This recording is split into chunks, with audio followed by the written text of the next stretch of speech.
Another week. Another headline. Another battle for your attention. Welcome to DragonCast.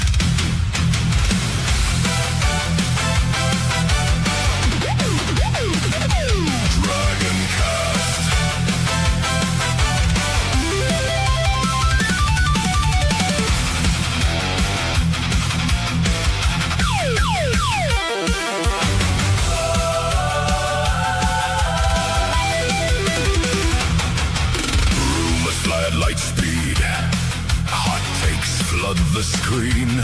Everybody selling answers, yet the truth is more obscene. Careful, dragons hoard forbidden lore. Will burn through the noise. Journalists frame the story, corporations lease the dream.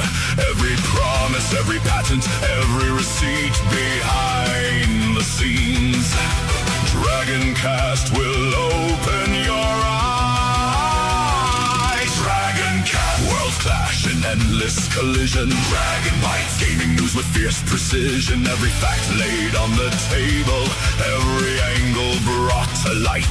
The verdict belongs to every gamer. You decide what's wrong or right.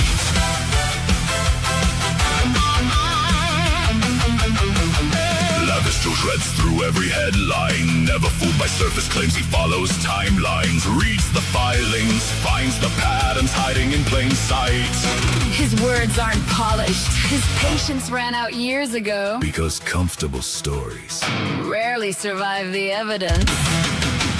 Courage knows tomorrow's masterpiece might only cost $20 today. While everyone's chasing blockbusters, he's already playing next year's classic. Hidden gems don't stay hidden long. Not around here. A developer earns your respect. We'll hand them the mic, let the story resonate, and hear the passion they create. The industry makes a mess. Pull up a chair, let's investigate.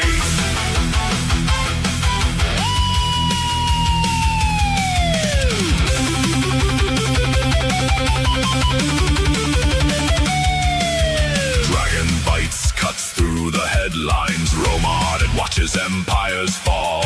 De Nouveau fails, keeps score for history. Gamer Cake celebrates the heroines. Designed without apology.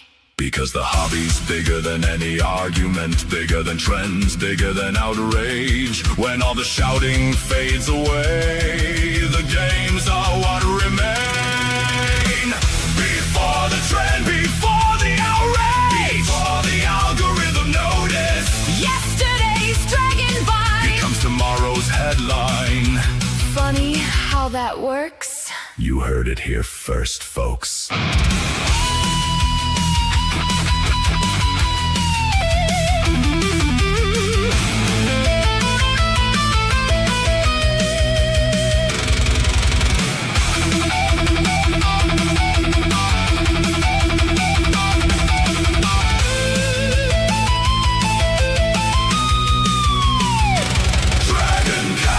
Gamers come first. Not because we're told what to think, but because we refuse to stop asking why. Integrity forged in DragonCast. Recommendations worth your time. When others settle for the headline, we'll uncover the story. When others follow the narrative, we'll follow the evidence. Gaming news with a dragon bite. This is DragonCast.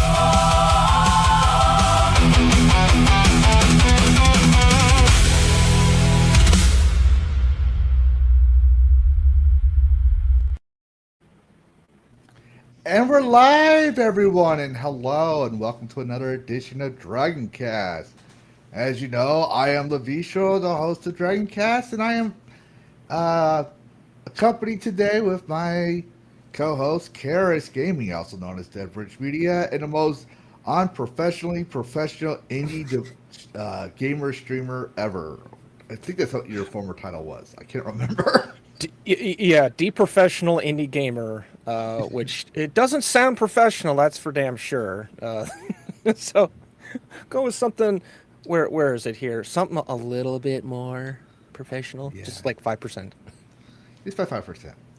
For everyone else, I'm using a new mic setup. I set up my desk today, and my original boom arm, I was telling Carrots about this last night, broke, and I managed to fix it last minute. New setup, new boom arm. That means everything had to be redone.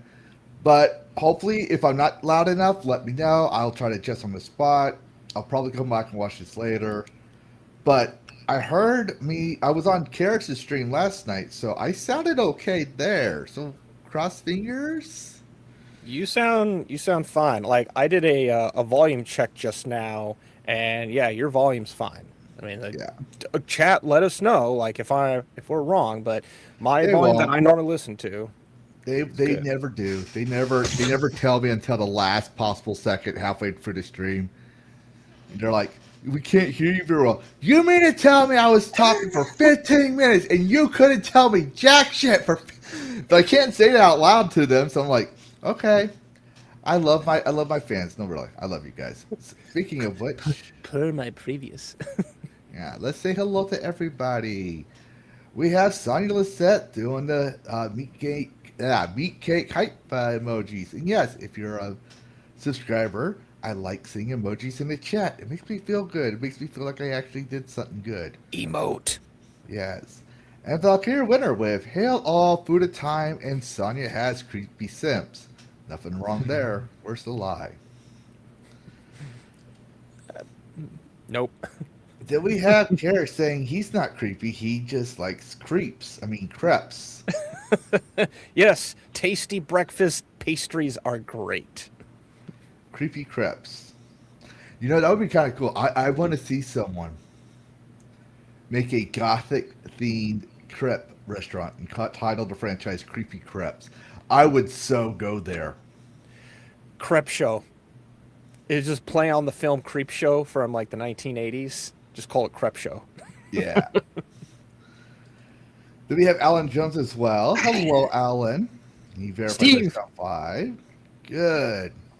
All right, so we have a interesting topic today because, well, as you noticed, we're going to talk about Star Citizen today, but we're also going to be talking about quite a few things. Now, I'm going to mention it later, but for those who think we might talk about Wolverine or GTA 6, let me put it this way. What's I'll that? say it again. Yeah, I'll say it again when we get to those. We already know Wolverine's going to suck because Wolverine has SBI in it. And anything with Tim Blair and SBI, we already know is going to suck. So there's nothing new for news on it. It's like making a soup with shit. It's going to be bad. Yeah. So, I mean, if you're like, well, I'm shocked that this poop soup tastes like poo. Well, when you put shit in it, what do you think it's going to taste like? But spinach. we will briefly cover it in Dragon Bites, and I'm not covering it again. I'm not making a video on it because there's no news. Like, there's no. I don't know what. But we'll get to it. And then with GTA, we'll get to that. I see that. Star Scam. I almost read that as Starscream. Same. Same. I was like, what's Starscream? Oh. Yeah. But then with GTA 6, we will cover only because there's some news on it. But hopefully my mic's not too loud. You hear my background. I've been working on this thing. But you're fine. We got that coverage, and we got a lot of things to cover. So that being said,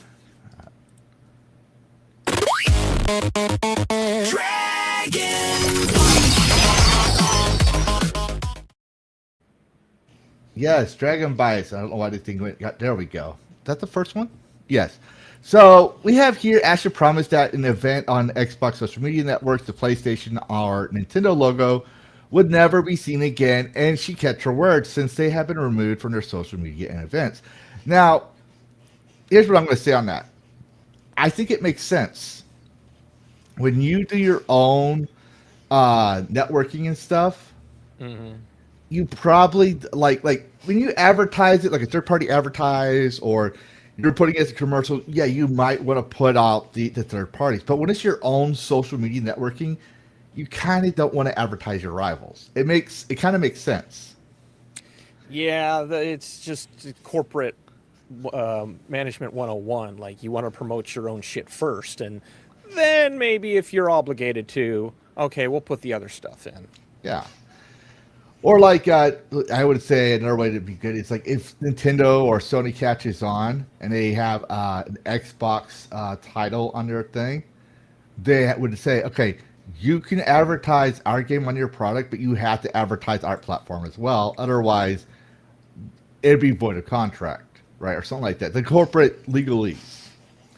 So then they would have to show, like, so if they, highly unlikely, but let's say they had a Nintendo game on Xbox, like Mario Bros. On Xbox, they would have to show the Xbox series as obviously because that's their brand, but the Nintendo Switch. So I'm not trying to like defend her. I'm saying because I know the exclusivity bad people are going to be like blowing their eyeballs out like this.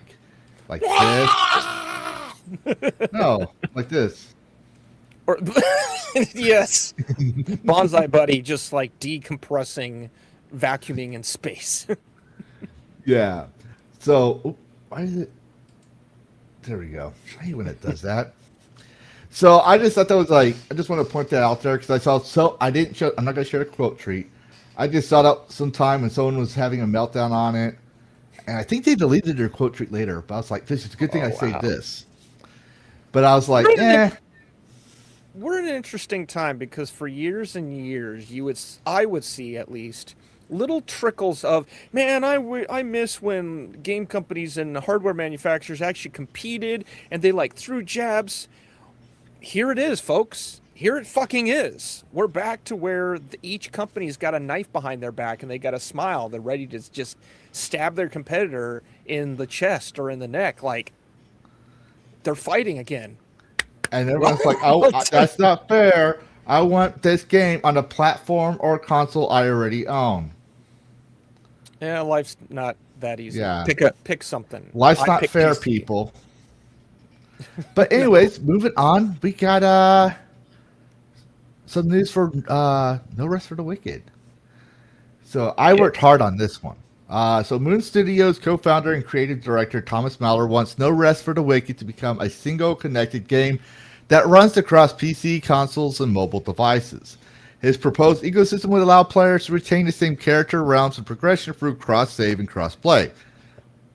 Excuse me. Mahler talked up during a proper smartphone port, saying, I think if we do this right and actual good developers give players alternatives that are clearly better than those god-awful mobile crash grabs, I had to purposely add that in there after the whole rideshare thing. Yeah.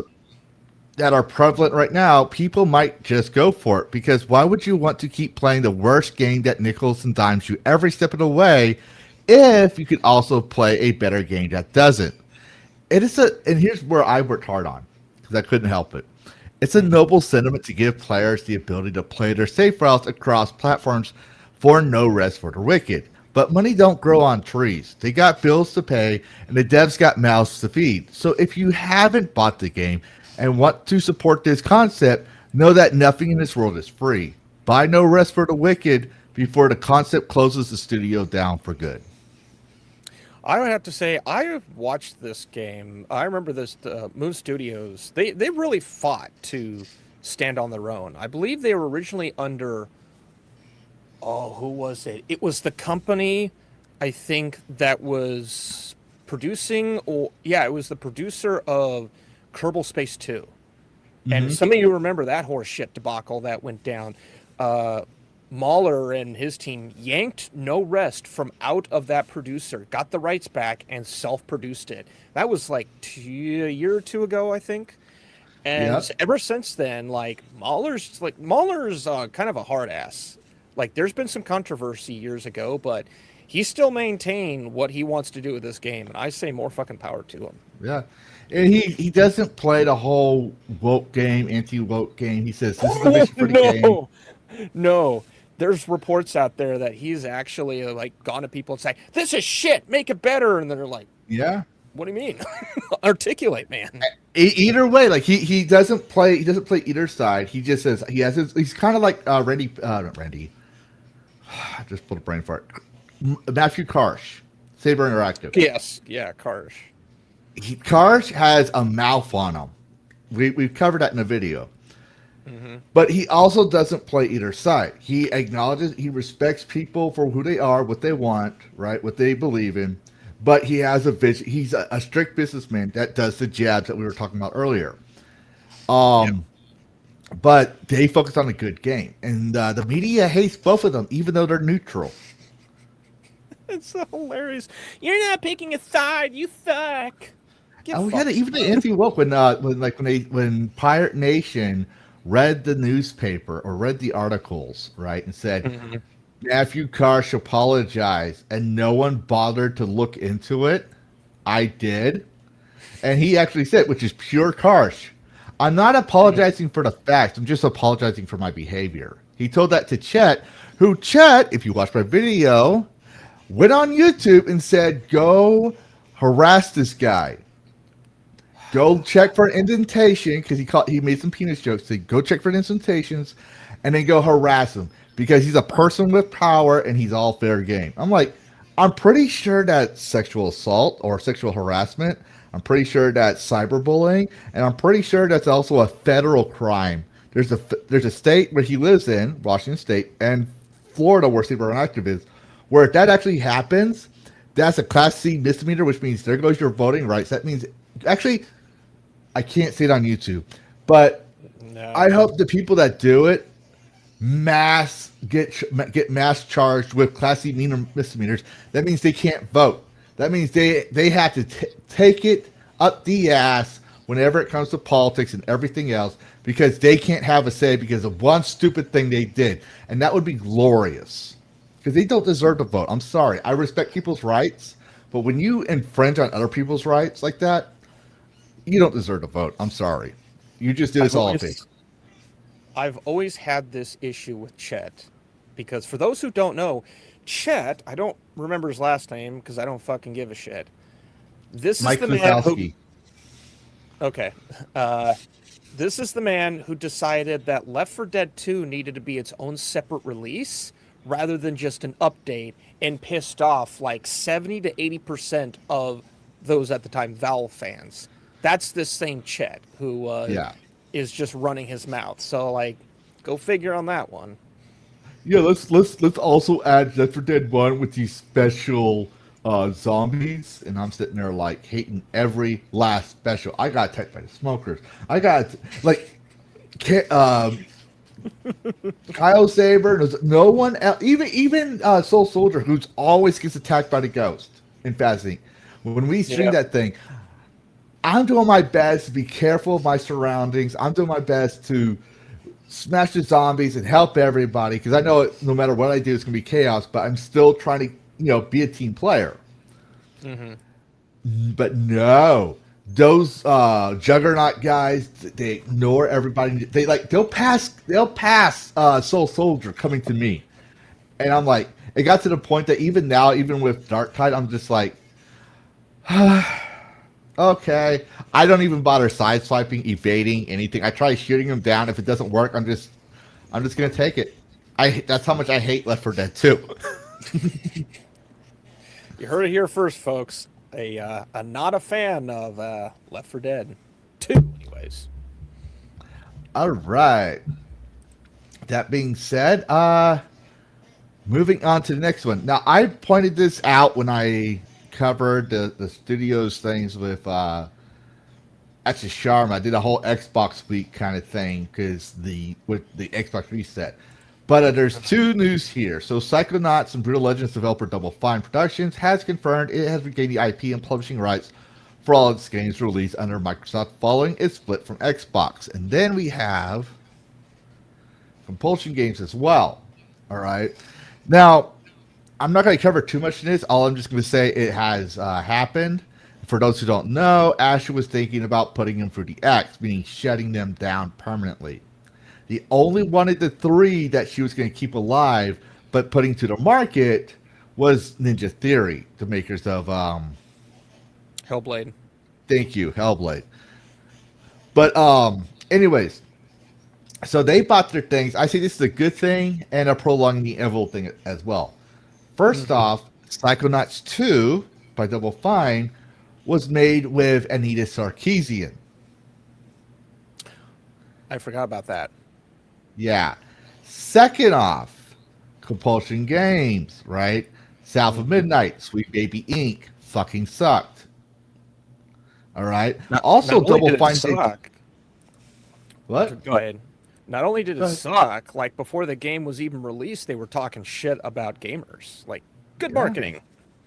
Yeah, and then going back to Double Fine, the last year's Xbox before Ashes Sharma came in, thing, their Xbox State of Play or whatever they called it, Kiln, Bel Air, Double Fine made the game Kiln or something. I can't remember. It's that pottery game,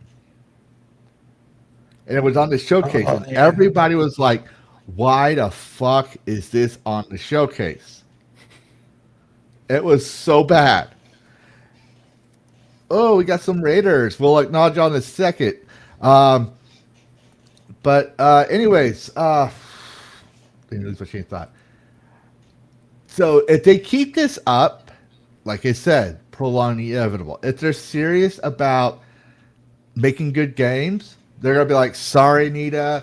Sorry, SBI. We can't afford you right now." So they're gonna focus on making good games. Now, if they start improving, I'm going to be what I do always and say, good for you. Now, if they start going into doing the same thing, I'm going to say, here's what they did. Here's why it's not a good idea. And then I'm going to say, they're no longer newsworthy. You could have turned that into a great joke by just saying, good for you again. Yeah, good for you. You done fucked up. All right. But yes, and that being said, I need to check here because I got notice of a raid, but no one's saying who raided us over here. Interesting. I'm not seeing anything in the notes. Yeah, I'm not seeing anything in the notes. Snow Beetle and their viewers joined. Well, Yeah. Welcome, Snow Beetle crew. Well, yeah, welcome. Is that on YouTube or is that another one? It's YouTube. Okay, because I'm not seeing it.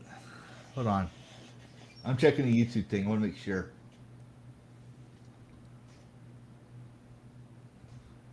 Yeah. Okay, I yeah. might have seen Snow Beetle around. Yeah, I'm not seeing it on here. So, but yes, Snow Beetle, thank you very much for the raid. Hope you enjoy our chat. Welcome, Raiders. Super chats we will get into before we go into our BRB after Dragon Bites. Well, no, or probably after. So, y'all don't have to super chat. We don't care. Give them money. Don't. Just know that if you send a $50 super chat, you have been warned. Speaking of warnings, the cancel mob thinks they've won. Now, clearly, we don't do politics, but we always believe that. Number one, we do need gamers or people who have influence in games into politics to let them know what's going on in our subculture to defend our rights. Because the corporals out here just like to take advantage of us, hook, line, and sinker. And two, I don't care about your politics. All right, I don't care about people's politics. It doesn't matter if you have politics or not. When it comes to games, we should also the point of having a game is regardless of your beliefs. We have a common goal of games to have fun. So in this case, earlier this year, this is basically the Halo situation. Earlier this year, Jonas Campbell got a call from the legendary Halo composer Marty O'Donnell, asking if he could get a hold of some old school Xboxes, like a lot of them, and he said he could. Then they've been playing this whole big epic Halo LAN party. Oh wow, that sounds awesome. Couches, Dukes, OG Xboxes, yes. I guess this includes the OG Bungie Halo developers. Yes. Mountain Dew Game Fuel. No. I don't blame you. I mean, the whole Doritos Gate fiasco. I don't blame you. Apparently, they don't make any of that anymore. We secured the amazing venue and had a great plan. Let's go down a little bit. Yep.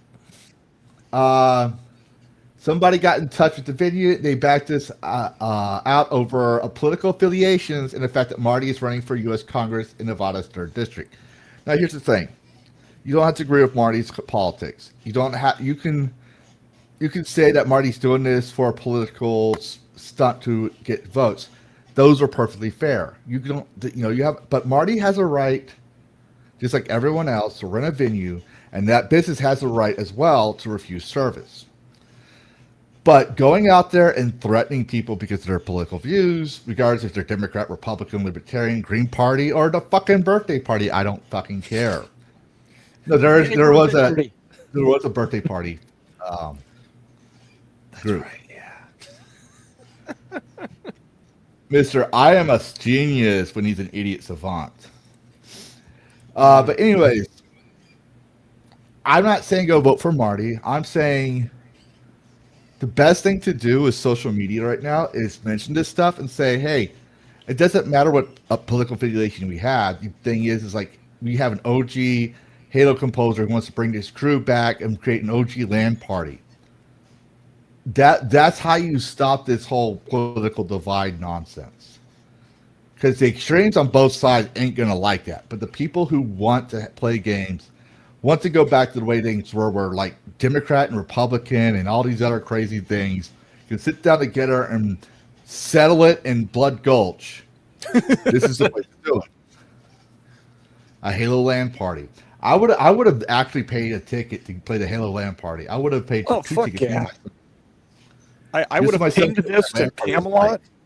Mm-hmm. Yeah. If Camelot came in that hit, oh, he'd murder everyone. That dude has autism, Halo autism. He does. He just like he is fucking good. I'm not gonna lie. You haven't been to all of the ones that we were part of, I don't think, but I've been playing Halo with him enough that he doesn't really boast very much, but he will own your ass. Like I've forgotten how to play certain games, like the Half-Lives and maybe the GoldenEyes. Like, he has not forgotten how to own your ass in Halo. It's like he practices every weekend, probably. So yeah, that would be interesting to see. Yep. Interesting. I've been looking at this thing. There we go. Okay. Yep. No, something I didn't realize I spoke out loud. No, I was trying to figure something out and I fixed it. All right, but yeah, I was gonna put this in my usual Roma Ardette. I felt it was different, like typical Dragon Bites. So there's that. But you know what? Let's go ahead and talk about the fall of Roma Ardette knockte hart.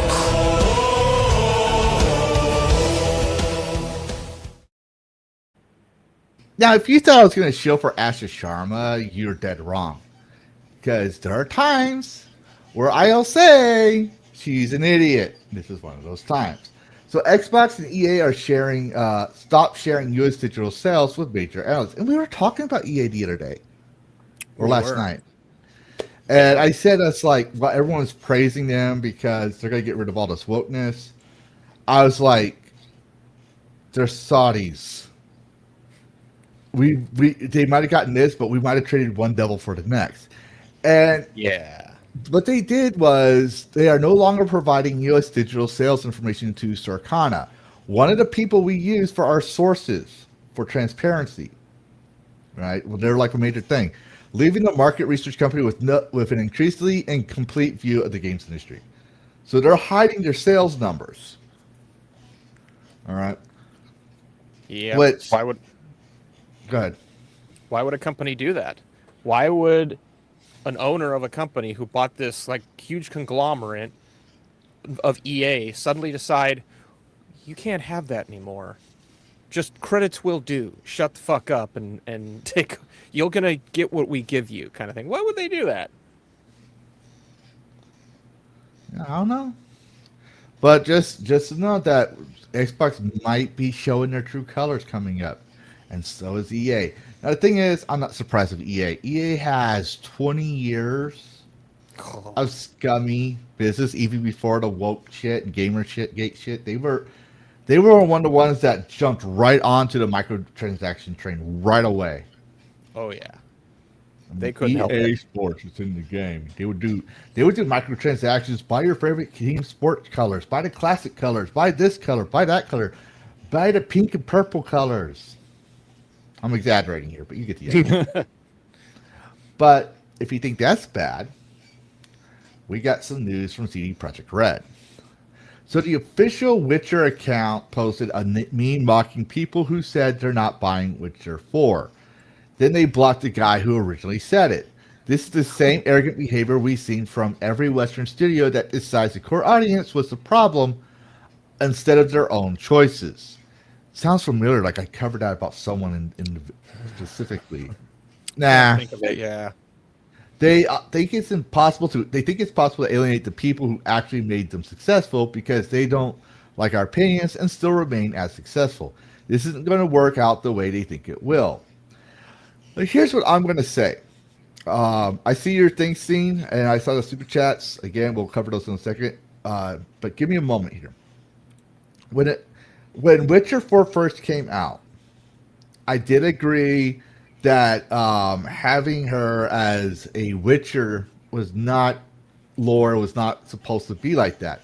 But people kept looking at the shading and looking at the jawline and saying, oh, she's managed now, this and that. And I was like, no, if you really look at it, I don't see that. And I was doing the same thing I did with Ghost of Yote. Wait and see approach. Because I don't like seeing things like, oh, if you see this purple shading in the corner here, that's a symbolism for purple lightning. Oh, you see her jawline the way it is? That's a more masculine jawline.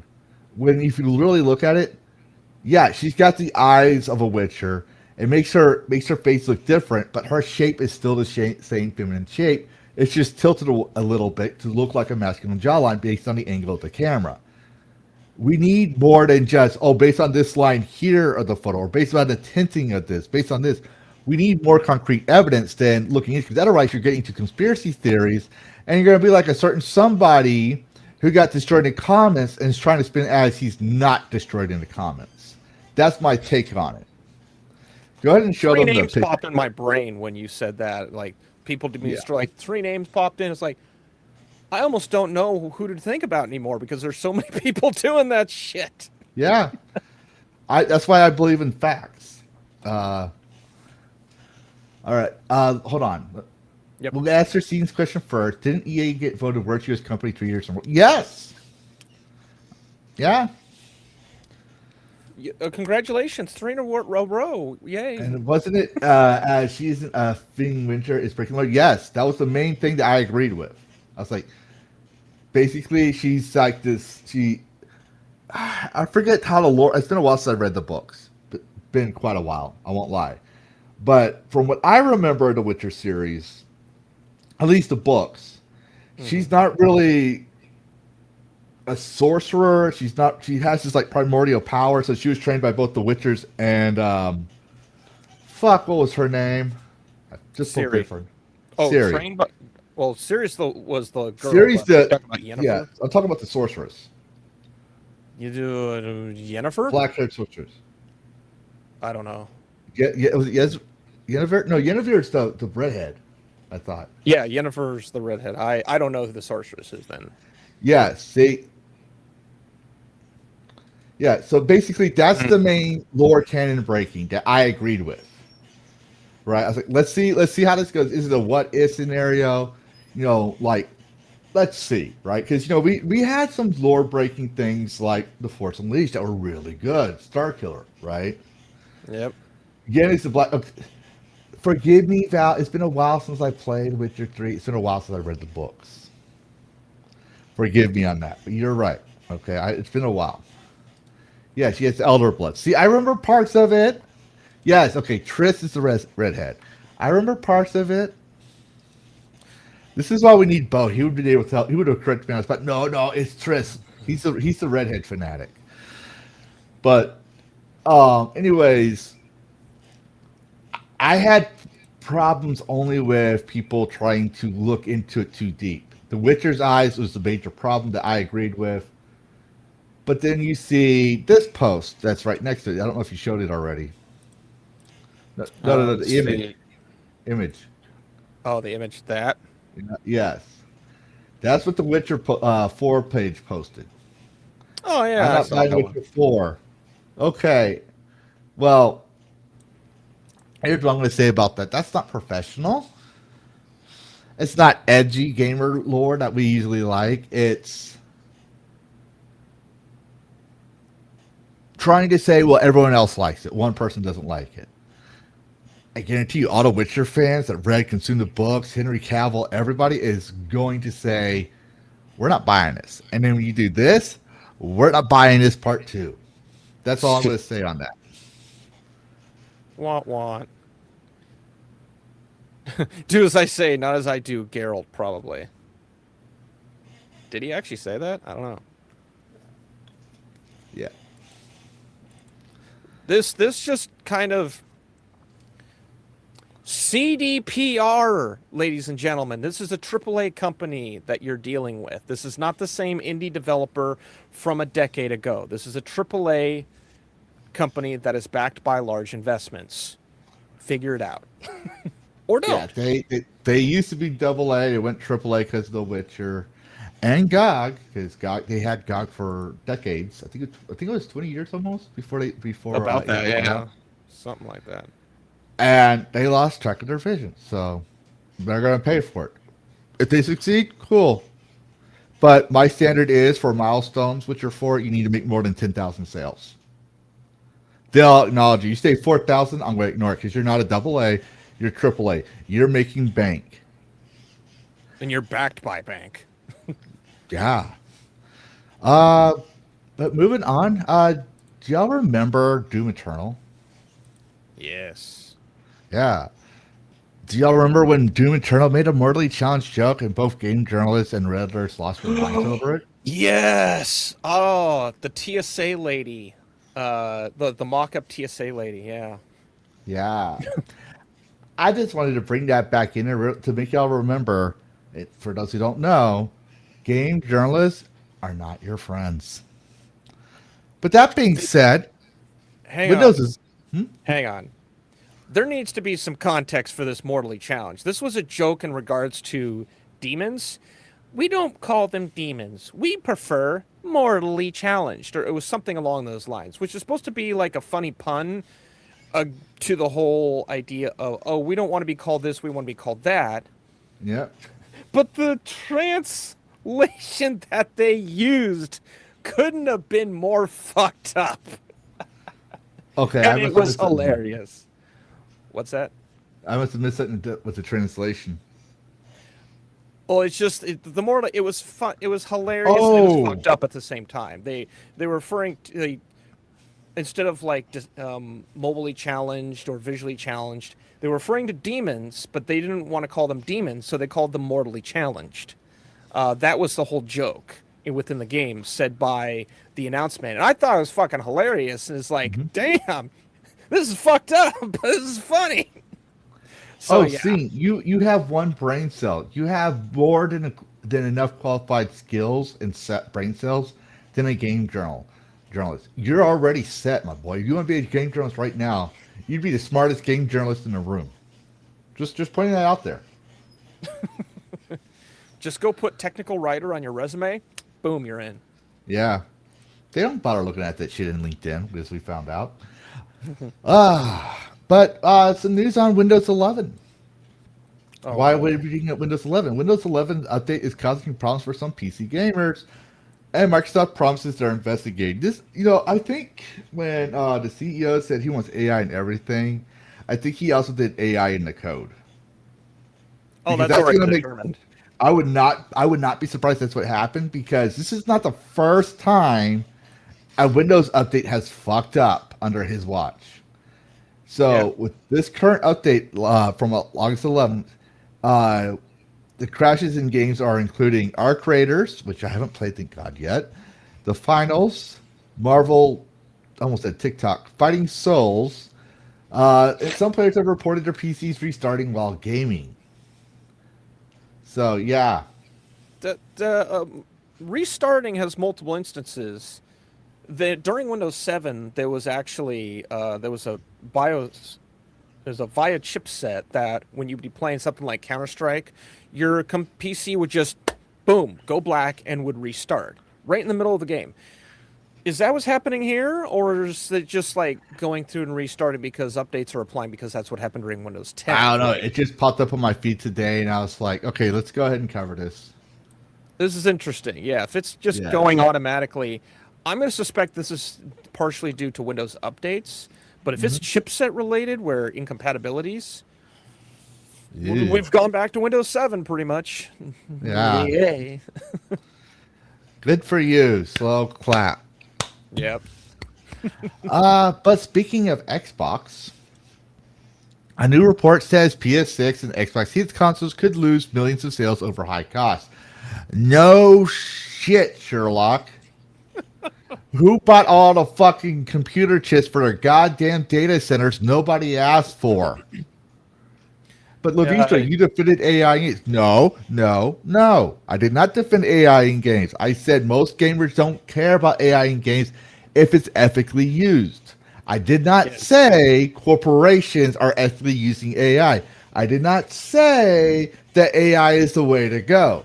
I said that I've always stated they are using data centers and wasting electricity, water, and everything else for these data centers, damaging the environment, right? I'm not an environmentalist, but I do care about my environment, like every other person, right? They're using nuclear reactors from old World War II aircraft carriers and stuff to make holographic alarm images. They're chopping up books after they scan them into the fucking AI. That's not ethical use. And ethical use would be like something we're going to be covering a little later on to help stream with the pipeline, maybe making a placeholder art until you can get an actual human artist in there, or something like there's nuance. I always had a nuanced view on AI because I'd be a hypocrite if I say goddamn AI and in the first few minutes of the stream you hear DragonCast and the intros for 4 minutes, and even our break BRB scenes is AI music. Even our freaking thumbnails is AI because it's cheaper for me. I'm not a big ass streamer. I don't have a staff and crew to do everything for me.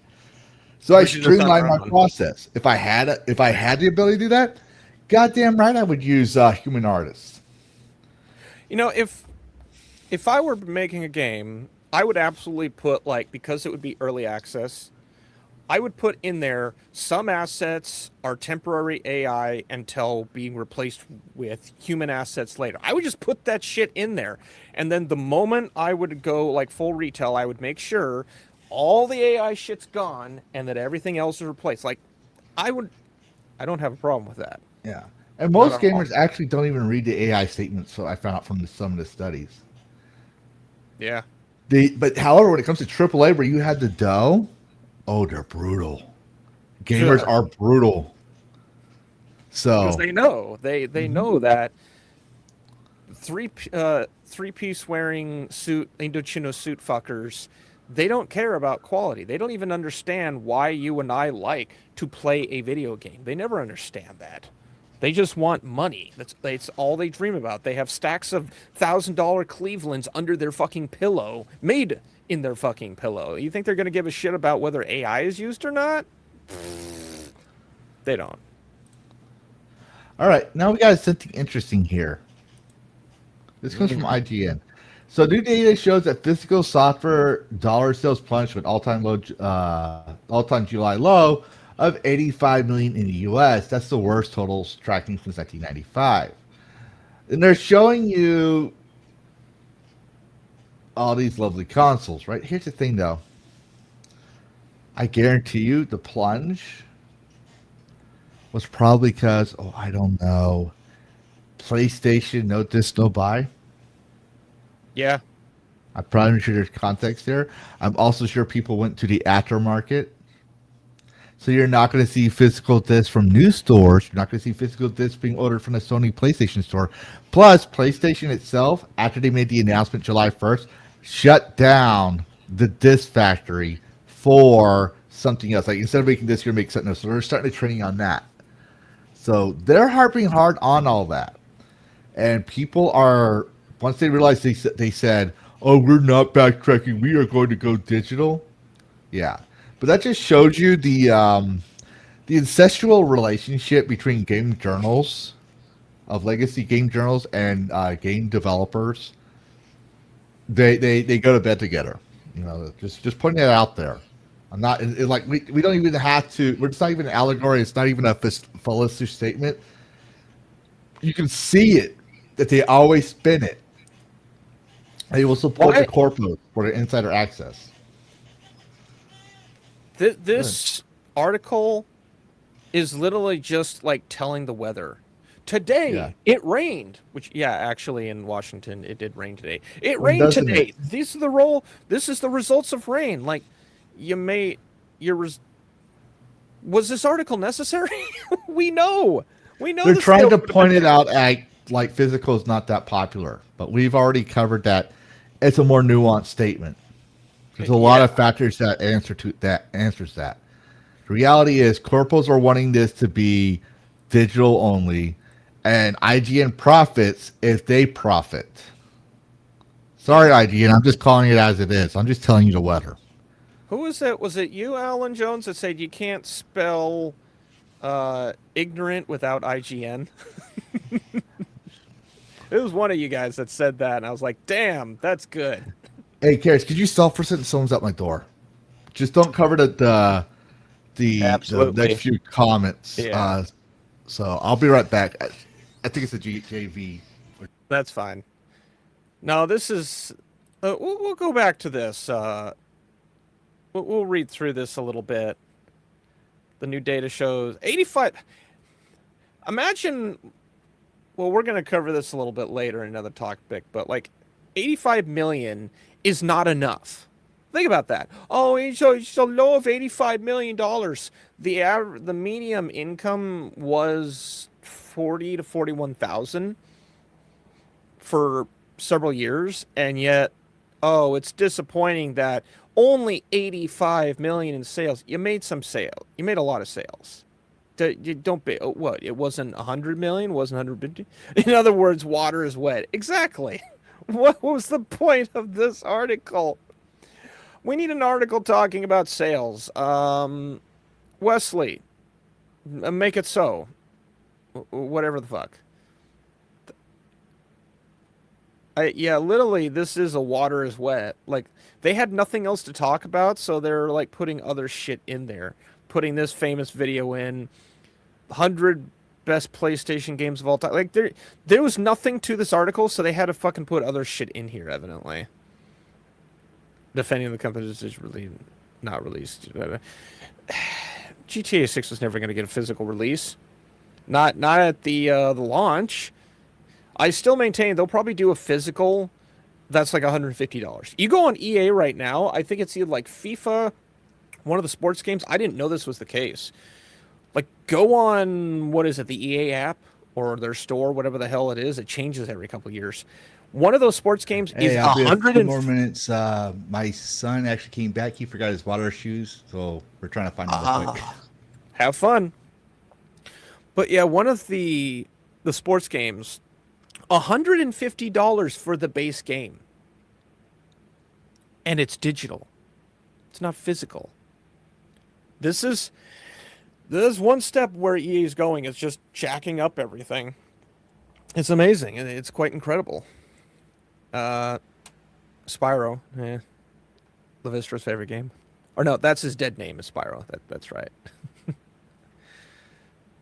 Do you support it all? This is unnecessary.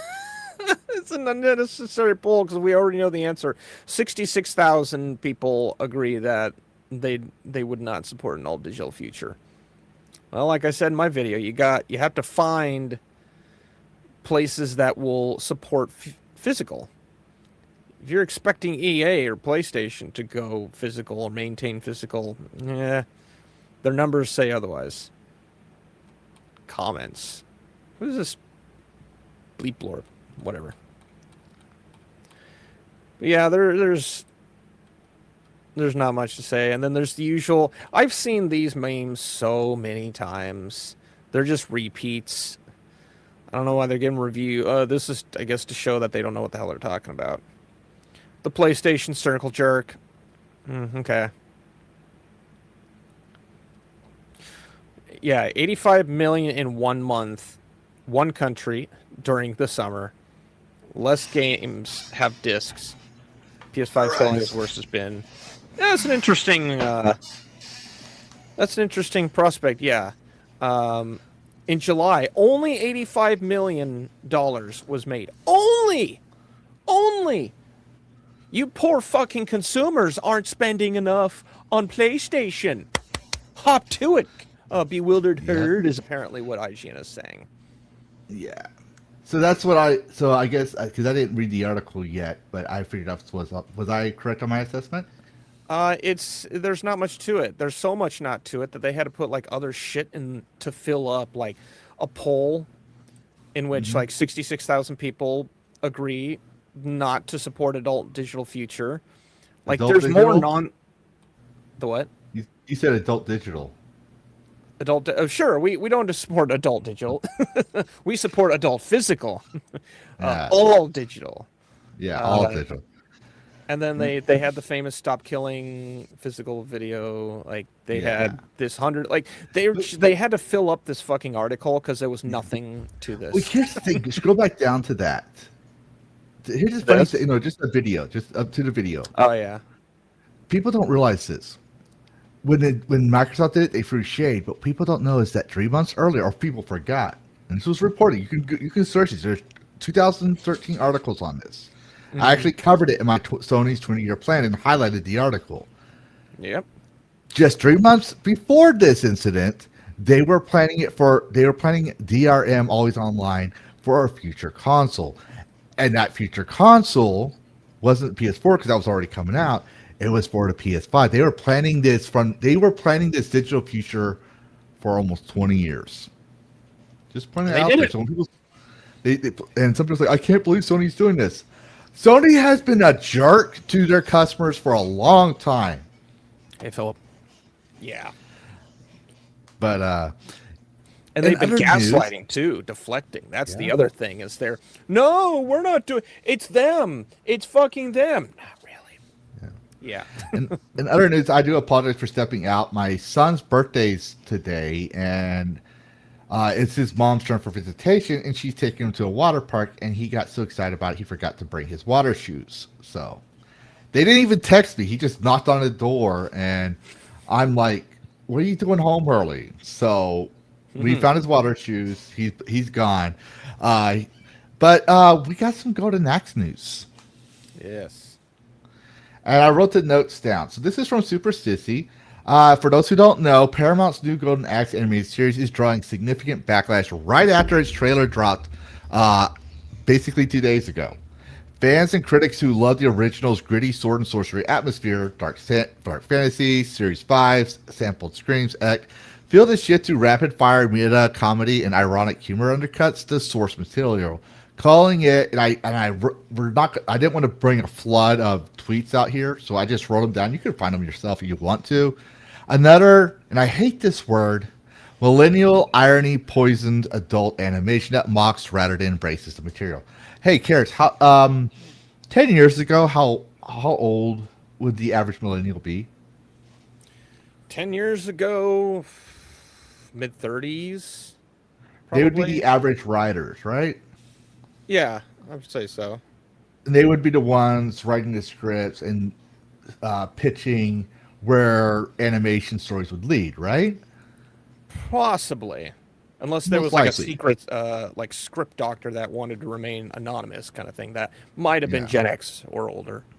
Yeah. Nowadays, who's the average writer? Gen Z. I think. Gen Z. So is this millennial poisoned or is it Gen Z poisoned? Yeah. Yeah. All worthy questions. Yeah, and that's the thing. And I hate the boomer response because we're millennials. Well, me and Cash are technically zennials. You know, we're the ones that would our age group would be calling the managerial shots, but we would be letting the team do their thing. We say, here's what we need to do, go do it, and then we correct it, right? Another thing that was happening is the original game had sparse lore but strong grimdark energy, turning it into something closer to lower deck style lampooning, or Seth Rogen's quip fetch comes across as disrespectful or tonally wrong, which is true. I've played Golden Axe. It's a sword and sorcery. Sword and sorcery isn't jokey at all. All right. A perfect example, Conan Exiles. You think Conan Exiles would fit a Seth Rogen comedy? Huh. No. Let's bring Bo in here. Yeah. Another one, introduction of Captain Squib as a Chaos Agent newbie is seen by some as an unnecessary comic relief that disrupts the classic dynamic. Basically, he's Snarf or Orko. Snarf.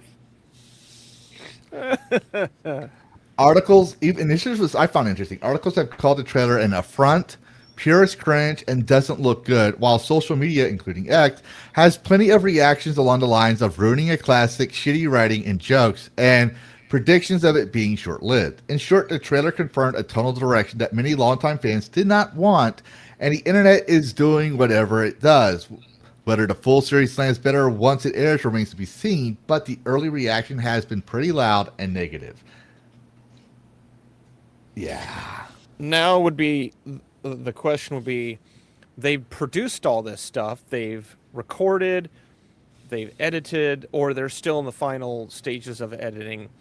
Is someone who's like an EP gonna hold a meeting and say, rewrite this, everyone hates it, rewrite it? And they're like, fuck, what do we do? Well, another thing that people pointed out, and I'm kind of neutral on it because I see it, but also I don't see it because it depends on the framing. Mm-hmm. But they made people point out that they made the female's boobs smaller from the original. Where is it? Yeah. Because like if you see the animation, like in that scene, yeah, it looks smaller.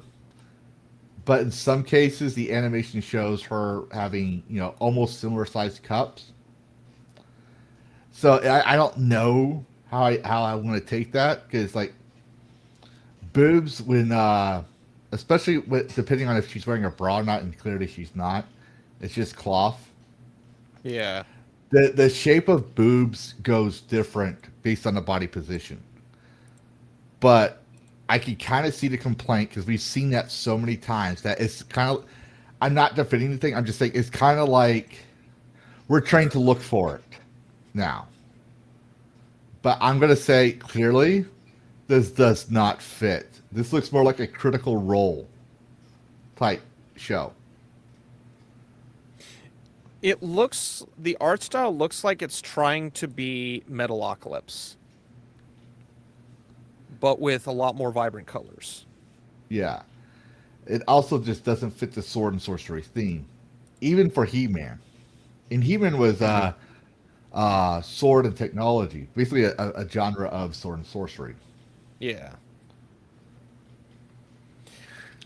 I didn't know this was actually coming out, or what the connection was. I just would hear the words Golden Axe and I thought, oh, okay, so that's a thing coming out. I didn't know it was Paramount. I also didn't know it was Sega.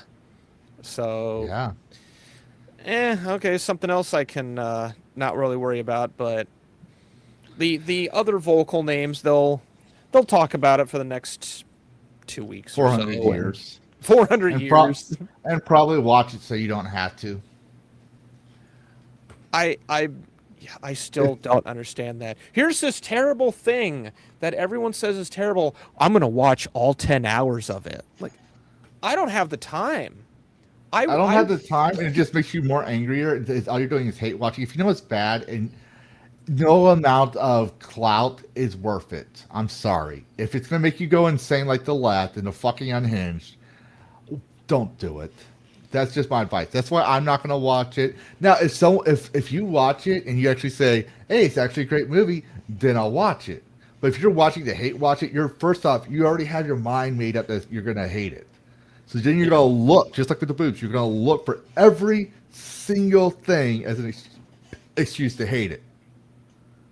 Yep, you're gonna go full cinema sins on it. And if you're going in there to prove that it's good, you're gonna try to find every little thing to find it's good. But if you're going in there to watch it just to watch it, because you like maybe you have nothing better to watch, or maybe you did want to watch it, you're gonna have a different perspective. You'll be more neutral. Like, wow, this sucks. Kind of good example. Honor Amongst Thieves. Everyone said it was gonna suck because they were doing that PR bullshit. Yeah, I went to watch it just because I wanted to watch it. I knew it was going to suck, but I wanted to watch it anyways because I like D&D, I like fantasy, and quite frankly, I was not big into the Barbenheimer. I was not big into the Barbie movie. I was not big into Oppenheimer, even though I like the lead actor. I do like him in Peaky Blinders. He's fucking awesome. He's a really good, in my view, he's a really good actor. But I didn't really care about Oppenheimer.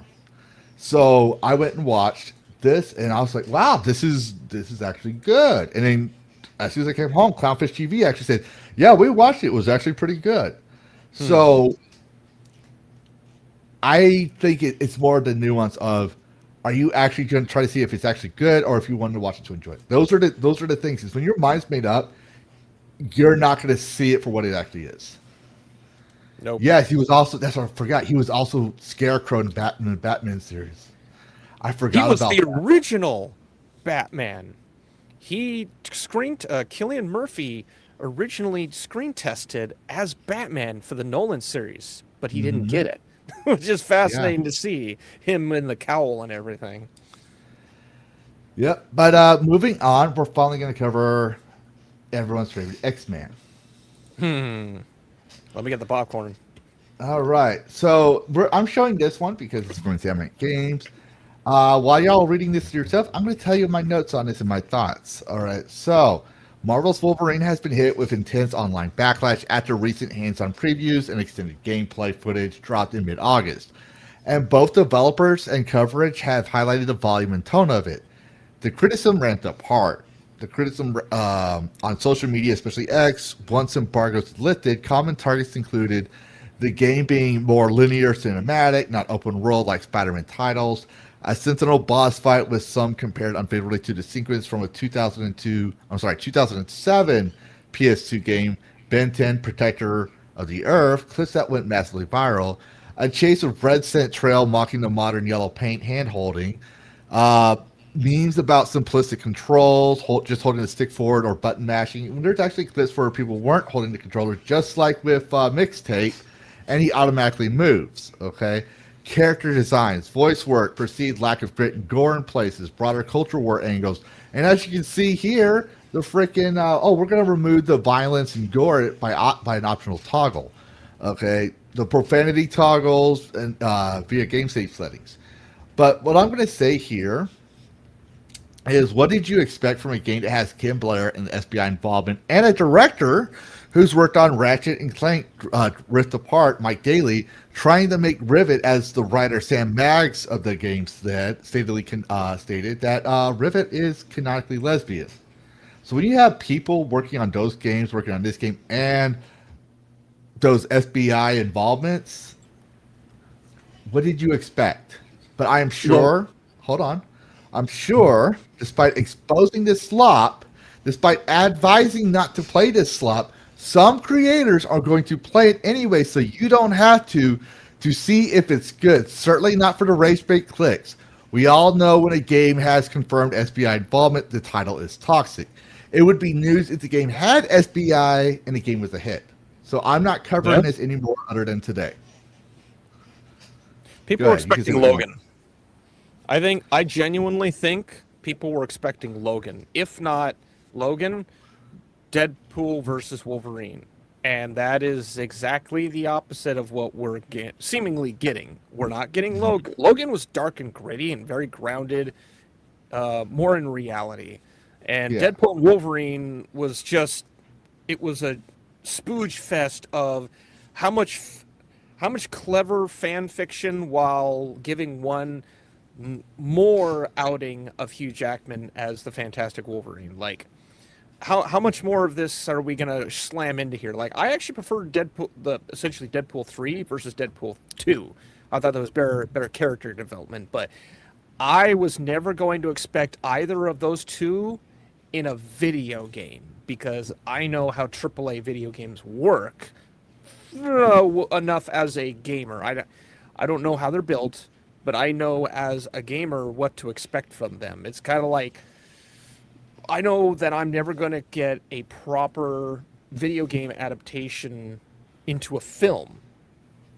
The cartoon Mario movies, I don't think those are cartoons. They're not really games. But I'm talking like Assassin's Creed, Blood Rain. What else was there? I'm trying to think of the UA Bowl ones. Dungeon Siege, all that nonsense. Like, we're not going to get a good, faithful adaptation. And I think, unfortunately, vice versa, we were never going to get Deadpool 3 or Logan in a video game form. We would have had to have made that ourselves rather than trusting anyone within the games industry to do it. It would have had to be a mod, something like Killing Floor, that just becomes so fucking popular that you end up being able to yank it out of the mod engine and put it onto something like Unity or Unreal 4 or 5. That's the only way I can see this happening, but we didn't end up getting that, so go enjoy it if you want. Yeah. Now, if you want to, like that, I agree with Kirk. If you want to play the game, fine. Just know what you're getting. I'm not recommending it. I'm not covering it anymore. The only way I'm going to cover it is if it comes out in the news somehow, or I discover it has Denuvo. Then I'll cover it under Denuvo fails, and when Denuvo actually fails. Other than that, there's no. The only way I don't understand why we're covering this. Like, we know, like, we didn't. I don't think we even said anything. We knew that had SBI in it, which means there's not much to cover. SBI, oh, there goes the neighborhood, or there goes the game. If it came out and succeeded, then we're like, what happened? So I'm not want to cover this anymore. We're moving on. And we wouldn't cover GTA 6, except we got some news, which we're just going to cover the news on that.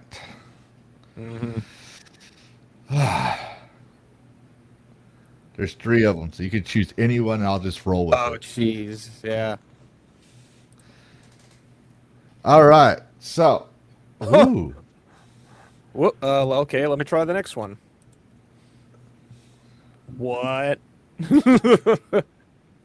Okay. Okay, so certain things that got shut down. All right. So CyberLeaks began dumping gameplay clips of Jason Duval and map images and a bit of cutscene footage in mid-August. And they claim it's for protest against Rockstar Take-Two's all-digital release. Code in the box, no actual disc, fake single-player DLC exclusives, and the Ultimate Edition digital pre-orders, and games that die when servers shut down. They also pushed a meme coin while threatening more leaks until demands are met. Stop Killing Games didn't condone it. They said using illegal means is unacceptable and does nothing to protect our right to keep using what we paid for. And Take-Two is subpoenaing Discord and Microsoft in their investigation. That's all you need to know about that. I don't condone what the leaks did. That doesn't help the case for, your games. You do what you want with them. So I'm not condoning it. Doesn't mean that I would use it to cover the news about, what's in the game. But if you're saying you're not going to buy something digital unless it's yours, and they said, okay, the game is digital and it's not yours, then I don't need to cover it no more. Because that's what we cover. We cover, is it going to be yours or not? No? Okay, moving on. Yep. I'm not saying it's going to launch. The launch can be a hit or not. I'm just saying, now if it doesn't become a launch, or the launch doesn't become big, it'll be the first time in Rockstar's history, then I'll cover it. Otherwise, it's not news. Everyone will probably cover that. Yeah. But now let's talk about Take Two. Take Two has lost around 2.8 billion in market value following the latest GTA leaks. Take Two stock was around 248 per share before the leaks on August 18th, and later dropped to around 233 per share. The company's total market value fell by more than 2.8 billion in less than 2 days, and is mirroring Ubisoft's trajectory. Dang. It might go back up, but I found it interesting. Oh, it's going to go back up. I consider this what's known in investing as a fire sale, where controversy will happen. And I tested this with like Best Buy years ago. If you're one to be curious, put like $50, hell, put $20 into the stock and wait about 3 weeks to a month. It'll go up every time.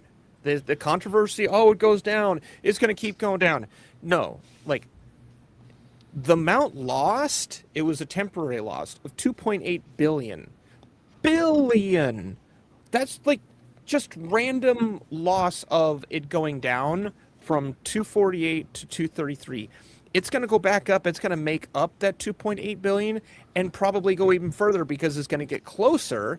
The guy's going to get caught, or girl, whoever the fuck it is going to get caught, and stock's going to go even further.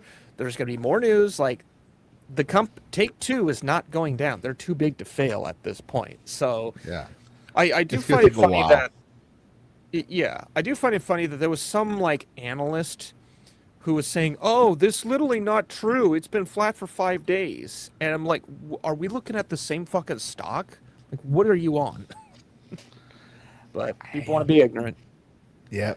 But we also have one more GTA news that I did want to cover. Because look, I'm not going to share my Facebook and Instagram account because that has the voice of Levistro's actual name, and we're not doing that. So I'm not going to dox myself. All right. Yeah. But I shared it on here because it was gaming related, but I'm a veteran. And I follow certain veteran pages, and one of them being the U.S. Army what the fuck moments, okay? And if you don't know what that means is there are times in the Army where you just see things, whether it be from high command or an everyday soldier doing something stupid, and we call it a what the fuck moment. Because literally when you look at it, you're like, what the fuck? How did you manage that? Right? In this case, I'm going to add some nuance here that people aren't thinking, because even Terrors kind of did not see what I was talking about here. To be fair, Terrors. Scroll up, because I'm going to read it up there. By a little bit, yeah. Yeah. The U.S. Army, with the foot moments, reported that a 3-eyed infantry division brigade has posted GTA 6 4-day pass.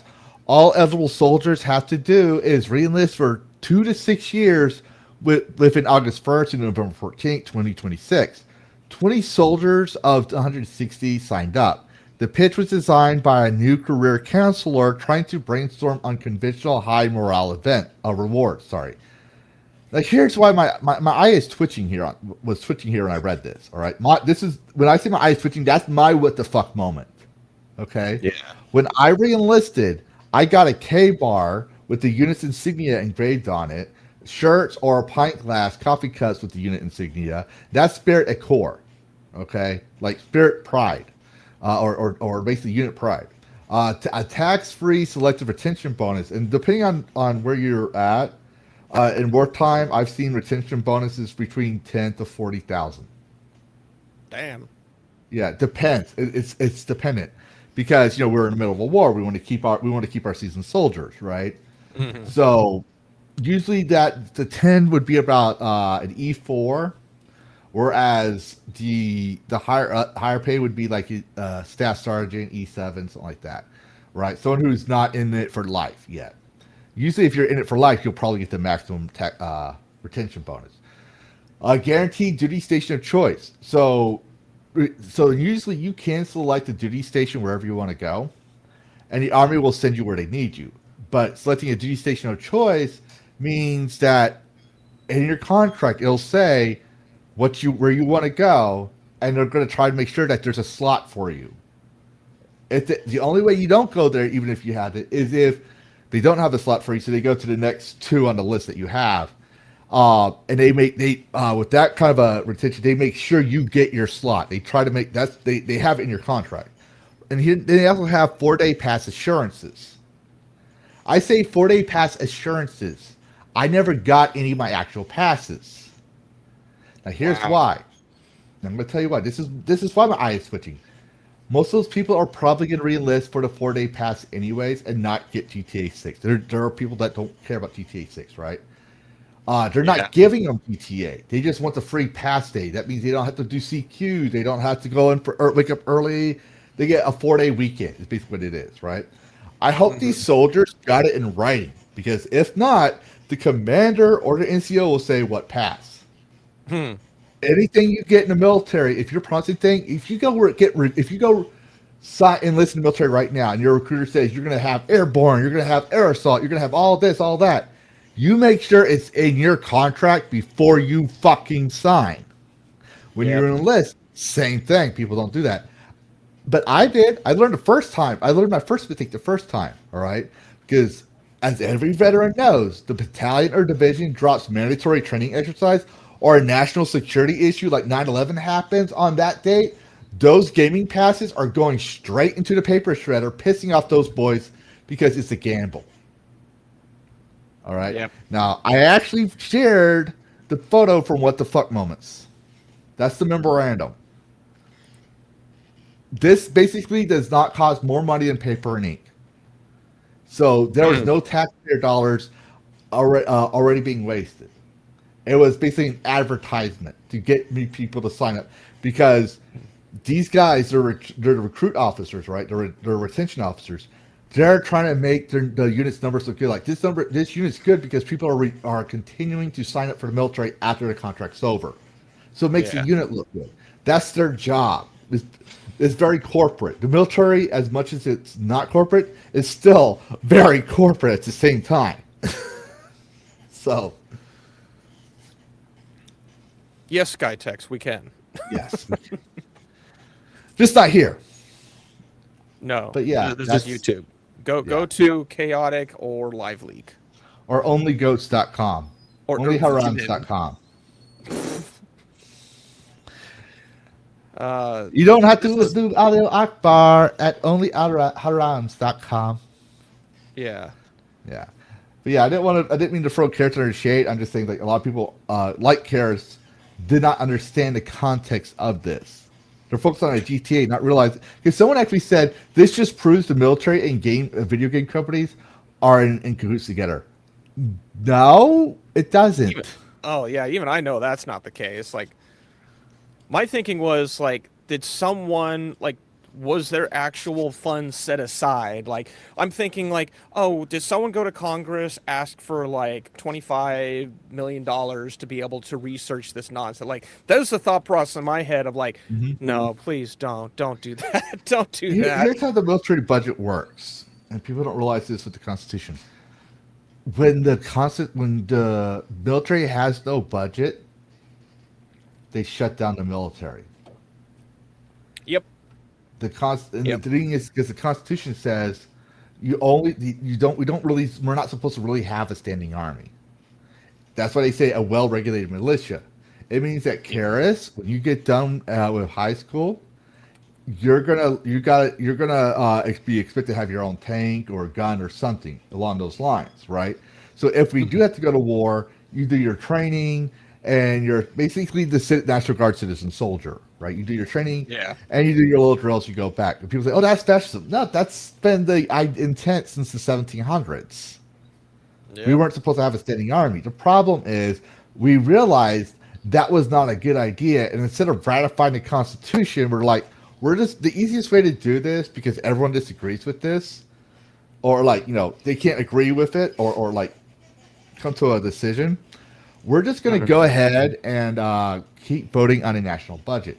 So when you hear $1,000 for a hammer, $10,000 for a toilet seat, the Army is trying to keep its budget, so that way they try to spend everything right away.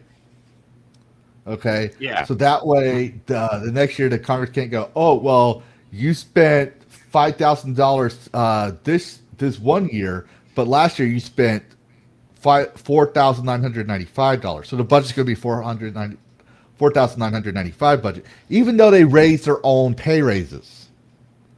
And half of the military budget, believe it or not, isn't training the soldiers, isn't deployment to war, isn't some secret weapon that they're building. It's healthcare. Yeah. Believe it or not. So, hold on. My right to be a fat ass. Yeah, pretty much. We got raided, by the way, again. Yeah, again. Welcome, Raiders. Yeah. Who's the Raiders? Captain Greed. I was trying to. Captain Garatina. Captain Garatina. Welcome, yeah, okay. Captain Garatina. 2 raids in one day.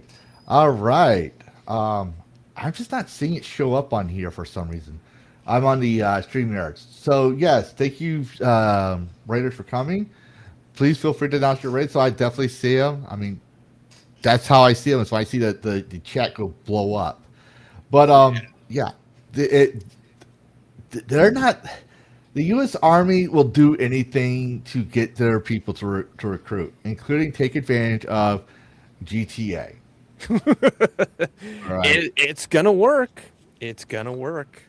Yeah, if it works, it works. But going back to the leaks, people are so focused on GTA, they don't realize about the Dust Bloods and this other game. So after GTA and the Dust Bloods, another major game has been hit by a leak. Resonance, A Plague Tale Legacy, has leaked in full on PC around 1 week before its official August 27th release, which is later on this week or next week. The complete game is already circulating online, already happening to the Beast of Reincarnation, which leaked 3 days before launch earlier this month, and for Horizon 6. Several games have suffered major pre-release in 2026. Something is really going on this year. Yeah, I noticed that. A lot of rebellion. A lot of rebellion, seemingly. Oh, yeah, your 3D printing stuff.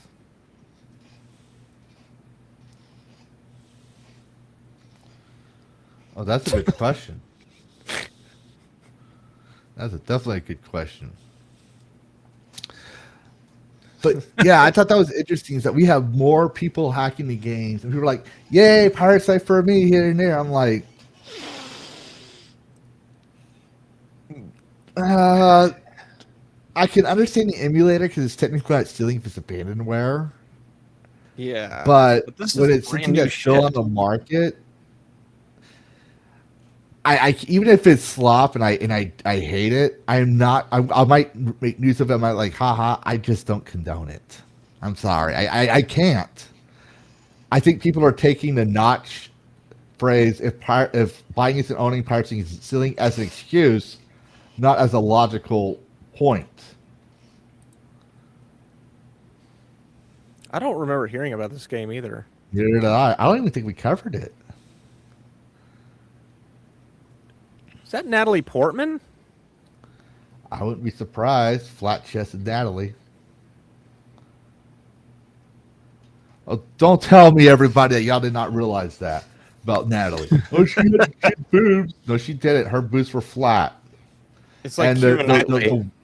You know, they someone told me that in the Attack of the Clones, the second one, the Clone Wars, when they were in Geonosis, they actually padded her top so she looked like she had a little bit bigger boobs.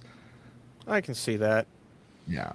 Well, again, Keira Knightley, for the first Pirates, for the photo, they actually had to like digitally inflate enhance her.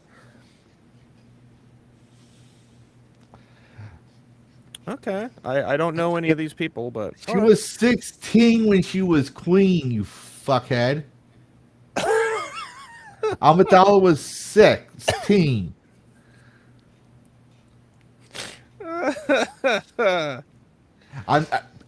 Now, Natalie Portman wasn't, but in the lore, she was 16.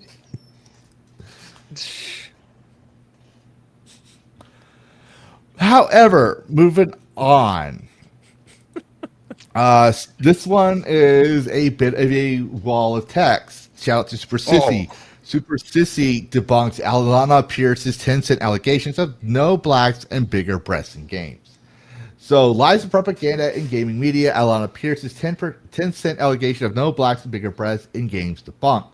Starting as the second-hand rumors in early 2022 headlines claimed that Chinese tech and entertainment giant Tencent demanded no blacks and bigger tits in films in its games it funded.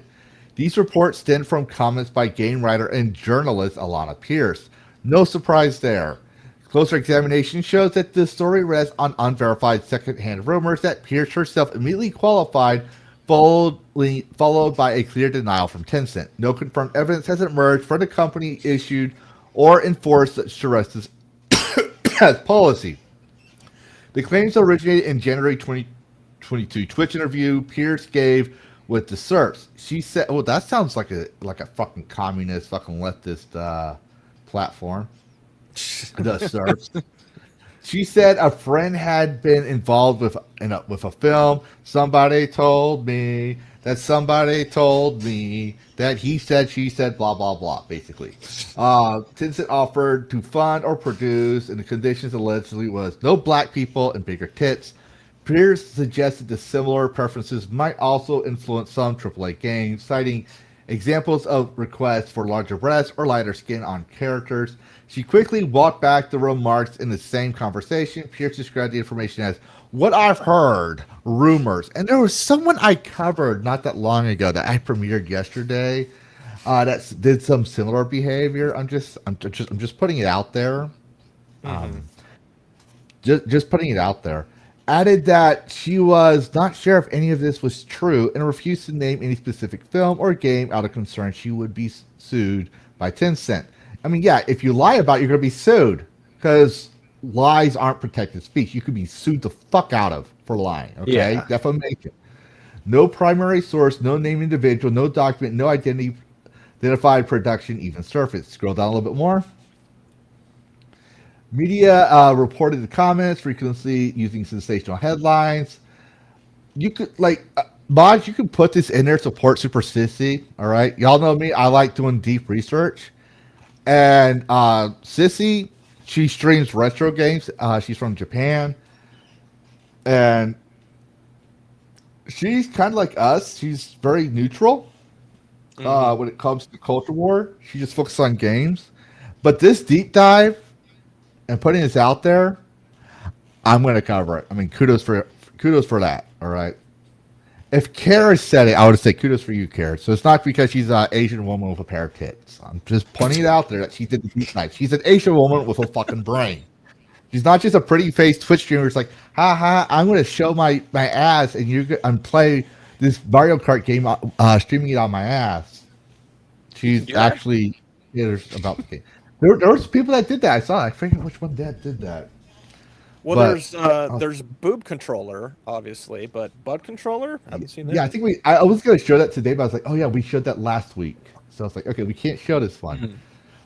But yeah, there was someone was playing a video game with a controller shirt, so the controller was on their boobs, and they were just using their jiggling their boobs to play the video game. Which I was like, I'm speechless, but at the same time, like it's about time. I'm impressed.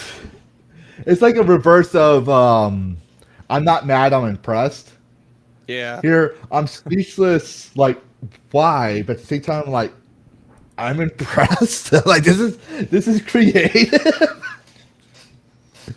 Wait for the instructions to be released. But moving on, like again, mods, please give Super Sissy's link on there so people can support her. Yeah, teacher. Oh, look, our friend, yeah. So, yeah, she did her research on that one. And she does have a YouTube channel, which y'all can find yourselves, because y'all are intelligent people. I don't know why I haven't started following her a long time ago. Yeah.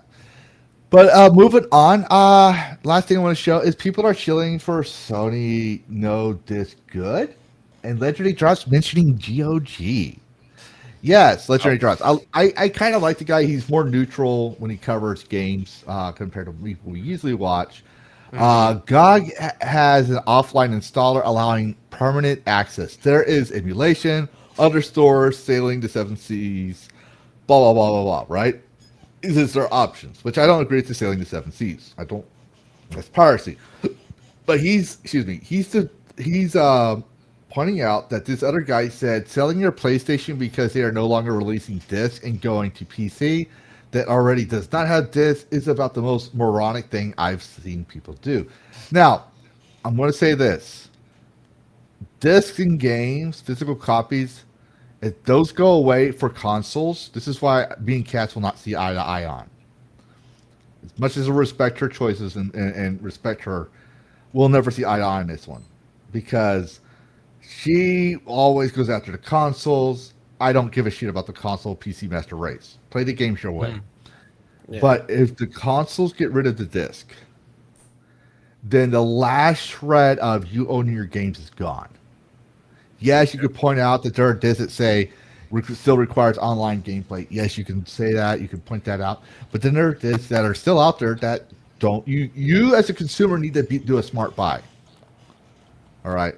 So PlayStation now has most of their games as 90 days DRM. You need to go online every 90 days or the disc will not work.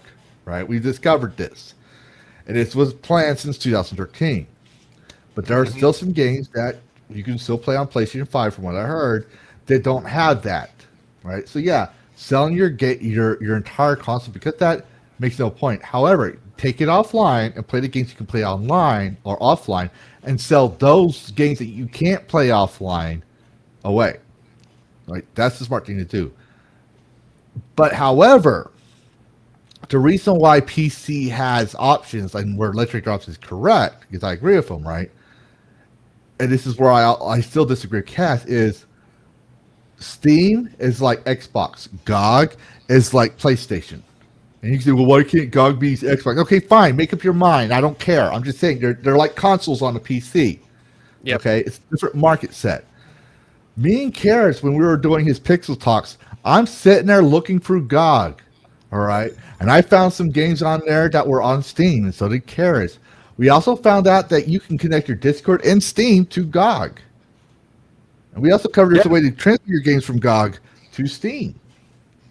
All right? Because obviously Gabe's getting old and he's going to go away, and we're concerned what the next CEO is going to do. GOG said, GOG has stated many times, and if they lie about it, because of their own tweets, we can take them to court for false advertising. The SEC will get involved, all this other shit, right? Mm-hmm. You buy it, you own it. All right? That's the only thing. And until that becomes more popular, and it is getting popular, we're seeing not just retro, because GOG used to be known for retro games. Yeah, retro almost games. Exclusively. And now they have upcoming games that are not a lot of AAA. They have we're going to show some games that are coming up on GOG. But now they have wish lists and dream lists, and they have early access as well. All these other things. You can find your friends and invite your friends to each other on GOG. All right? Maybe you can get each other's wish list. I'm actually starting to think about doing that. And then playing them. I might still play it on Steam. I like Steam, don't get me wrong. But that's the difference between consoles and PCs that Mike here, oh buddy, old chum, he's probably not a real gamer. He's just like a casual gamer. All right. That's just my personal opinion. But he doesn't understand those nuances because he's like, I don't want PC, I don't want PlayStation to fail. That's my take. It is also unfortunate that there's people that are on the, like, I gotta move the screen out of the way. Like, we see, like, you only see this in my frame. There is so much more to my room, to my setup, that you don't see. The indie scene, the games industry is exactly the same way. A lot of people only see AAA because that's what the marketing shows you is AAA. But if you go venturing out just a little bit into the deeper parts that are not there, you're going to see there's Zoom platform. They're trying to be kind of their own GOG. There's GOG. There's Steam, But again, you don't own with Steam. You won't own Yeah. with Steam, regardless of the back and forth. Tim Sweeney argued whatnot bullshit. No, the license says you don't own jack shit. So And until like, Valve just changes that, that's how it's going to be. going out and just venture. Oh, what's out here? Oh, hey, I found something. Don't be afraid to try things out, people. Don't be afraid. You'd be surprised what you find out there. And they made it easy because they know Steam is going to be the monopoly. Well, not monopoly, but the main console. It's going to be the main thing. Right? That God knows that. So they made accommodations. Your Discord, your Steam, Xbox. They don't have PlayStation. I wonder why. Huh. I mean, we all know why they wouldn't have Nintendo, but they don't have your Sony account, your PSN account to link in. But they have your Xbox and Google. Like, you can volunteer, most likely for sign in, but doesn't mean that you probably could use things to link later, like find your friends and stuff like that. Because it's on their God Galaxy, and it's good. But yeah, so we don't have the Nuvo to cover this week, and that's going to happen because they've already took over everything. There's nothing new coming out. But if I find some, obviously y'all know I'll cover it. However, it's time for y'all to shut up. Shut up and take my money. Yeah, shut up, take my money. We covered this not too long ago. The mod retro, right? Mod retro is at GameStop. The GameStop exclusive Smoke Edition M64 is now available in stores. So the character can finally play his sealed GoldenEye on the mod retro. I mean, I still have my 64, but this would be interesting. And I remember when she was hired. We were talking about her a while back. She's still in our intro. That's right. Yeah. Okay, hang on here. What is... Why aren't you following? That's good. Yeah. I wanted to see how much the M64 was, because I wanted to think this thing was like way up there in price when I initially saw. Okay. Where is it? I thought I saw a price. $300. Add to cart, $300. $300 or $230. Okay, yeah, that. Hutaru has brought me goodies. Thank you. I know there's like this whole inflation thing, like, oh, prices go up. My 64 was $99 when I bought it, tax free. Like, it's not the worst price, but it's definitely up there. Like, I have to wonder, like, well, you gotta understand that mod retros consoles. The whole point of it is to play the old games, but being able to plug into your PC so you can stream it easily. You gotta remember, these consoles did not have streaming abilities because the streaming concept was not a thing back then. I got an adapter for my 64 that goes to HDMI. I haven't tested it yet, but the tech was already kind of getting there, third party. If this one does it much greater, where like maybe you can do 4K or something beyond 1080p, like 1440, sure, cool. I would definitely want to see some videos, people reviewing this.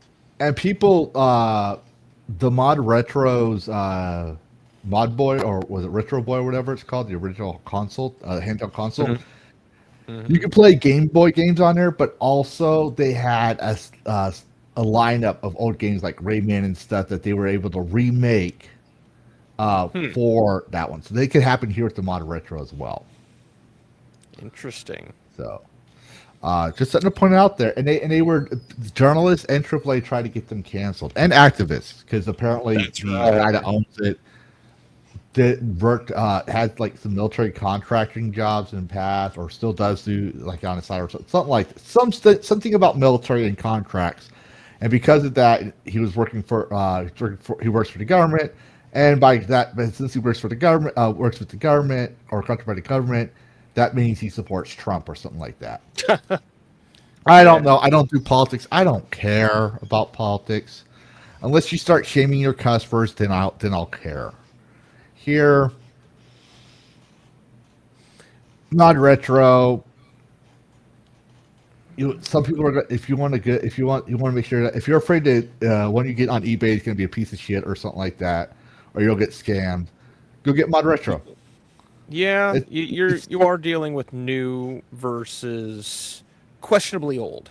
But it's not even just a question of old. You might get someone who's selling you a banged up N64, right? You just pulled a Rick Sanchez. I love it. Yeah, I wasn't trying to. It just came out, and I was like, "Oh shit!" Oh well. Rubber double love. Yep. But yeah, Mod Retro. I'm Piccolo Bistro. Piccolo Bistro, bitches. Yep. But that's the only shut up and take our money we have for today. And I think everybody's like, shut up, Levistro, we want our cake. So, where's that here?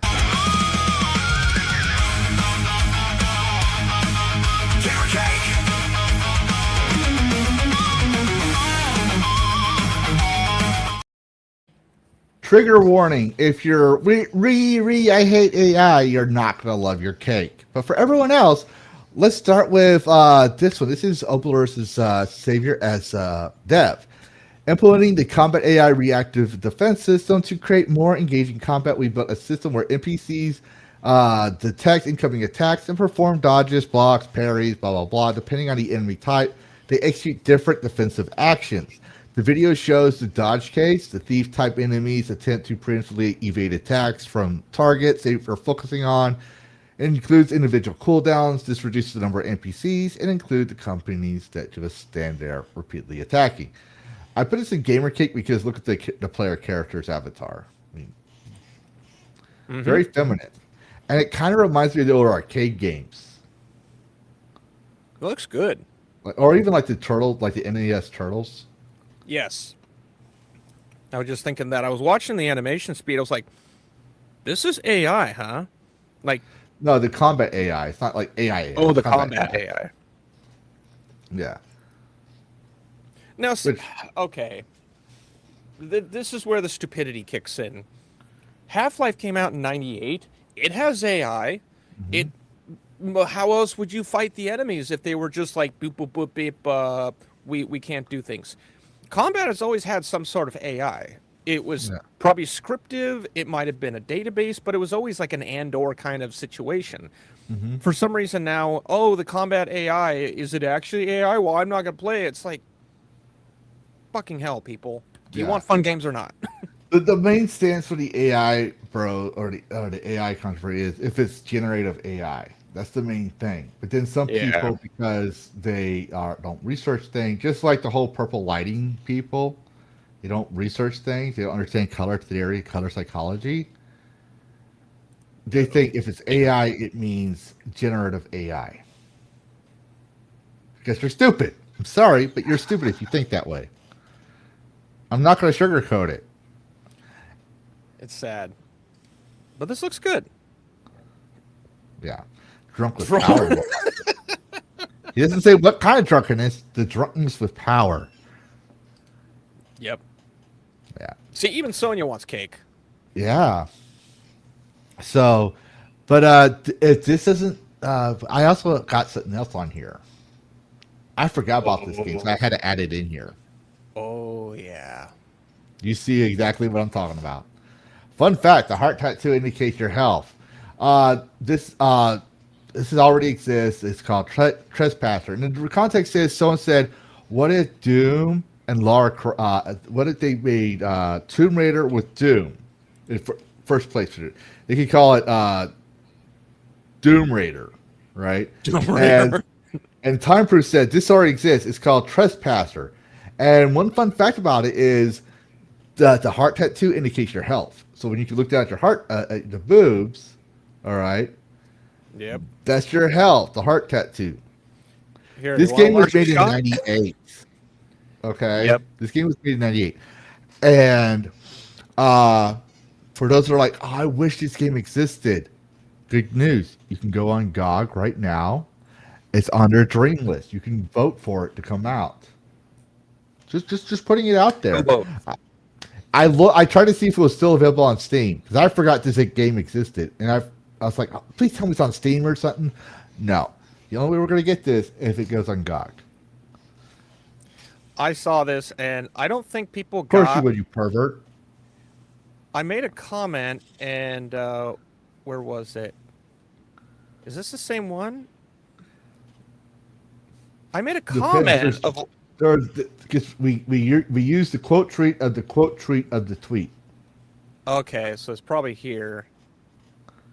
Yeah. Shooting a rifle with one hand? Damn, the realism's breathtaking. I'm sold! Okay, no, go back. Yeah. Scroll down. Oh.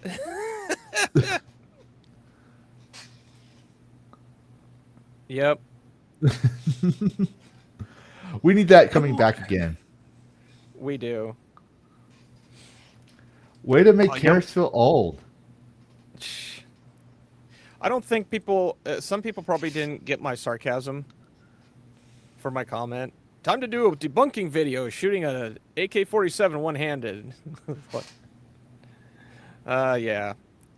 You yes. can shoot an AK-47 with one hand. It's not recommended. Yeah. You're not a gun nut. You're an idiot.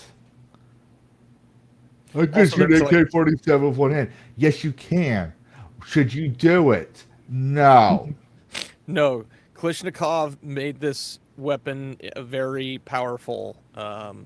It's not advised. That's like shooting a Desert Eagle, a 50 caliber Desert Eagle with one hand. You can, if you want to break your fucking nose and probably shoot your eye with a second trigger pulls from a recoil impact to your face. Or you can hold it with two hands the proper way. You can say, oh, you don't know anything about guns. I was a combat armed soldier. So you go ahead and tell me how much I don't know about fucking guns when it was my fucking job. Notice he said fucking guns instead of guns. Yeah. Because penetration was necessary, damn it. Yeah. That's good, though. Trespasser, I'm not highlighting that dry text, but yeah. I can shoot my cream pie cannon one-handed. But Sonya says, yeah, in regards to side text, yeah, what she said. So Yeah. we just confirmed Sonya has a dick. And everyone's on HRT. My God. But moving on, this is going to trigger a lot of people if you hate AI.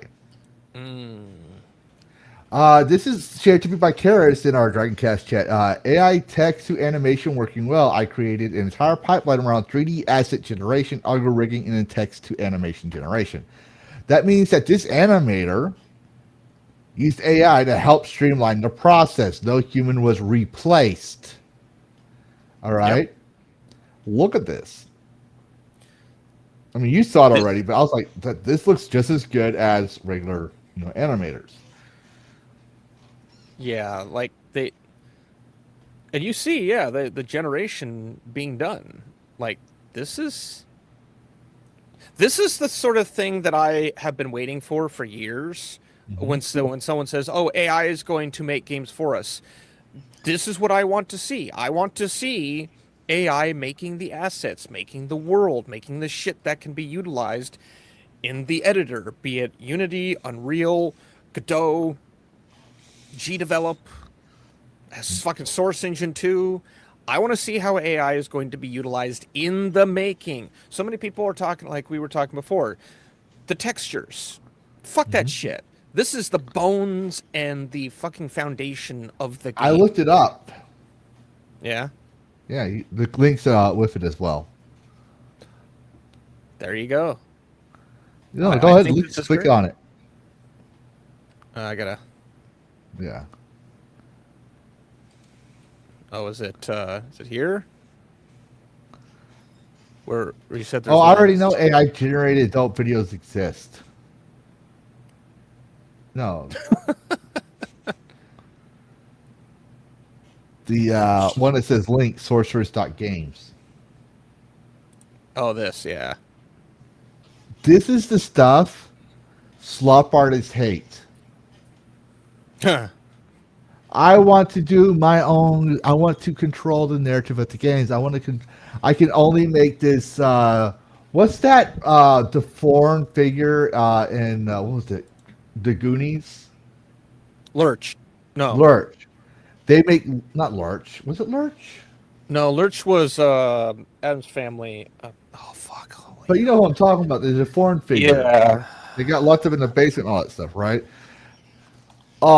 They make those type of characters, and yet AI can make something better, right? So if you don't have the skill for one thing, you can use AI to help you where areas you can't, because it's still not replacing the human because you have the human prompt, and you can still make slop with AI, right? And as if you go watch my last video, not my live stream, my last video covering ride share, I point to all the studies. I don't want to make this longer than that. It's like gamers don't, according to studies, they don't like humans being replaced, but they're very neutral when it comes to streamlined processes and stuff. So as long as this human is making the game, they're especially when it comes to indie games and double A, they're more forgiving because of time and budget and stuff like that. But if you're a AAA multi-billion-dollar industry, fork over the money.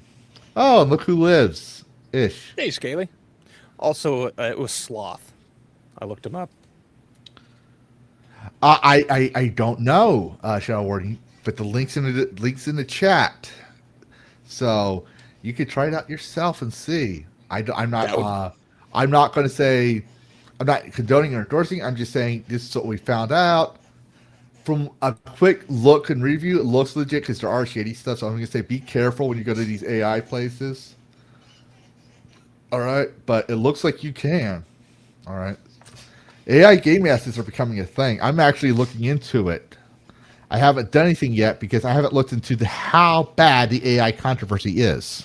Because I'm not going to report my own self if I become a middle of a controversy with my actual game development. Because it would be a conflict of interest if I cover it, and then people are like, wait a minute, Levistro might be this person.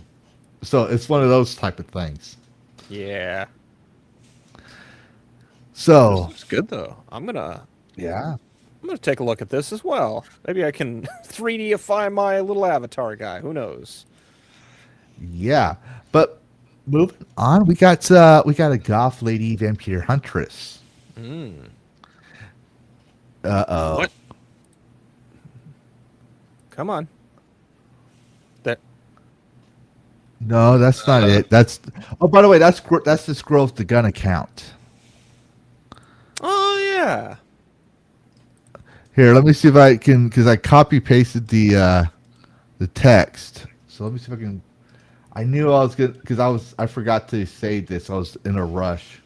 I found it. You found it? I think I did, anyways. One of them. Found the X account. Yeah. So yeah, this is basically a classic survival experience set in dark gothic world. Play as Luna, Ashcroft, an explorer, an interconnected world filled with incomprehensible horrors, mind-bending puzzles. I'm pretty sure she'll bend your mind on that one, and countless other secrets. Pretty sure there's a lot of secrets hiding in there. I mean, in game. But it's on Steam, and there's a GOG Dream list as well. Ooh, very nice. Yeah, this looks good. This looks like something. Maybe I can do a recut of their trailer and share it around. Who knows? Yeah, I'm surprised you're not following them already. I probably haven't heard of them till now. So this is I know. impressive. I actually thought you would have already followed them because they're survival horror, and horror's your thing. I know. Yeah. At least I thought it was. I'm slacking. I could be wrong. I'm I'm actually being serious on that. I was like, I thought it was. I never really asked. I assumed. You could have boob zoomed, but yeah, maybe it was too Look soon. at that. Look at that. She's even got an ass. And tentacles. And there's tentacles. And it's made by a Japanese film, so you know where this is going. I mean, what? Yep. Ah, yes. classic, air quotes, survival horror. Now we know what the survival and survival means. Survive the tentacles.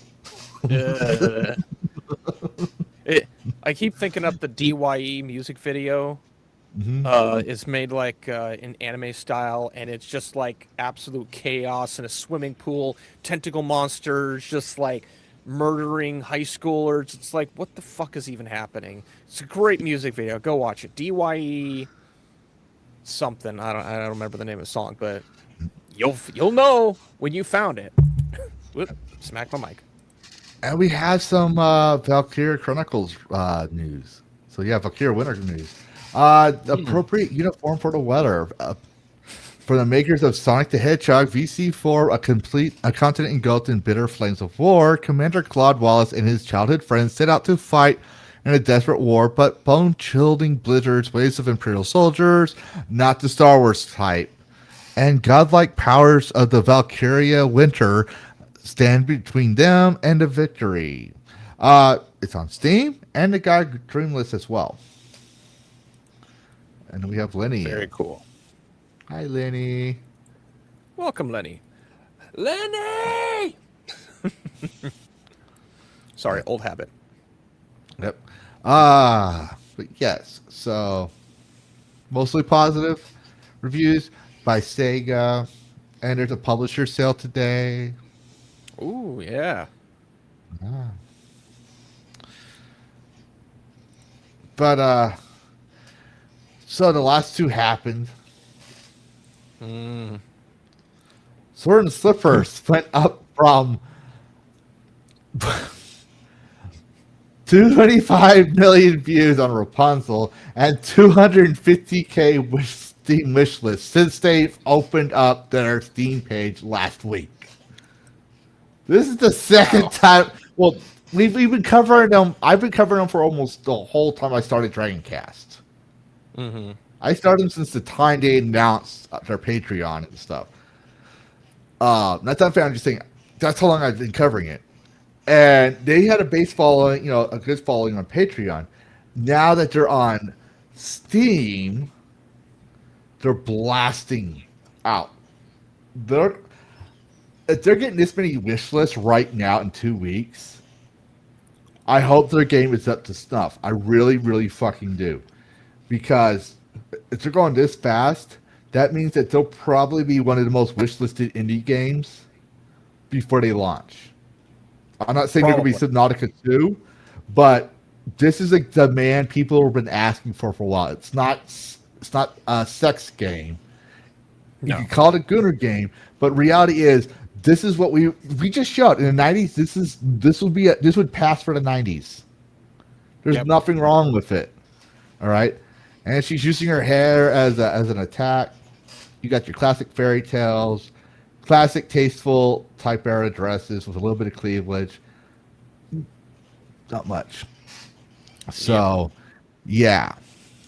Good on them, but deliver. Yes, deliver. But I was going to put this as a milestone, but I was like, yeah, it's also cake. I mean, congratulations. And I'm trying to get them on for an interview. But they're not answering. So anyone who's close to them, Bueller, just go tell them. Check your fucking DMs. At least send me I tried to get Eternum Games on because they made a statement about physical a while back, and we covered them last week. They responded. Their English not so good. Yeah. But if they have someone who's English, because they're from Spain, if they have someone who's English, they'll get back with me. But they actually said, thanks for covering our game. So they're kind of happy we're covering our game. But that covers your cake and your milk, and you better eat it all because we're going right into it.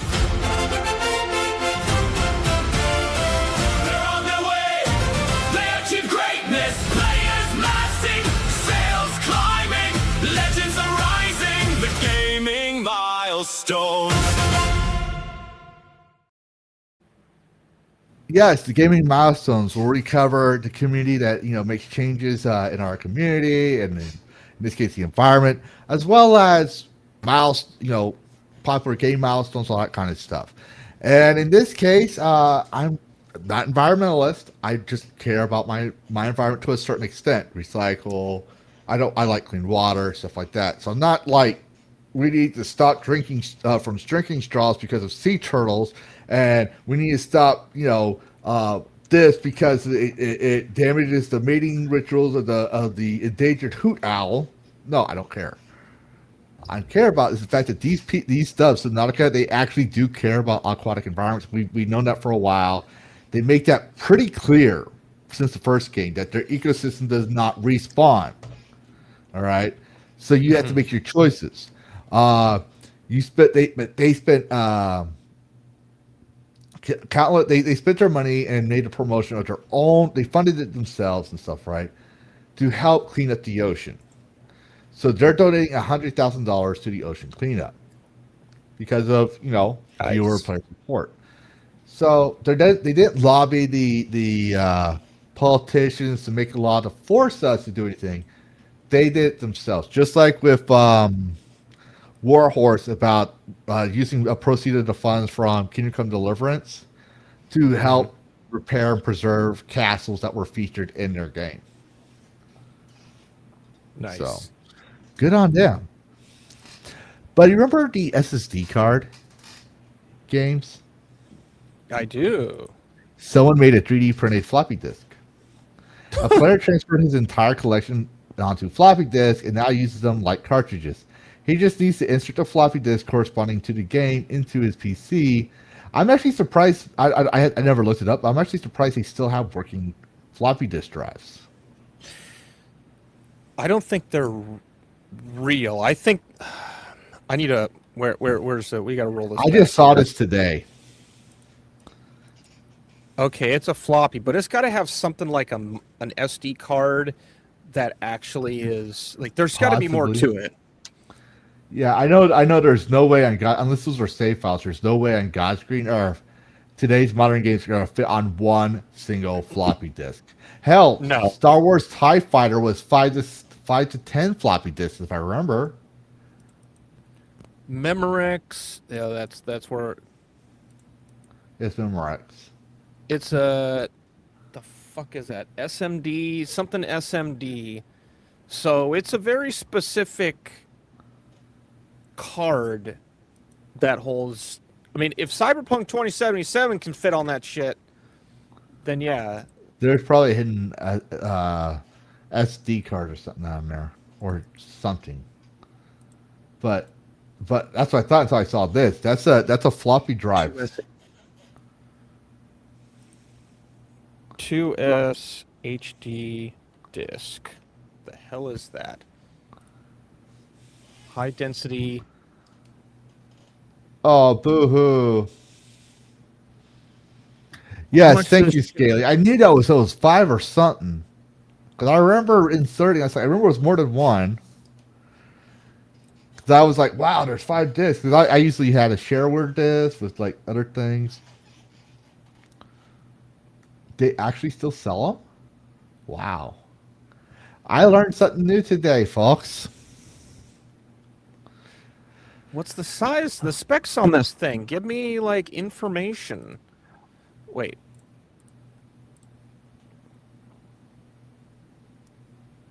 That's the problem with a lot of this stuff is it's all... Okay, so... Yeah, 1.44. So what? Something's not adding up. Something's not adding up. There's something else in this thing that Hades is it? Because Terraria is like 500 megs. It's not going to fucking fit on it in your typical floppy. Yeah. But if there's something like there's I'm wondering if it's save file itself, like a memory card for the old PS1 and stuff. The save file and. You could put an executable, an auto launch script on there, which would then pull from like Steam or something. You could do that, but you're not doing what I did with GOG, where like all of damn, what the hell was it? BioShock 1 complete is on this thing, I can put it on Yeah. and launch it. The save file still will generate on my normal hard drive because that's what it's scripted to do. But the entire game, cutscenes and all or whatnot, they're all on that SD card. And that thing's 16 gigs. Yeah. So whatever's happening here, this is interesting. But speaking of old school floppy disks, Mortal Shell 2 has a Doom Easter egg. Oh, yeah. Mortal Shell 2 has a Doom Easter egg, and it's the entire first level. Jeez. That's good. Mm-hmm.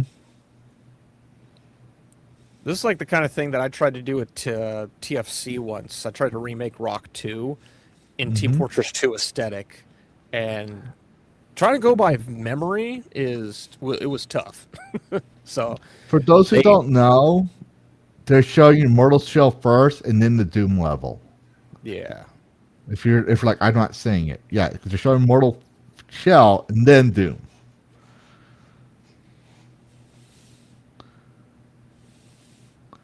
Damn. Yeah, that's...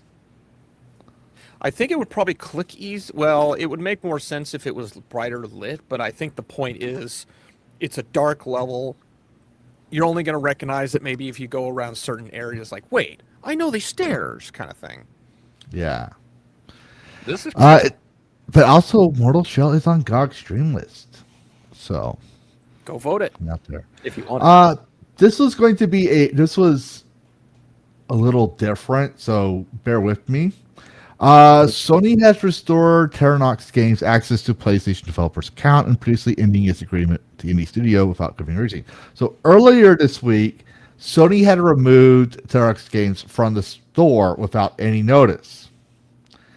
And then recently, they came out and restored the access, which I don't care about their factor from Ukraine. Yes, so what? I'm not because I know some people are like, well, they're from Ukraine. I don't. Well, okay. Well, Atomic Heart's from Russia. So, and we covered Atomic Heart. Just saying. I don't care. But I will say, y'all don't have to worry about us promoting PlayStation Store because we have, if my mods are so nice to put it out there, a Steam page, an itch.io page, and a GOG page for Stonks 9800 Stock Market Simulator that you see on the screen. So instead of getting it on PlayStation, you can get it on PC. I'm impressed that I'm going to launch the itch.io version. Like, that's... itch.io doesn't get enough credit. They got a lot of shit, but they really do deserve the credit for what they do. Because this is where most... like low budget, like $5 budget indie developers go. Yeah. That's cool though. It's the original. Itch.io's the original GOG. And I mean, I say it's like you buy stuff in there. There's no license, no ULIS. So anything you buy on itch.io is yours. Yeah. You can also, if you're an aspiring indie game developer, look on itch.io for assets. Some are free, some are not. But they still have, if you want to be an NSFW indie developer, I ain't judging. They still have NSFW assets, like sound effects and stuff. How do I know this? Because I get contracts from different types of game developers. There are some that I will not mention what I do. And they're not even in my professional profile. It's just when someone wants to hire me for that and asks if I do it, then I show them it. I don't make it public. Hey, Kind of give a little support. What's up? Could you cover this? My dog is whining at me. Yep. All right. Just you can go ahead and continue on with the script. Yeah. No, this is the fact that it's Ukrainian is, this should actually be kind of telling of the quality that you can be getting, because if we go here, GSC World is the team that made Stalker Shadow of Chernobyl, and they were based in Kiev, Ukraine. So, oh, Ukraine, they're not great. No, you those of you who all played Stalker, all three, well, I played all three of them. I haven't played Stalker 2, but came from Kiev, Ukrainian developer. They do exist, so Yes, I think it's perfectly fine that Turnox Games is Ukrainian. We don't have a lot of them. We probably had more before the war that went over there. Who knows? But yeah, I think it's perfectly fine. Will I be getting this? I don't even know what this game's about, honestly. I never played this when it came out. I don't even know if I heard of it. Let me go to Steam. Oh yeah. Yeah, I kind of think I've seen this a little bit, but unless I'm thinking of something else. But yeah, this looks fine. So this is the part of the I'm trying to gather my thoughts here. PlayStation is not seeing the profits of physical, and thus by cutting that off, they think they're just going to keep everything on their PS Store. They're going to lose more than just the digital. And this is one of those times where this is one of those games. Oh, you're not going to get on PS5 Store? Okay, fine. It's going to be on all of these other platforms besides PlayStation. Well, I don't want it on PlayStation. Too bad.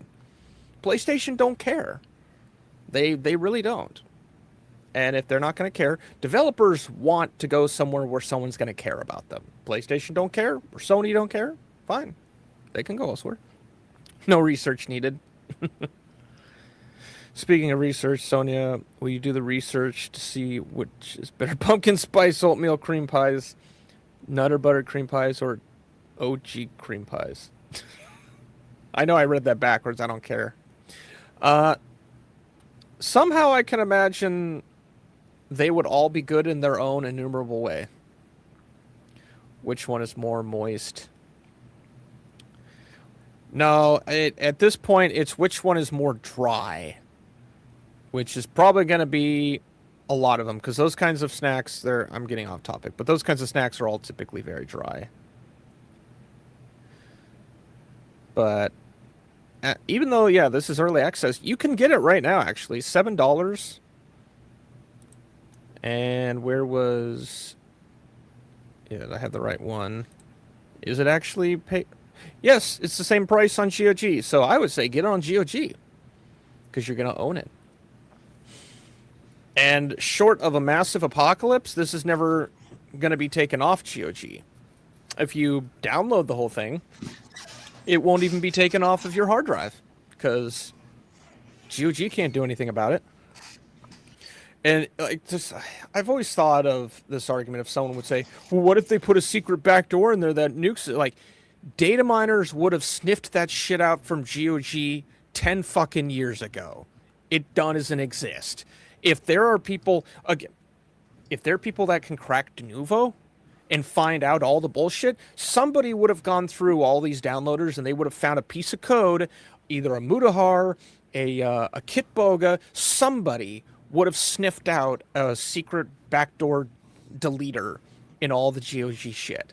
So, no, that don't fucking exist. So that kind of fear can be put out the window. Yeah. Yeah, sorry, but I when coming back, I took a look at the time, even though I have it over here. My mic covers the desktop clock. I forgot we did start an hour later, so I'm going to pitch this with you, Chris. I should have said this before the stream. Probably finish the gaming milestones and gaming updates and mods, because we had those dues, and then do our 2-hour break before we do the upcoming games and the main topic. Okay. Because that makes this, because I was like, why are you whining right now? You usually whine. It's an hour before I take you to the bathroom. I was like, oh wait, we went an hour later, so that's why. Yeah. Poor doggy. But yeah, so moving on. We have a walk with my dog. Now I missed my spot. Hang on. Shit. I was scrolling and I missed the spot. Where is it? Walk with dog. Yeah, I will tell this the reason why I consider it a milestone. So for those who know me, I used to have an emotional support animal for my PTSD called Zelda, a Husky Shepherd mix. And she died last year. or no, not last year. Thanksgiving in 2024. I still think it's last year. And to kind of cope with that, I would play Fallout 4, and I had a mod that I made that I'm not putting on Steam or anything, where dog meat looked like my dog. So it was like a last huzzah with my dog, right? Just the final goodbye. Even though I couldn't say anything. It happened. She was having seizures and passed away. I couldn't get her to the hospital in time, to the vet. Damn. She died on the way. But so I saw this, and the solo developer made a GOG about walking his dog Ezio with his real barks and panting it so they could go on walks forever. And I consider this a milestone because, he made a game about his dog. Ezio passed away, and the game's final update, a memorial statue, and videos around him on the map. And it's on itch.io and Steam. So I thought I'd make it because it is a contribution. It's a sad story, but a wholesome game about a pet owner's love of their dog. So that's a creative way of making. And I think it was made with RPG Maker. It looks like it, yeah. Which is RPG Maker's good. Yeah. Yes, you do need this, Sonia. You do need this. But yes, I've thought about doing something kind of like this because I lost Bonzi this year, and I've already had this idea of like there's this little script that I've been writing with my game, and I add to it occasionally. And I had a thought already of putting Bonzi as a character, but now I'm trying to think of how can I make the game kind of like built around the idea of Bonzi. Can I do that in a way that makes sense to the story without it just being? Yeah, you should do something similar to Stray, but it's called Bonzi. Or like do a Souls like Bonzi. You're Bonzi, but you attack with swords and stuff. Oh, that would be amazing. Bonzi Soul. And just like so OP and carrying the same sword that was in Dino Blade, the same fucking size sword because it's irrational, but it's whatever. Fuck it, it's a cat with a giant sword kicking ass. I would actually put that like if you actually were doing that in shared updates, I would actually post that in the Dragon Bites, and then when you actually are ready to launch it, we would have a dev interview with just you. That would. I'll think on that one. Maybe that'll be a bonus level. Yeah. But moving on, we also have some Elder Scrolls news. So while Sharma is beating Todd Howard, giving him a black eye for not staying in the kitchen and making Elder Scrolls 6. It's the wrong one. Hang on. It's the same link, so I don't have the right one. Fuck. The notes I have in there, because in case I do that, it's the tweet. I just copied it. So, wow. For context, I thought I'd fix this, but I forgot to save this last night. And so from this morning, I told Sonny just from this morning to like right before I had to make the stream, the moment I gave you the strip, I was literally trying to fix everything. But a fan-made RPG inspired by the Elder Scrolls II Dagfire is now 132 days into development, even as Bethesda is starting to give the Elder Scrolls 6 a few small signs of life. The project is called the Indie Scrolls. It's being developed by an apparently solo dev, combining classic Daggerfall-style pixel visuals with more modern gameplay. I actually had the original post, so I was trying to find it, and Pirate Nation covered it. So I was like, okay, fine, we'll use Pirate Nation. But Razia says the game is inspired by TS, but Daggerfall's visual key, and was created partially because the Elder Scrolls 6 is taking forever to come out. Damn, even the fans are throwing shade at Todd. Just putting that out there. The latest update shows the player exploring a farm, fighting enemies, and even brutally taking down a chicken. but we don't have any links to the games, so we do have the devs page if you care wants to share that out too. Yep. Oh, nope, that's not it. There we go. Oh, hell yeah. Go ahead and click there's this a page. Scroll down. Go down. Okay. That's how Gone. see he gives you each day's progress. Oh, nice. There's a term that I heard to describe these, which I think I'm going to start working in my vernacular. It wasn't even on Twitter. It was on Instagram. Someone re-edited the "Fuck You Baltimore" car commercial and phrased it as "Fuck You Todd Howard." These are being called Scrolls-like games because people are trying to recreate the Elder Scrolls since Bethesda's taken their sweet ass time. So enter Scrolls-like as your new thing to be obsessed with. Enjoy. Yep.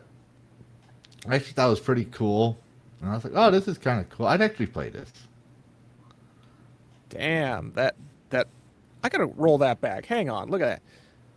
Literally like sprite animations, but in full 3D. That is really cool. Don't kill the chicken. It's a bad idea. Do it. But I want to see a bunch of chickens flying around and beating your ass. Give me old school Legend of Zelda. Yeah. You have committed crimes on High Rock and other people. What do you have to say in your defense? Cake. Yeah. Speaking of, Yeah. See, I want more. I want more of this type of character designs. it I left don't some care. bit to the imagination, but it didn't matter. Like, look at that. Yeah. Like, oh, it's bikini armor makes no sense. I don't fucking care. If we're gonna have barbarians and loincloths, who's to say there's no bikini armor? I don't care. It's fantasy. Give me my fucking fantasy. Even Or though they'll this just mod looks like Unreal, that gray texture is the same gray texture that was in the source That is engine Unreal for Engine. years. Yeah, but the gray texture, like they must have just used the same one because that was the same thing in Source Engine World Editor, and I was like, I know that. Well, one thing I like about Unreal is if you go zoom back into the video Mm-hmm. and just pause it, well, as soon as we get back to the texture, those grids represent 10 Unreal. It's either 1 or 10 Unreal Engine units, which is like a millimeter, and that's how we Okay, make yeah. our levels. Yep. So it's to scale. And that's the reason why I like you. Like people are like, oh, Unreal Engine. I'm like, I actually like it because unlike Unity, I don't have to make my grid layer texture. I make my grids, I block them out. This is called a blockout phase. He's clearly made a kind of playground of sorts. We call it a QA playground where we test our mechanics. And he's testing us to see how everything works. And then he's going to put them into the map. And we saw the map a little bit earlier. So this is one reason I like Unreal Engine is because it helps me map things out to scale. Because if I don't do that, let's just say I'm going to have a lot of heartache trying to fix everything. Yep. Source had something similar. You could change your size up, and they actually had a texture to represent human height. And if you scaled it properly, you could then scale all your people based on that ideal human height of whether you want them taller or shorter. So it's nice that you have those options in there. Makes life easier. Now, I want the Indie Scrolls guy. If you're watching this later on, let us know if we can interview you. We would love to bring you on. Yes. This looks very fun. Also, we have another milestone. Yes. We covered them before. Grim Dawn's DLC had just hit 200k copies. Fangs of Askerden has hit 200,000 copies sold in their highest player period since 2019. Thank you to everyone who stepped into Grim Dawn for the first time or returned to Cairn. we wouldn't be where we are today without your passion and support. And I like that last part. Thank you to everyone. We wouldn't be here without you. That shows that they're aware of who put them where they were. All right. And remember when Elden Ring came out? Yep. From Software said, "Thank you, fans. Thank you, Tarnished." And the freaking media went nuts. Really? Because you remember in 2014 they said the time of the gamer is over. You should have an audience, right? So what did they do? They thanked their fans because they didn't cave into the whole. They did do the Type 1, Type 2, sure, but they didn't cave into the broader DEI, right? So what did they do is when people download their game because they're the OG's Dark Souls, right? Mm-hmm. They thank their fans. Now I haven't finished Elden Ring, but when I first played it, I was actually impressed when I got out of the crits, and I was like, "Wow!" It kind of overwhelmed me. And the dragons are fucking dragons, 4 legs, and they're not they're not easy to beat. No, nothing's easy to beat. It's Dark Souls. I'm just saying, it's like dragons. I always expect dragons to be fucking hard, and I was not disappointed. But I got lost in that. I didn't know where to go next. Like, where do I go next? I had to start the game from scratch. I was like, fuck it. Yeah, Elden Ring is... I played it a bunch of times, and I don't know if there's a progression. I don't think it matters if there's a progression. You just kind of, like, go and defeat shit, if you can. Yeah. But here's one thing I want to point out, is that another thing I like about Grim Dawn, they had the mentality of you own your game, because it's not only is it also on Steam, but it's also on GOG. Ooh. So we have posted those things. And keep an eye out. You know, we have the links for both. That I'm trying very hard to post if GOG is trying to get the game or has the game, because they're starting to blow up, especially after this past summer. They got a bunch of free PR. Yeah, they took the whole. They actually had. They took advantage of it. They took up advantage of an opportunity here, which is smart marketing. As soon as Sony did their bullshit, it's like, at GOG, you own your games. That's all they had to say. That's all they said.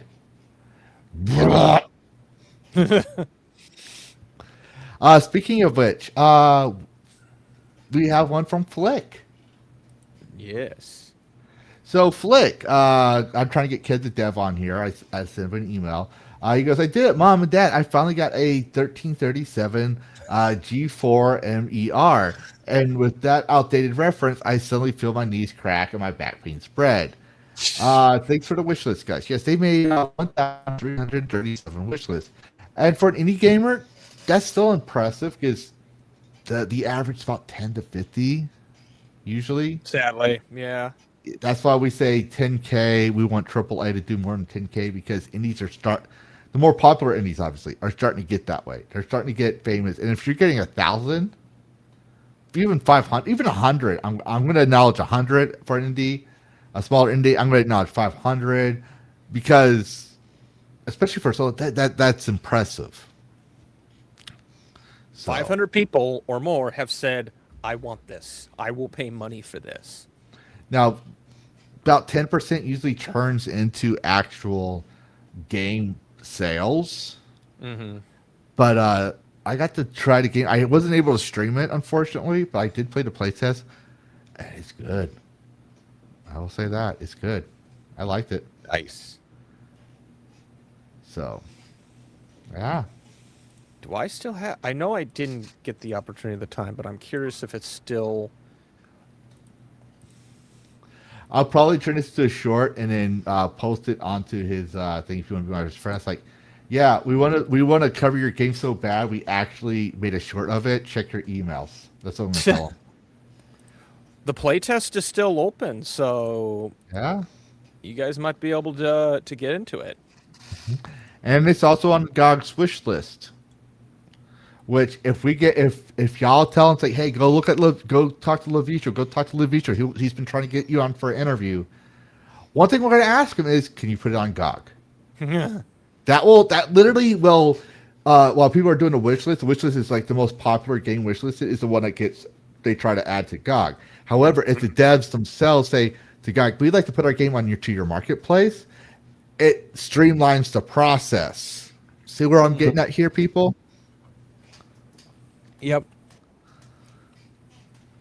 I have this theory that GOG is going to have to hire more people within the next year because there's just going to be too much probably for them to handle. I'm projecting massive growth over the next 5 years of GOG alone. Not even including itch.io, obviously Steam, maybe Zoom platform. They're trying to like get some attention, but GOG is going to blow up. If there was stock, boom, I'm putting stock in that fucking company, but they're not public. I think it's a smart idea because what have we seen with public companies? Yeah. To be fair, to be fair. Let me buy them privately. Let me talk with their people and buy some stock privately. But the thing is, we can't get every platform. It's like we don't even mention the consoles. We try when we can, but that's why we had the Steam. I mean, trying to get the GOG ones alone, because some of these sources, they don't share the Steam pages. They don't share they definitely won't share the GOG pages. So I have to, every time I find a game that's interesting, I have to post this other one. But moving on, we got some gaming updates. I did not check for some of these if they have GOG pages. Y'all can go look at it yourself because I was running out of time. But if y'all remember, I covered Agefield High from like the early 2000s. There's a new update from these guys focused on fixing crashes from lower end devices. This includes startup issues, crashes at the tattoo shop on the Steam Deck, and crashes during cutscenes. Please note that every machine is different. If you're experiencing crashes, let us know. So they made a second update, so that means that it's not just a slop game. They're really trying to make the game really good. I haven't gotten it yet, but I'm thinking about it. It's like Bully, and then they have a hot tea turner, which is kind of interesting. But try to relive your days before you enlisted in the service on the War on Terror. Yep. And regretted doing that because you missed all your episodes of Supernatural and Smallville and stuff. I finally caught up with that by the time my son turned 3. Yeah, I was a Supernatural and Smallville fan. Stargate. Stargate too, but I did not like Stargate Universe. Fuck that show. That will go down as the distant one that only a third of Stargate fans actually liked. Well, no, we'll go even a step further. It's just like with Star Trek fans not acknowledging the odd number movies. Was it the odd number movies? That one. The odd and even. I don't understand that shit now because, like. Well, what was the one that? What was that one that had Picard and Kirk? People say that was like one of the worst ones. Generations. It wasn't that bad, actually. Like, I remember watching it. I saw it in theaters. Yeah. So, in terms of characters, everyone acted like their characters in Generations. By the time First Contact came out, this is now a review of Star Trek, by the way. By the time First Contact came out, they action filmified everybody. They changed the sets. They had crashed the Enterprise D. They changed a bunch of shit up. Doesn't matter if Jonathan Frakes was directing. He had instructions that he had to follow. Generations, that was still the truest form of both TOS characters and TNG characters just on film. Yeah. The script was shit, but that was a studio film, unfortunately. Yeah.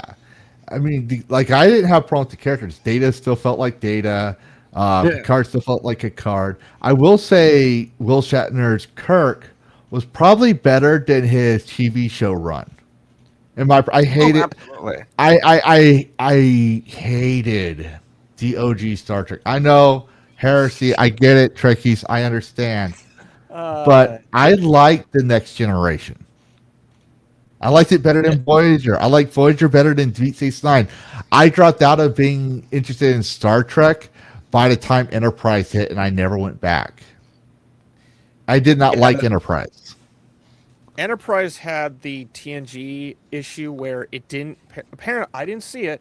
I'm going by like what Dave Cullen and others have said. Apparently, it didn't get good until season 3, and that was like a hard season 3, meaning like shit 1, shit 2. Okay, it's getting better by 3, but like you basically like go back to Star Trek Picard. Seasons 1 and 2 were absolute fucking nightmares. Season 3 is like the best fucking Star Trek TNG movie that we've had in 30 fucking years. But good luck convincing people when season 1 and 2 were shit. So it's one of those things. Like I did like the Wrath of Khan. Wrath of Khan, and I'm going to quote RLM here. Wrath of Khan set a lot of bad precedents, and it kind of it was a watershed film that everyone was, all the producers and directors and writers were like, we need to clone this. I actually like the motion picture, but then again, I'm a fan of Robert Wise's directing because it's a slow burn. That is motion picture is true to form Star Trek. It's exploring strange new world, new thing, and new civilization. Yeah. That's Star Trek motion picture. Yeah, it's slow as fuck. You don't have to like it, but it's a Star Trek. Wrath of Khan was something that they didn't know what the fuck they were going to do, and it's like, let's bring back Khan from episode whatever the fuck of TOS. Or was it Wrath of Khan? It was Wrath of Khan. Yeah, because the Wrath of Khan was the movie, right? Yes. Where he goes, Khan! Yep. Yeah, that's what I thought. Yeah, that's where it kind of started this theory of like odd versus even. I've never agreed with that because I like Search for Spock. I'm all right with Voyage Home. Search for Spock was good. Yeah. I like Search for Spock. I'm all right with The Final Frontier. And I say all right. There's things about it that are kind of okay. People are like, oh, it sucks because Shatner direct. Go look into the original script. It's actually fucking fascinating. Critical Drinker does. Like, every Star Trek movie is kind of like the Resident Evil films. There's something interesting about each and every one. And I like them all. I like parts of Generations. I don't care for First Contact, honestly. Like, that's just me, but I appreciate things about First Contact, but I don't care for it very much. I will say the new Star Trek movies, okay, as a popcorn flick, I did not like the remakes. Oh, that was Alex Kurtzman. You can just write them off. Yeah, it was, like I said, it was a good popcorn flick. It's got your visuals and stuff. Yeah, but even the new Khan, while he was interesting, it just did not hit the same as for me. I like Wrath of Khan better. There's more like that Captain Kirk movie the Captain Kirk in the movies was better in my view than Captain Kirk in the TV series. I could not sit there and listen to them sometimes when I was like, I know, Strange New Worlds, but this feels like some episodes felt a little preachy. Like, look at this vast ocean and forest and natural resources. We get that. Okay, move along. Give me something that Strange New World feeling. Because like there are better episodes, yes, but the ones I keep getting to see when I did get to see them on TV, because it's remakes, like a re-airing of old episodes. Yeah. It was always those. And so looking back now, I'm realizing maybe this whole propaganda thing went as far back as the 90s because they would show what they thought was interesting. Yeah. I'm not a fan of New Trek. No, I'm not a fan of it either. Popcorn flick, yes. Lore-wise, and I'm not a Trekkie. I will never claim to be a Trekkie. I'm more Star Wars fanatic, and even then, Disney destroyed that. Thank you, Disney and Kathleen Kennedy. I enjoyed sci-fi movies and fantasy movies, and so I enjoyed Trek. I was more of a Stargate fan than I was a Trek fan, but still, I liked sci-fi films. I liked sci-fi movies.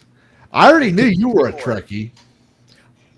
1864. The only thing I'm really missing is the blueprint. Like, I have the Reliant. It's my favorite ship. There's things... Oh, the plate fell off. But I have to concede that there's, like, certain things that I think are objectively better when it comes to Trek. And I don't need to have arguments about it because they're my opinion. Yeah. But moving on, because we're going in a tangent. I know we could talk Star Trek all night, and this is not Star Trek. We might do that, Karis. We might do a We Star should. Trek game coverage. Like we'll just talk about Star Trek games. But let's talk about the next thing that happened. Aftermath C. Yes. So y'all remember, Steam went after him because they didn't like his banner, but the demo build has been reviewed and approved. So you will find he's true to his word. The Halloween update or Halloween demo is coming. So I know Karis is probably going to cover it. I'm going to cover it, and well, congratulations, TJ. You're getting in the big worlds. Looking forward to Is that. there fellows that praise the Omnissiah? Okay, I guess it's a Star Trek reference. I feel I'm like not I should know that, but yeah, You we should. could totally go forever. Oh no, Skytex, That's a if you pretty- know the reference, go ahead and let him know. Is But that moving that's 40K. 40K. Where would you Oh. throw that one out? From? Yeah, see, I don't know my 40K lore. That's different. That's a whole different beast. I know nothing. Yeah, he confirmed it. No, it's a Warhammer 40K reference. That's a whole different beast. All right, but if you were updating your drivers this week, you might have noticed something because we covered these steps. Luminary says if you updated your graphics card last week, you might notice it. And if you can see, Luminary was part of the update for NVIDIA and Mortal Shell 2. They're getting noticed by the big guys. Oh.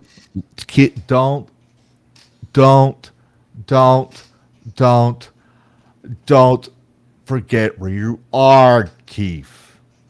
Keep your congratulations. I'm gonna let you know. Congratulations getting there. First off, I told you I see potential. I didn't say it's a great I see potential of a great game. You still got work to do. Okay. Don't listen to the corpos. Listen to your fans.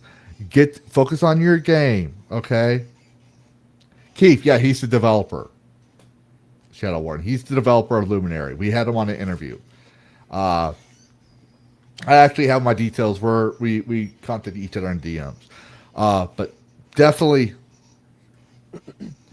just keep it in mind, it is empty. It's just two people making a game, but they have something there. And the fact that NVIDIA has made adjustments for Luminary and shows it on the screen, this is what you'll see on your update screen as your drivers are updating. The fact that that's there is impressive. That's a freaking milestone. That's a huge milestone. Not only that, you think about what Jensen Huang has been doing. Jensen's been like spearheading the whole AI data center, and basically, we're not going to have personal computers anymore. We're going to have AI agents, all that shit. But someone, somewhere within NVIDIA's large conglomerate said, we need to make note and acknowledge Luminary and Mortal Shell and Sinking City. We need to acknowledge these non-AAA because this is where the attention is right now. That's fucking safe. You've got now Jensen's company. You've got Asha. Everyone's fucking noticing, people. And what did we say even before this was happening? Indies and double A's are going to be the new double A's and triple A's. And it's already happening. It's already happening. I was going to say something really like Tableside is leaking on the flowers or something. Some stupid Markiplier reference. It's like, I don't know what I'm supposed to say. Nope. Yep. But also, we covered this before, and there's a new update. Nuns of Guns on September 15th is getting a new map ready. Yeah. So. Interesting. Yeah. If you like the whole nuns thing and guns thing, you combine them both. We covered this before in the past. I thought it was a funny game, so I was like, yeah, fine enough, I'll cover it. And then they have a map, no history, no reasons. Damn. So you're a nun, but they should make a nun game, but instead of nuns, guns and nuns, it'd just be like a nun with a ruler. She's going to town on demons. Oh, jeez. She just like sharpen the ruler occasionally. And SBI, I understand what you're thinking, but I'll throw you one. She doesn't have to be a big titty waifu. She could be an old regular nun, like a stereotypical nun, old nun with a ruler. Just like that I remember seeing clips of it on YouTube, but that one nun who sees demons and stuff. You know what I'm talking about? Oh. Yes, I don't know the name of the movie, but yeah, she's got some wacky ass power. Yeah. That This is would about be heresy. But Damn. yes, so that's our gaming updates, and now we got a mod for Quake. Yes, I'm looking forward to this. Quake 4, The Awakening Complete Edition. Our aim is to complete the last steps needed for this expansion to reach 100% completion. Updated music, complete sound effects and ambient soundscapes, all new voice acting, updated levels, weapon adjustments, and more. And this is on ModDB. Now, ModDB is an alternative to Nexus. And when I do my Skyrim games, I go to ModDB because they have one of the best texture packs that still to this day people recommend in Modless. So the link down. No, I did not give you ModDB. I was looking somehow, for it. Yeah, I just saw that and I was like, uh-oh. But I can fix that, and I will personally fix that. Okay. Yeah, go ahead. You go ahead and tell people why you're excited for it while I to help stall for time. Oh, I already found it. It looks like. I actually really enjoyed Quake 4. Quake 4 had this weirdly weak reception for some reason. It's like people didn't expect, they didn't like it for some reason. It's like Doom 3. I still to this day I have no problem with Doom 3. And same with Quake 4. Like Quake 4 was like your classic Quake go shoots shit. Unlike, I think you made the joke last night, Livistro. Quake is, no, not, it was Scaly, I think. Said everything's gray. One of you said everything's gray. The floor, the ceiling, the fire, everything's fucking gray. That was Quake 1. That was probably Scaly. Yeah, which that was fantastic. Quake 4, they gave some greens and some yellows in there, but the plot was really interesting. They try and strogify your character, and it's like a really graphic for its time scene of like your body being mutilated. Everything was brown. Yeah, not gray. Everything was brown. It was brown. Everything's brown. Yeah, see, Yes. even Sonya was paying attention to Scaly. Yeah. You should be ashamed. I so stupid. Put me in the P corner. But yes, I remember hearing that there was going to be an expansion, because we actually did expansions back then, not like DLC wasn't a thing because dial-up. So you're going to get an expansion, and that never fucking happened. And I was kind of sad because I wanted to know more about the whole Strogg battle. And seeing this, like 25 years later, whatever the fuck, I think this is very fitting. Like this game that is still perfectly fine. Go get it on GOG or wherever, and now you can actually get some new goodies for it. I responded to the tweet somewhere. Yeah, do you have any media kits? I want to make a fucking trailer. So they haven't responded to me. Maybe I need to go dig some stuff up. But I have Quake. I bought it years ago. I should probably play it again because I do like Quake. Yes, and that concludes our mod coverage. That's all the mods we had. I just know Quake 4 was a big thing. I didn't get the chance to play Quake yet. I'm getting there. I want to start with Quake. I want to do all four, and this is probably a mistake. I want to do 1, 2, 3, 4.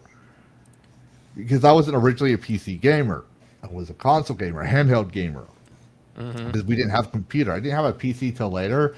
And then the towers fell, and then I joined the military. And so clearly my PC gaming was very limited. But anyways, we're going to be back with upcoming games. We have some God Games news.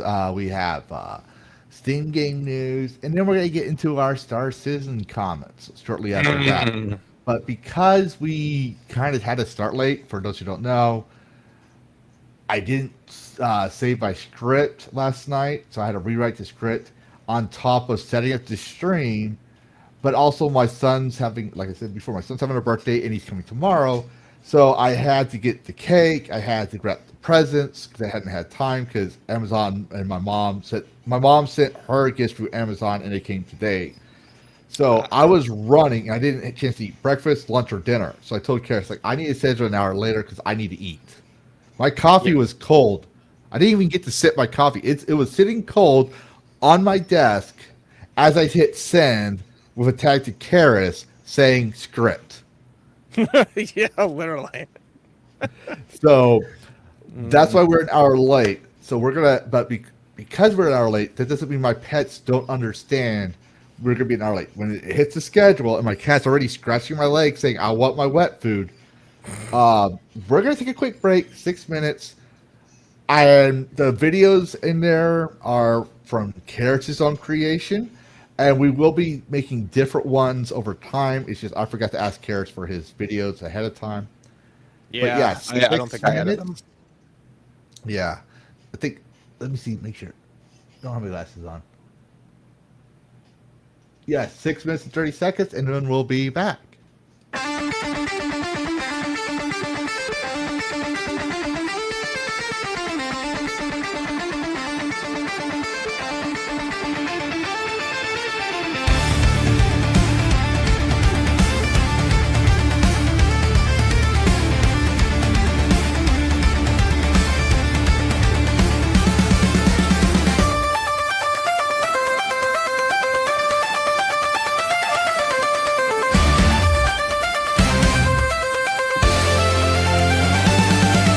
What if your next catch uncovered a forgotten tragedy?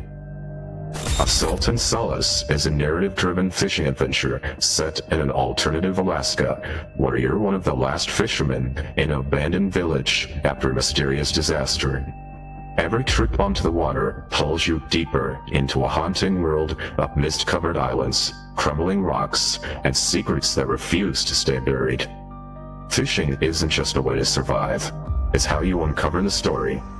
As you explore the archipelago, you'll solve environmental puzzles, discover hidden locations, and piece together the truth behind a community that seems frozen in time. If atmospheric games like Dredge, or the haunting worlds inspired by Simon Stolenhog are your kind of experience, Assault and Solace is definitely one to keep on your radar.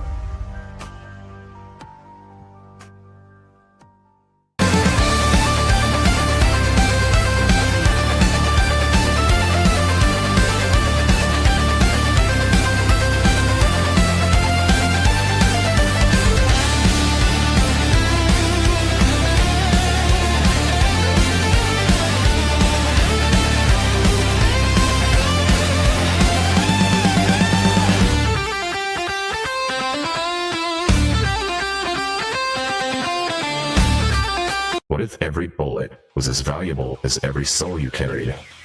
Terror Storm Ground Zero is a first-person action horror game that fuses the tension of survival horror with the punishing progression of a Souls-like. As a lone mercenary investigating a horrific underground crime syndicate, you'll battle grotesque enemies, scavenge every last round of ammunition, and recover blood tokens after death to grow stronger. With no traditional healing, every encounter becomes a calculated risk, where survival depends on careful resource management as much as your aim. Featuring interconnected level design, challenging combat, environmental storytelling, and brutal boss encounters, Terror Storm aims to capture the dread of Resident Evil and Dark Souls, while carving out its own identity in first person. If you're looking for a survival horror that rewards patience, precision, and perseverance, this is one project you'll definitely want to keep on your radar.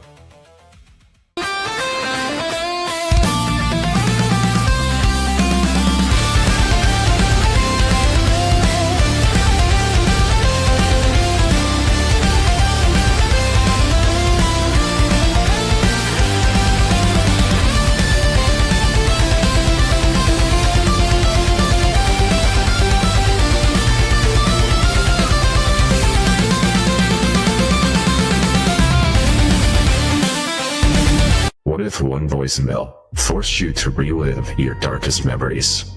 Liminal Point is a classic survival horror game that follows Lyra as she returns to Ashen Point, the island where her band's story ended in tragedy.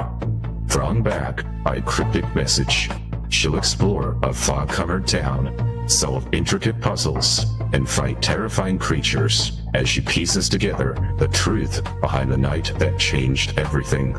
Inspired by the golden era of survival horror, Liminal Point blends tense exploration, resource management, and psychological storytelling into a haunting mystery. If you've been waiting for a modern game that captures the spirit of classics like Silent Hill and Resident Evil, Liminal Point is one you'll want to keep a close eye on.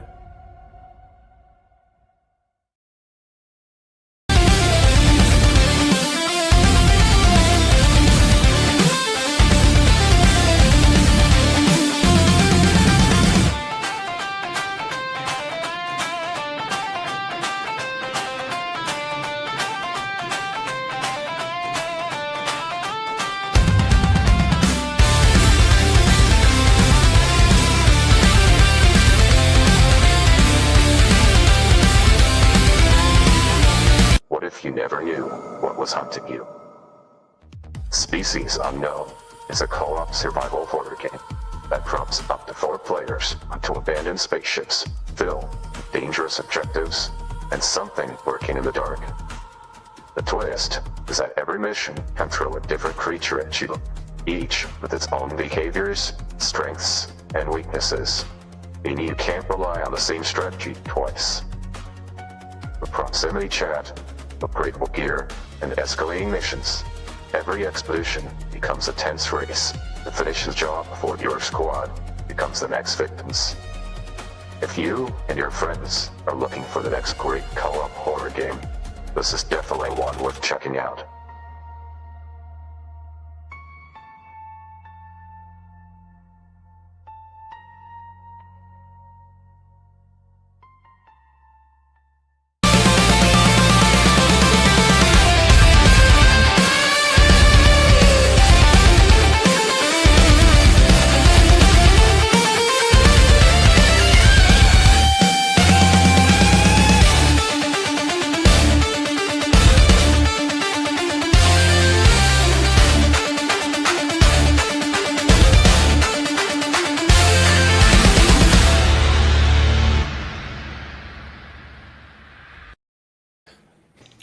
Oh, you just made it just in time. Oh, I have to tell you this hilarious thing that I walked in on. So I walk into the room and Sailor Moon is playing, or what I thought was original, like Deke era Sailor Moon. And it's got, you know, all the inner senshis, and it's got Tuxedo Mask. And I'm just doing I'm cleaning up from the food I had, and I hear Tuxedo Mask say, "What's up, Sailor Sluts?" And I'm like, what the fuck? I don't remember that being in the... It was the Keemstar version. Yeah. But I was like, what? What? How was that part of the original dub? But no. It was great timing. Ah, yes. The abridged version.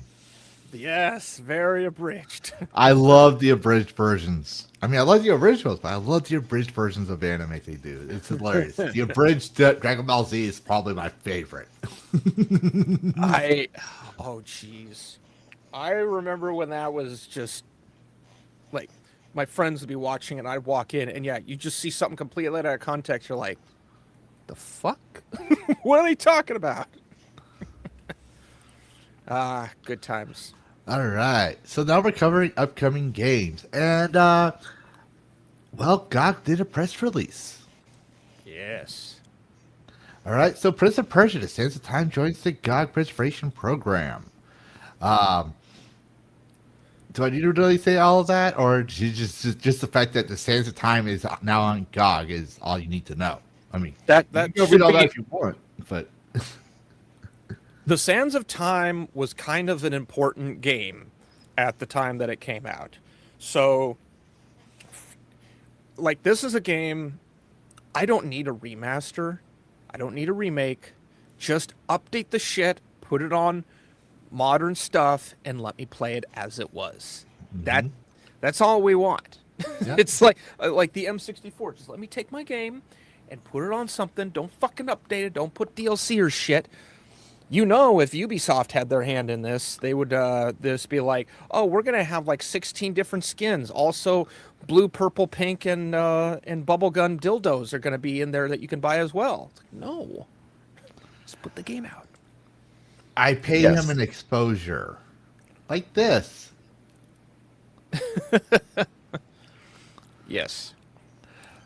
But yes, we also had the Blood of Dawnwalker. It's for pre-order on Good Old Games right now.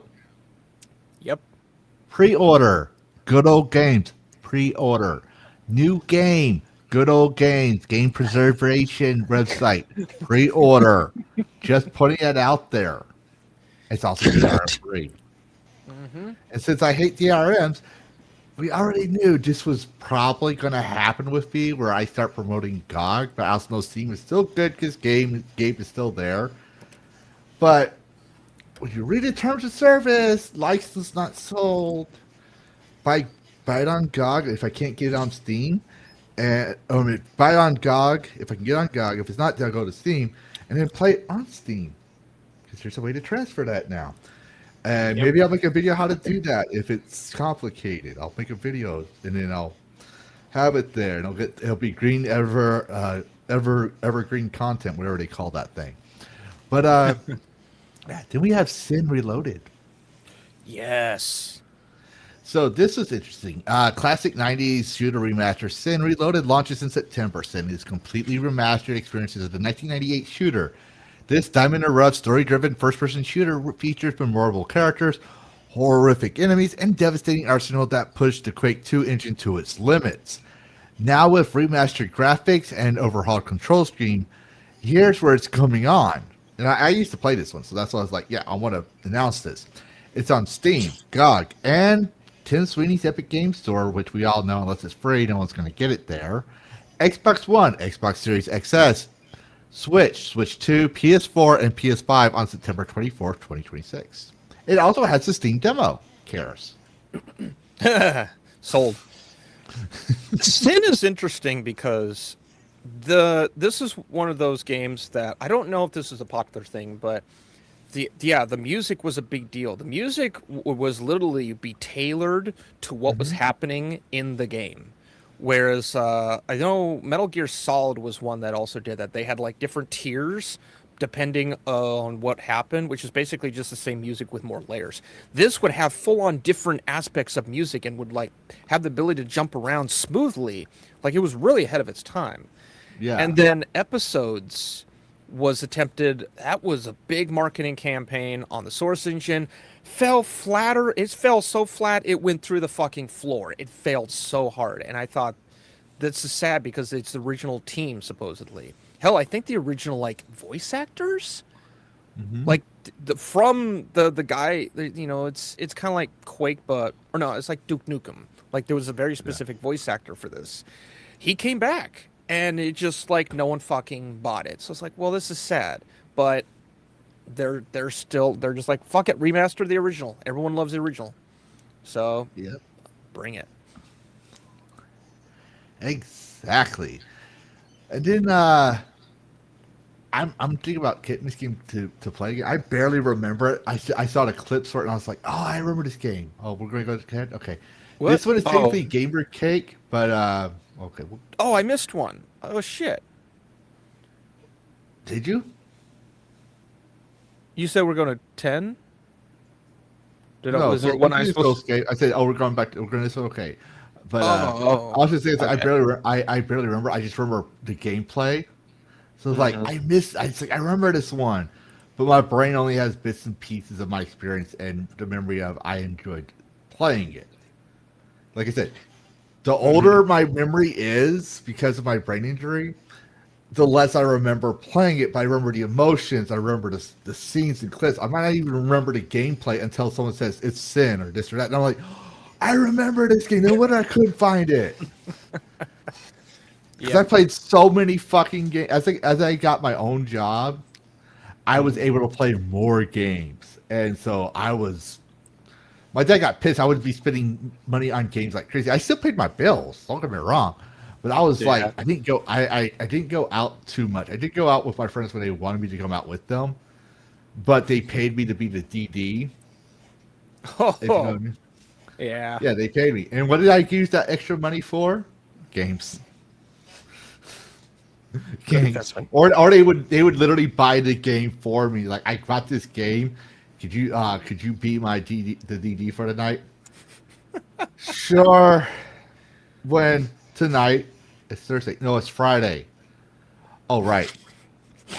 Okay. You give me this wonderful thing and I can't go enjoy it. Fuck. But see, they'd be all passed out. I'd be hyped up on Coke from the bartender because she would give free drinks to DD, like non-alcoholic. And so I'd sit there and drink my Cokes. Sometimes I would get numbers, but I never answered them because you know that the rule. We wait 3 days to call them back. Me, by the time 3 days is over, I just finished the game, and I'm like, oh shit, I didn't call this person. They don't want to talk to me anymore because they want to know, why didn't you call me back? I was playing Sin for 5 days. What else? I was playing video games. But now we have Soulscape. Now, for people who don't know, Soulscape, there's another game called Soulscape, so you gotta be careful. I had to look this stuff up. Okay, it's not on GOG, but it's on Patreon, itch.io.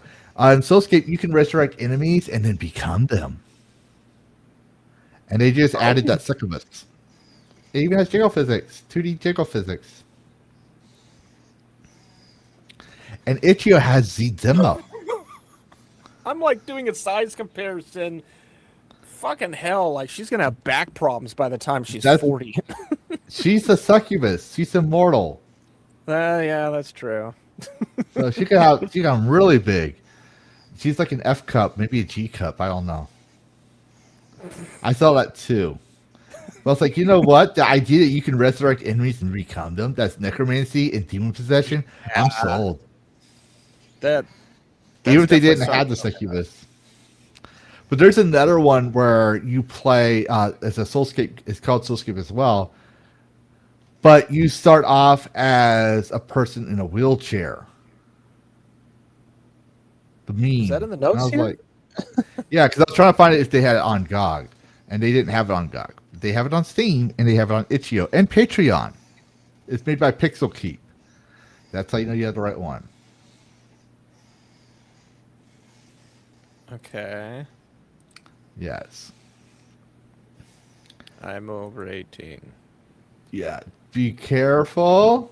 I mean, I do think that this Patreon does censor them a lot, but yeah, it's it's an interesting game, and we cover all kinds of games on here.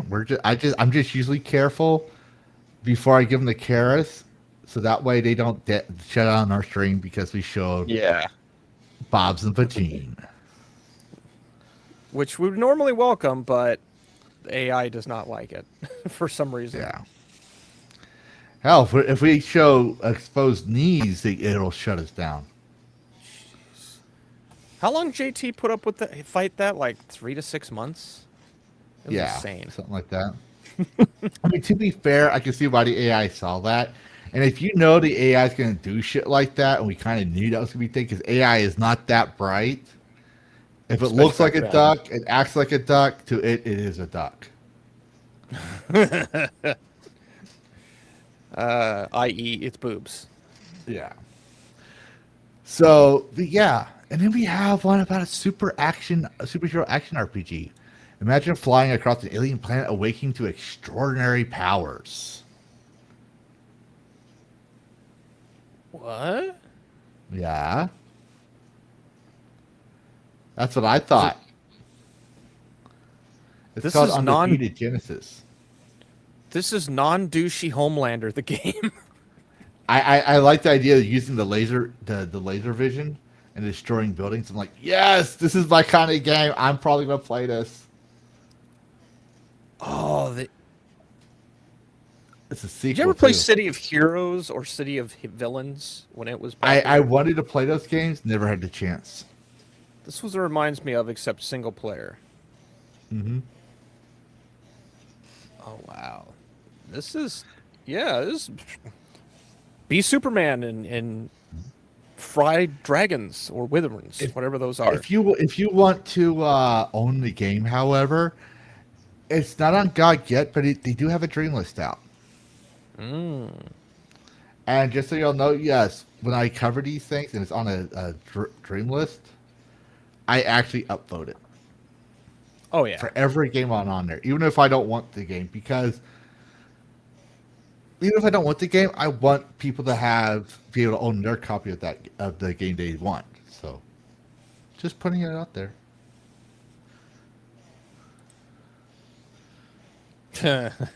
Yep. The votes are coming in. Get your votes in, people. Yep, and then there's Sign of Silence 99 Nights, where you survive 99 nights in a cursed forest. Highlights that you play solo or with friends, build and defend your camp, survive almost 100 nights each night, gets more dangerous. Explore the forest, uncover the secrets of an ancient cult. Noise, light, and footsteps attract danger. And there's a playtest, and it's not on GOG. But survival, 99 nights. Get it now. To be determined. I think I've seen this before. Have they done anything else? What do they got featured? Okay. Oh. This dev. Okay. I've seen a cult. I've seen Sign of Silence. Okay. Wow. Yeah. I like this. Cool. Well, if you like that, how would you like to have an expedition into the darkness? Is there 33 of them? Yeah, there's 33 of them. This game's a medieval extraction game where you go into dungeons to find loot. Make deals with the dark gods in exchange for forbidden powers. Sounds like my kind of thing, actually. Large maps with nightmarish creatures, deadly traps, unstable structures, hidden drops, and toxic gases. Quests to complete on your runs. PvE co-op with up to 4 other people. Assemble weapons from individual components. Swords, maces, axes, polearms, spears, bows, or crossbows. Return with resources from the deaths to repair and upgrade your base of operations. Which I like again. I love bases of operations. I'm a sucker for that. It's called Expedition in the Darkness. And it has a demo for Karis. And it's on Steam. But it's also on the GOG Dream list.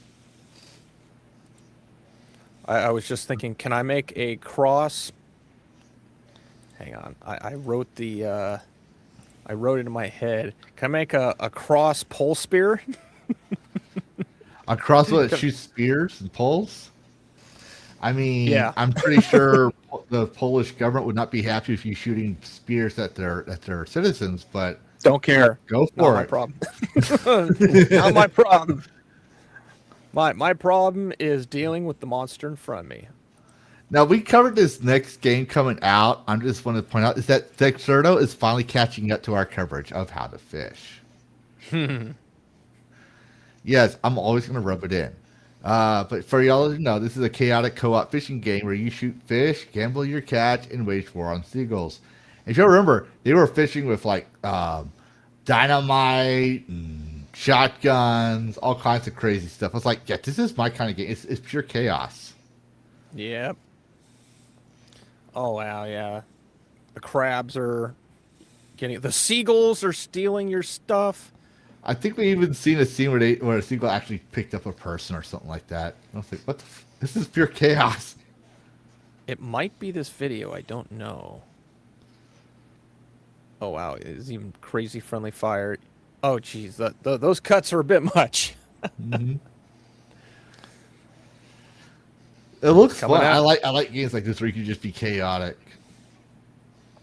Nothing matters. It's just, can we survive to the next round?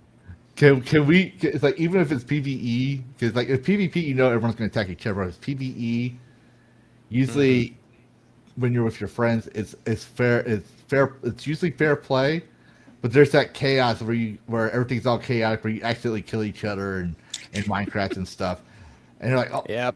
It's the only thing I used to love about PvP is when we're playing a game, we don't know if there's friendly fire because they don't tell us in the articles and stuff, and so you're playing for your friends, and one of you ask the question, is there friendly fire? And one of your friends, you hear cocking a gun, and next thing you know, you respond. And then he goes, I guess there is. And you realize your own buddy shot you. How do I know this? No, I was not the one that asked the question. I was the one checking if there was friendly fire. Oh, Shadow Warden has interesting. You played Into Darkness? Wasn't a fan? What did you like about it? Was it the controls? I can imagine for a playtest, the controls would be the first thing that would I know it's be not janky. the purple lighting based on his avatar. Yeah. Speaking of purple lighting, I don't know if you've noticed this, Levistro, but with the discussion of GTA 6, I've noticed a lot of people defending it conveniently have a lot of purple in their avatar photo. Maybe it's just me, but I'm noticing a theme. Yes. Yes. But yeah, let us know, Shadowrun, what you do. We're gonna move on. The next one is God Save the Queen. I mean, God Save Birmingham.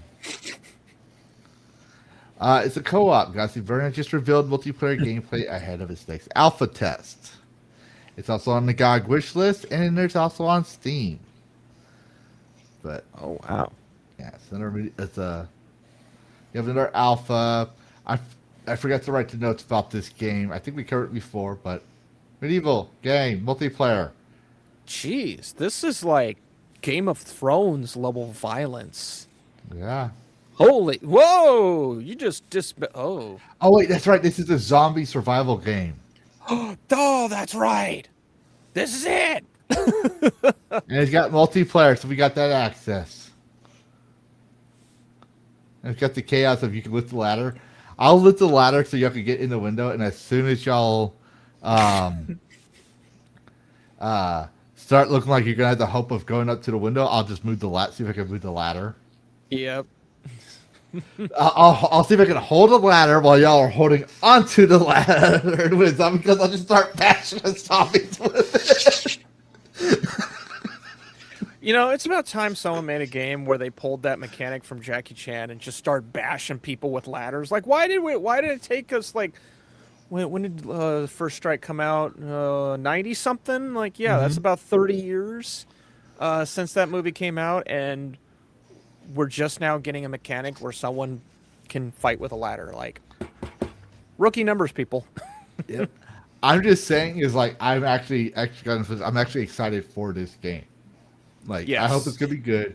A zombie medieval game where you can't have guns, you're just running around with poles and swords. Oh yeah, that makes it even worse. Like, at least within Species Unknown, we have shotguns and pulse rifles and shit along with our stupid pistols, but we have those advantages. Here, what do you got? A dull spear to use?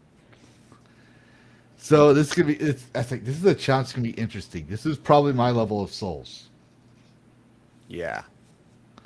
And there's the chaos where you have the jester. You just like, oh no, you're not getting in there. I want the Jester hat. But if you think this is fun, imagine a survival game where the bears can hear you through proximity chat.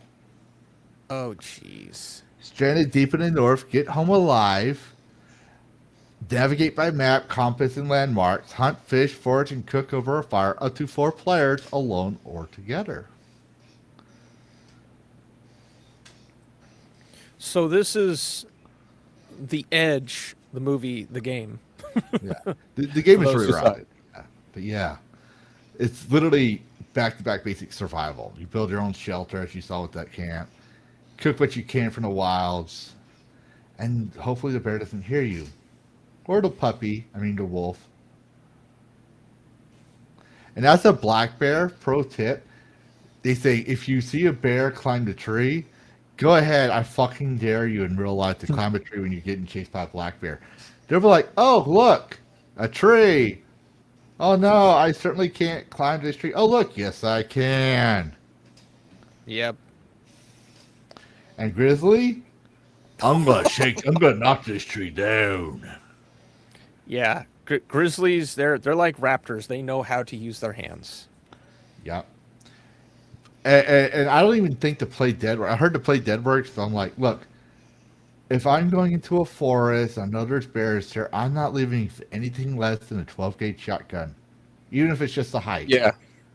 Mm-hmm. I no, not messing with bears.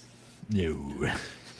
Or at least a 45. 9 mil, unless it's like 22 rounds worth of 9 mil, and you get all headshots, and you're lucky enough.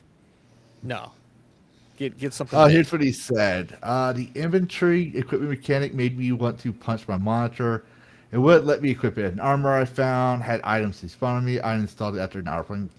Wasn't it in alpha though? You said you were playing in the playtest.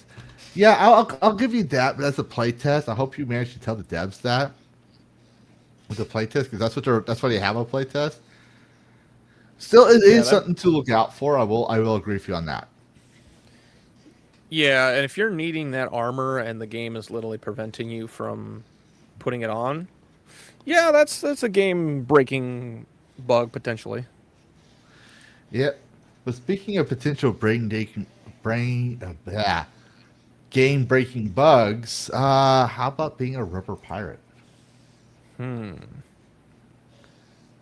Yeah, Treasure Hunt 4-player co-op horror. Last pirates die together. Early access launch. Sneakily stealing with your wobbly body. And it's on this God Green list as well. So it's condom version of Repo. Yeah. I didn't take too much look into it. I would not be surprised if it was made by Repo. It looks a lot like Repo. Just like the animations are a lot more in depth. They've got some booty shots that would get someone's stream demonetized for sure. I will also say this, with the way that the characters look, it looks like it's part of the SpongeBob universe. Yes. Like Mr. Krabs is going to show up any second now. Could be interesting. Could be good. I need to fix my bot Rex. I forgot. I haven't used Streamlabs in a while. Want to donate? I forgot about that. Give him $50. See what happens. Don't do the Streamlabs. It ain't gonna come to me because the link is inactive. I haven't used Streamlabs in a long time. That pops up every once in a blue moon. I gotta remember to go in there and remove that. But yeah, that's Rubber Pirates, and then we have a medieval co-op library management game. Monk Took Book launches September 3rd for PC, and it's also on the God Green list. Basically, it's librarian medieval days. AKA Fool of a Took. Yeah. And also, it's a Chinese name. Monk Took Book. Bing Bang Bang. Monk Took Book. Something Wong. Yeah. Wrong fucking store. Damn. No, it's the monks from Abiotic Factor. What's that fucking area that we had to find? Oh. Not I forgot about this guy. Paranesium? I don't fucking remember. It's a big ass library. Hold on. But yeah, it's an organizer. If that's the kind of thing. I'm picky when it comes to my organizers. Like, I like Retro Rewind because of the retro aesthetic. I know there was the organized like 3,000 books, and I looked at that and thought, I'll probably pass on that. What's this? Metallic kitchen items, falling down noises. Yep. Exactly. Just a lot of that. What would... Whoa. Oh, you can actually get attacked. I did not catch that before. Oh, it's Psycho Mantis in spirit form. So people can take your books. They can steal your stuff. Sounds like an actual library. I do appreciate this aesthetic. This reminds me of, I don't know if you ever played Dungeon Defenders. I love Dungeon Defenders. I love that aesthetic, that just kind of like over-exaggerated medieval look of things. I read that wrong. I read aim and then realized there was a G there because I'm like colorblind and that stuff doesn't always click in my brain. We're in another game apparently. Next Indie? I don't know who they are. I need to follow them. But yeah. Monk. Fool of a Took. That's what I'm calling this nonsense. I can't read that without getting twisted. I'm gonna move on to the next one since Levistro is occupied at the moment. What do we have here? Oh, this one. Handlebar. First-person bike roguelike. Where you ride around procedurally generated mountains at extreme speeds. Oh, this has always been like a nightmare when riding my bike when I was growing up, is that I would go so fast that I would eventually run into something just absolutely crazy. But I always am impressed that, because like you have to build the level, and you have to build it to go forever, and you have to go from, where's my camera? You have to go from like here, down here, and even further. Oh, hey, Taro. Welcome. Yes, more dragons. There was another game that was like this. Oh, Portals? Now we're thinking with Portals, apparently. There was another game that was like this where you skied and you had a shotgun or something and you shot demons that chased you. I think we covered it last year. And I never got the game. It might actually be in my wish list. But I always had this thought, oh, I should go play that. Because it reminded me of games like 1080, those snowboarding games where kind of were meant to avoid obstacles, but with 1080, like you didn't fight anything. Here, well, no, not even here, but with the other game, like you actually have to fight stuff. This just looks. I thought that was a banana taped to his handlebars. It might still be. I'm not entirely sure, but oh, this could be fun. Add some enemies though. I think that'd be fascinating. Add like a giant, super fast crawly monster that's like right on your ass. That'd be fascinating. An ever-growing mountain. There we go. Yeah, the mountain is constantly growing and you have to escape it. I mean, just looking at the background, loud. That's quite a, I don't know if that's a skybox. Come on. Like, I don't know if that's a skybox down there or if that's actually the map to where, like, you can go there. Like, if this was Deus Ex back in the 90s, it's a way off in the distance location, you could go there. They made the map that fucking big because it was on PC. But yeah. Handlebar. What else we got? Oh, this one. This is kind of fitting timing that I'm covering this one. I've done a video on this. It's me. Confronted by... Oh, I just spaced out. No, yeah, Grumpy Rock Studios. I even wrote it down.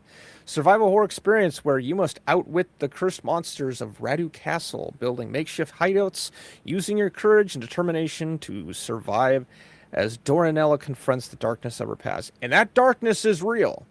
Think of Amnesia: The Dark Descent, but with serious fucking consequences. And unlike, like, Amnesia had a lot of visual... The visual aspect of your brain going insane. You had to use things like... what did Mark call them?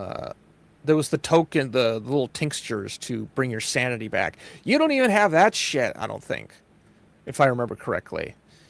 You only can run and avoid this monster. I've tried taking this thing out in the demo.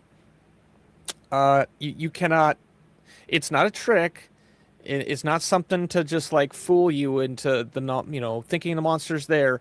No, this monster will hunt you down and murder you violently. So I definitely tested that. But yes, this is one of the videos that I forgot to hand over to Levistro. But yes, it is early access. And it's only like, how much is it? $8? Yeah, $8. It's got a demo. So I really enjoyed it. It's still, as you probably saw, it is early access. Grumpy Rock is still working on the game. They are putting more footage out. Like, literally, they put a new trailer out, and I grabbed that trailer, and I made this video. So, yeah, that's a good one. Next, we have... Oh, this one. Stray Dog, Nobody Cares. The world's first dog Souls-like has been announced, where you play as a stray dog. Parry, backstab, deathblow, rescue the knight who took you in. Everyone sees you as roadside trash, brutal boss fights. I didn't know if this was like a joke. Like, is that actually what the damn thing is called? I need to look this up. Is it like Nobody Cares? It is! I thought that was a joke. It's actually Stray Dog, Nobody Cares. The reason I'm laughing is often when people would post the title, they'll put colon and then at the end or something like period, and they'll say, "Would you play this?" I thought Joe was adding as like, no one cares about this. It's like, damn, Joe. Fucking harsh, man. But no, that's what it's actually called, is Nobody Cares. It's fucking great. First Dark Souls, then Dino Souls, now Dog Souls. I made the joke, and it's somewhere, I think... Where is it? Yeah. Well, eventually we'll cover all the Chinese zodiac animals. Because, this isn't a Souls... Oh, welcome back, by the way. We had Goat Simulator. We've got Cat, Stray. We have Dog now, obviously. We have Dragon, probably somewhere. Like, we're gonna get to all the damn Zodiacs with a sword in their mouth. Dinosaur obviously doesn't count, but... You know what? This does... For some reason, this looks more appealing. Maybe it's the fact that the environment looks better than Dino Blade. Mm-hmm. Look at that shit. That fucking wild ass. That wild ass tree of death. It's certainly not a tree of life. The Elden Tree. The Elden Tree. Yes, that's what it needs to be called now. That's what it looks like to me. But yeah, I covered a few. I covered Confronted, which I didn't know you were going to use my post about it. I was like, oh shit, it's me. Yeah. I figured, why the fuck not? But we need to speed this along. We have getting late, and that was my ex-wife, so I might have to shut the stream early. So we do want to at least try to cover the main topic. Yep. But yeah, so next we have is the former Overwatch director Jeff Kaplan has announced an alpha test for his Western survival game. It'll introduce first-ending game systems, including new legendary and rare items. The Legend of California playtest will run from September 17th to 21st, with signups available on Steam. And there's also a God Green list for it. Nice. Very Red Dead Redemption-ish. For those who like their spaghetti westerns. Mm-hmm. Yeah, and that's it for the Dragon Bites I have. Very nice. And now let's talk about this Star Citizen and its gaping black hole. This was an interesting one. Do I have... Oh, where's the notes? Where are the notes? Come on. It's not. I didn't put it in the notes, but it's in. Okay. I thought you had it, but it's in DragonCast, I think. It is see. there. Yeah, let me get it. Yeah. Come on. Damn it. It was originally a... Okay. So I'm going to start with this, and then I actually have other notes I'm going to bring in. Shut up, Phil. So, you want me to start, or... You go right ahead. All right, so to preface, I'm going to close all this out. I'm going to bring up the wiki, because why the hell not? We need to go all the way back to... When did they first announce this thing? 2013 is when Star Citizen was first announced. We have changed presidents 4 times, ladies and gentlemen, and this game is still in production. And the reason Phil is covering it is because the developers did a stream of their apparent game. CIG, which I don't care what that stands for. It stands for something. They did a stream of trying to show off how good the game is, because there was a lot of complaints that the game is glitchy, it's not complete. So they hosted an internal run right on their servers, and it was absolutely terrible. Yeah, glitches were happening, people were falling through the floor. That's worse than when I was even playing it, Scaly and I, for like 4 to 6 hours. We didn't even have that kind of problem. I think we crashed one of the servers, possibly. Either myself or Scaly rammed the ship into a wall, and it got confiscated, but that's because we didn't know what we were doing. But this whole situation with the developers is not just that there was a lot of things happening. There was a video I watched from a longtime backer. And there's been a lot of backers over the years. People who have put thousands of dollars. Thousands. You think, hundreds of dollars. No, as you probably saw from the video, you can spend as much as $49,000 or more on digital nonsense. And, like, where do you get this back when it's done? No, absolutely not. So, one of the backers, this guy goes by... The Eradicator. It's 16 minutes long, but the point that he was going across was that he has been very heartbroken over what has changed. And the things that Phil has not talked about is the lack of updates, the lack of communication, the real just distance that the developers have been putting between themselves and the backers.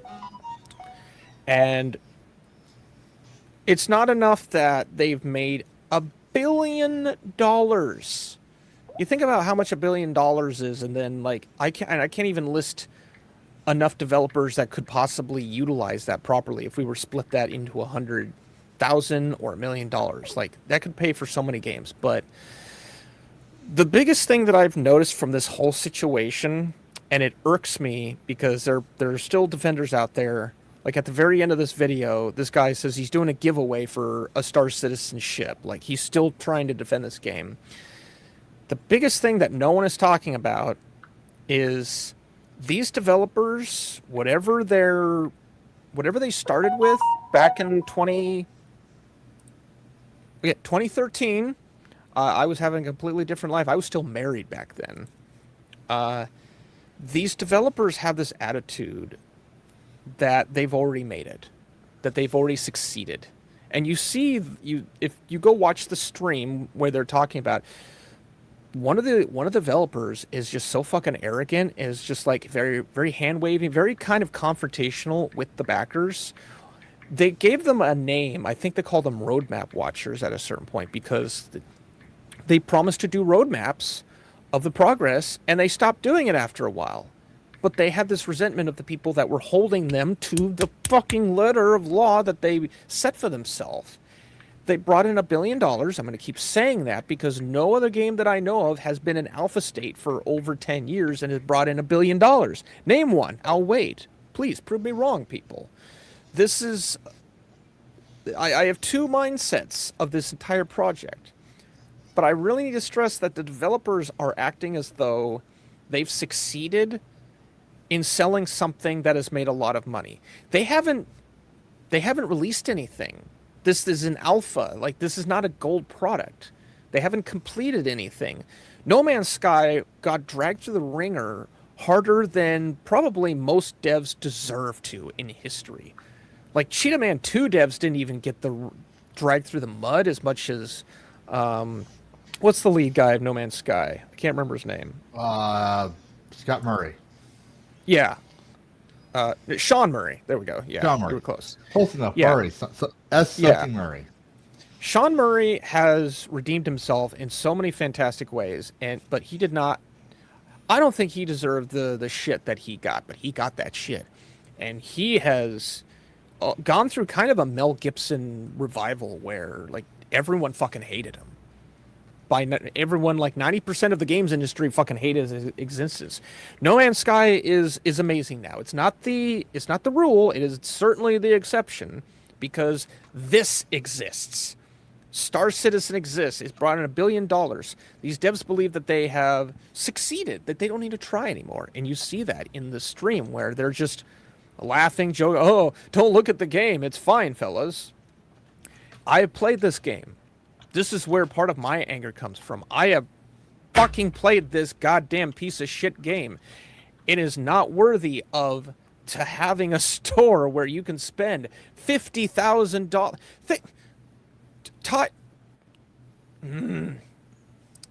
I would like you all to think for a moment of what you would do with your life if you were just handed $50,000 cash, tax-free, in your life. What would you do with $50,000? Because you can go and spend $50,000 on their back-end store. There's a store within the store. You have to spend $10,000 to open up the inner store, and then you have to spend a good $50,000 to get the store within the inner store, to get the secret shit. And it's all digital nonsense.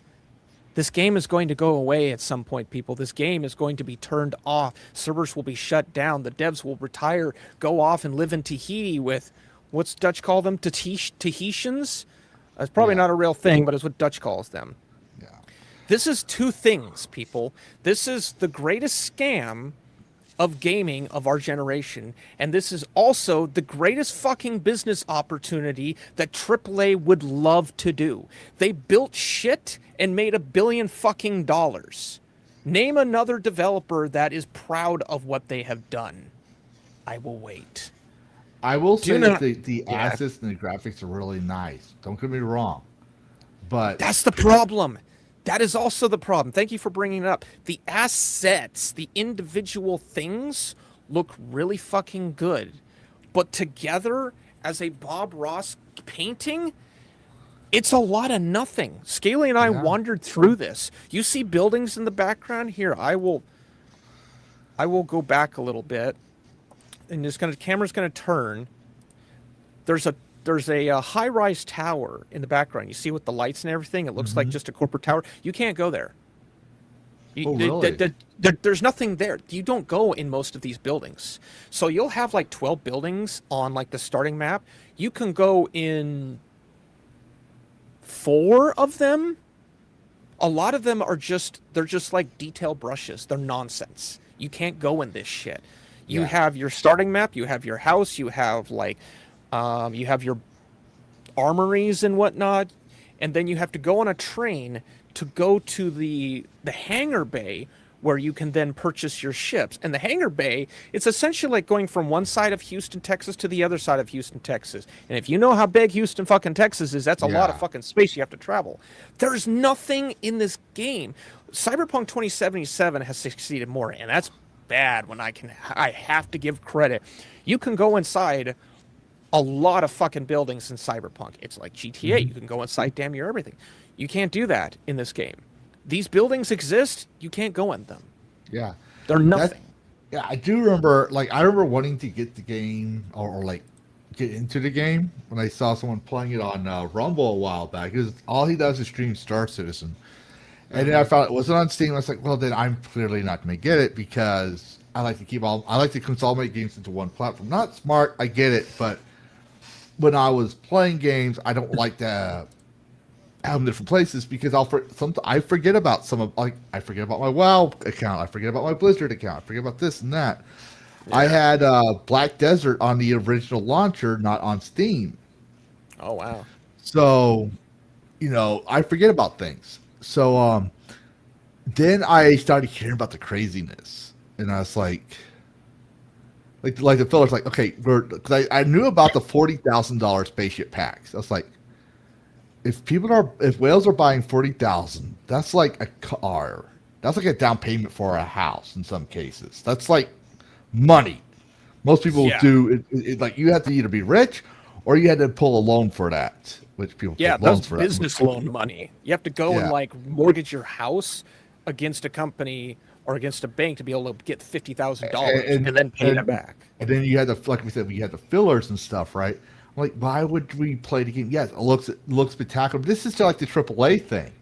Oh, but look at the graphics. Look at this. Look at that. And then you play the game and it's shit. All right. Yeah. And that's exactly what happened here. The devs were trying to prove everybody wrong. And as we found out, they said, pretend you didn't see that, close your eyes. And by the end of the day, they were bickering with each other. They didn't even finish the fucking mission. The dev team, the makers of the game. It shows and exposes that everyone was right, they were wrong, and this is a fucking scam. Don't get me wrong. I like the ship designs. I will not lie. They are really good. They're well designed. They look nice. I like that style.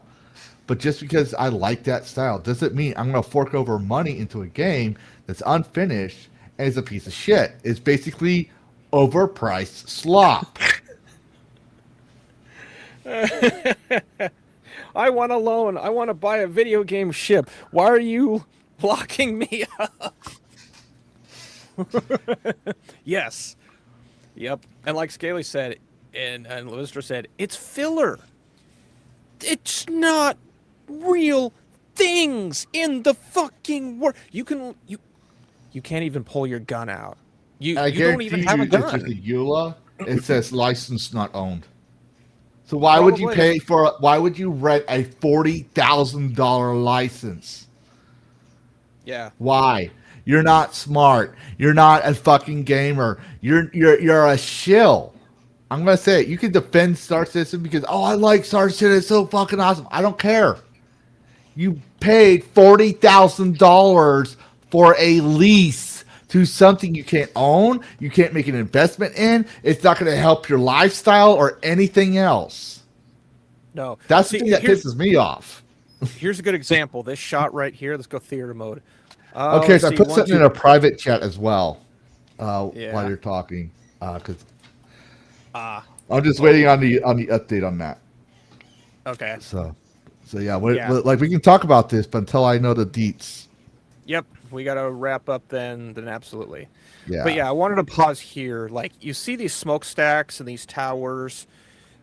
Between 1% and 3% you can actually go in. It's fucking horse shit. However, EVE Online I've also played, and it has a free version, and it's fucking massive. You can't, like, walk around like you can in Star Citizen, but that's fine. EVE Online is impressive, what you can do in terms of resources, ship purchasing, combat, the economy. EVE Online, I would say, is what Star Citizen wishes it had. If you took... Let's see here. If you took No Man's Sky, Jump Space, EVE Online, Star Citizen's trying to do aspects of all of those. And it's failed miserably since 2013. Yeah, okay. CIG, Cloud Imperium, I didn't actually know this. Releasing parts of the game known as modules. 2013... where were you in your life at 2013, Levistra? Like, just you don't have to say it, but just think. Scaly, for those of you in chat, think about where you were in 2013. Like I said, I was still married at the time. I was a whole different life. I have changed work industries 5 fucking times. We've rotated presidents. We've had pandemics. We've had cultural shifts to where the things that were acceptable in 2013 are no longer acceptable now. And this game is still in fucking alpha. What the fuck? It's the greatest scam in gaming history, and it's also the most successful business opportunity because it allowed a bunch of fucking people to release dog shit, in my opinion, dog shit, and make $1 billion from it. And there's a reason they didn't go through Steam, because 30% of that shit would go to Valve, and they don't want that.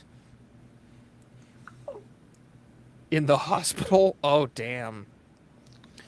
You were married to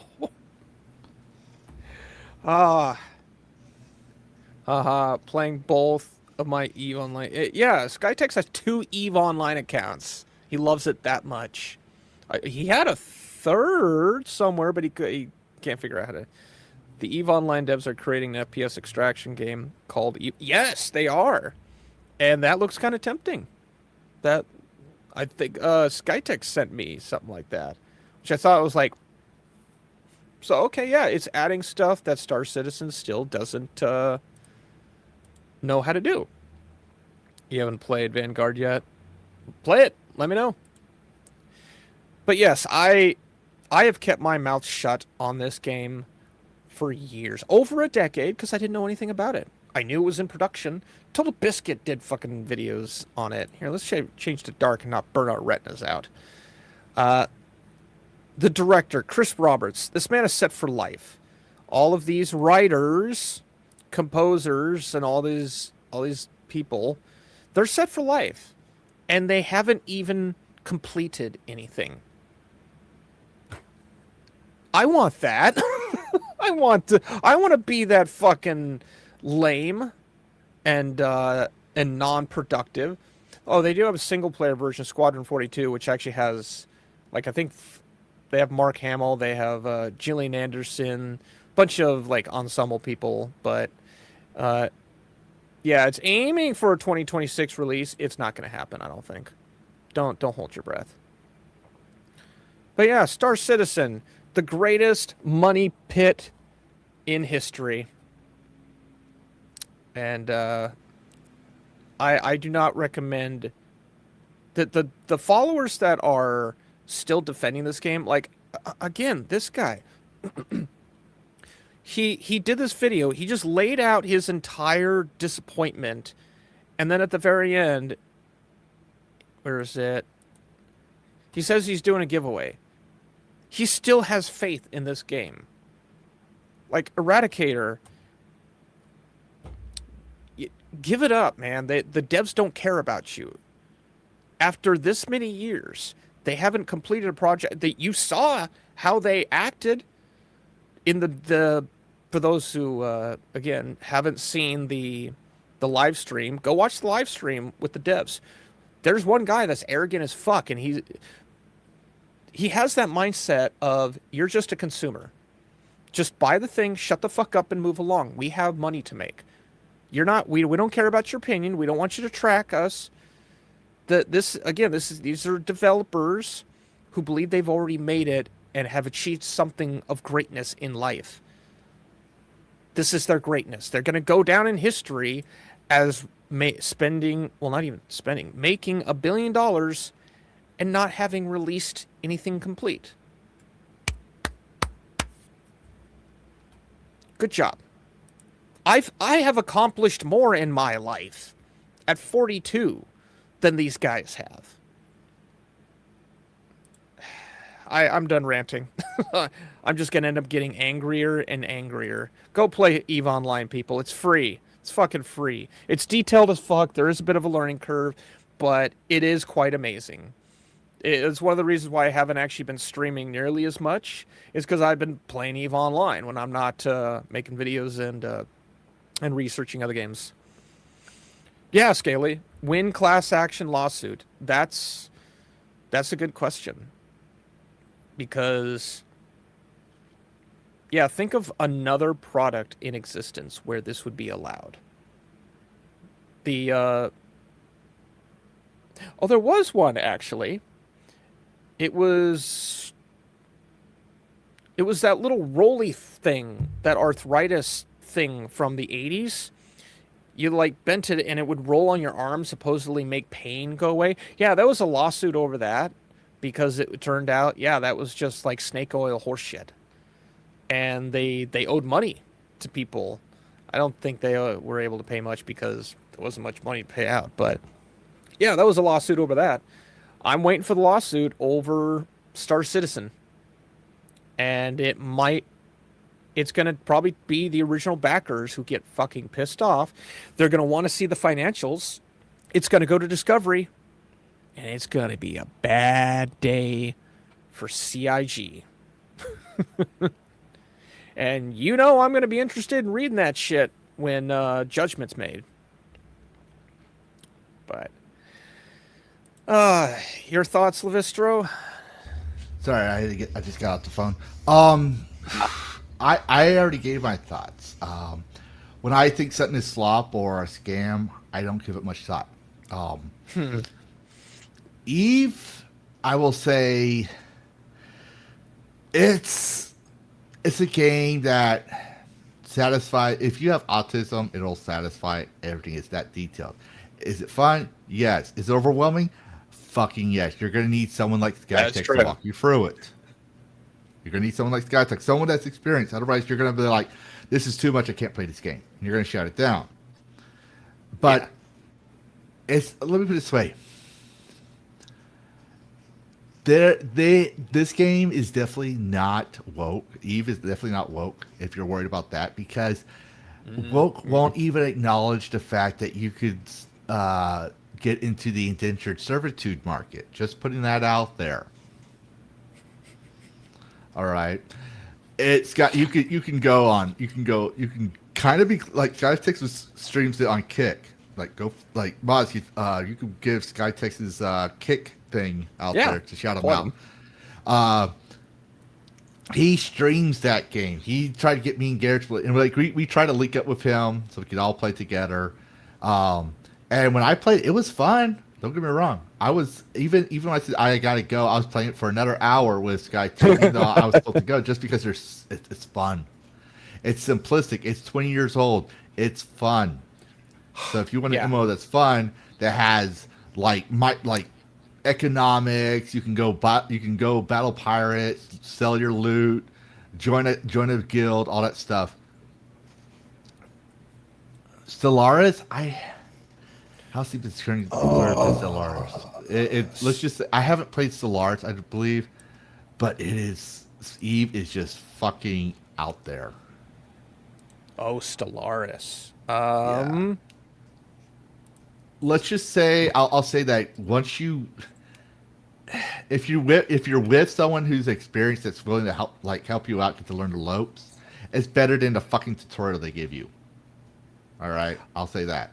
Because once I played it, once I asked questions to someone who's more experienced, I was able to pick it up pretty quick.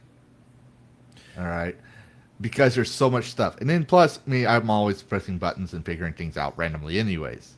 So that's how steep your learning curve is. I would recommend playing with someone who knows the game, or if you're good at making random friends, do that. So since you brought up Stellaris, it's in the zip code. It's in the zip code just based on this map alone. It's in the zip code of Stellaris. I don't know if it's more or less difficult, but it's in the zip code of Stellaris in terms of complexity. So if that's something that you're good with, $50. If you're good with Stellaris, you'll probably like EVE Online. I've heard of this one, but I never played it. Yeah, I haven't either. I only played EVE because number one, it was free, and even Skytech said you can earn in-game currency to where he plays the game to where he doesn't have to pay anything. Mm-hmm. And he, like, I see him every time just popping up my screen. He'll be playing Eve. I'm like, oh, he's playing Eve.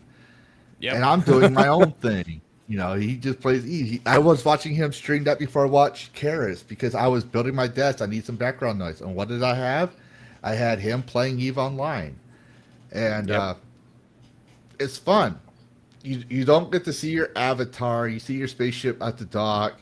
And you have a menu screen, right, that tells you to mark it. And then you fly your ship around. Takes some getting used to, but Eve is actually pretty fun. It's just something I can't play by myself. Me personally, I wouldn't be able to play it by myself. When I'm playing with friends, though, a bit more fun. There's camaraderie there that is definitely enjoyable. I almost kind of found it comparable to...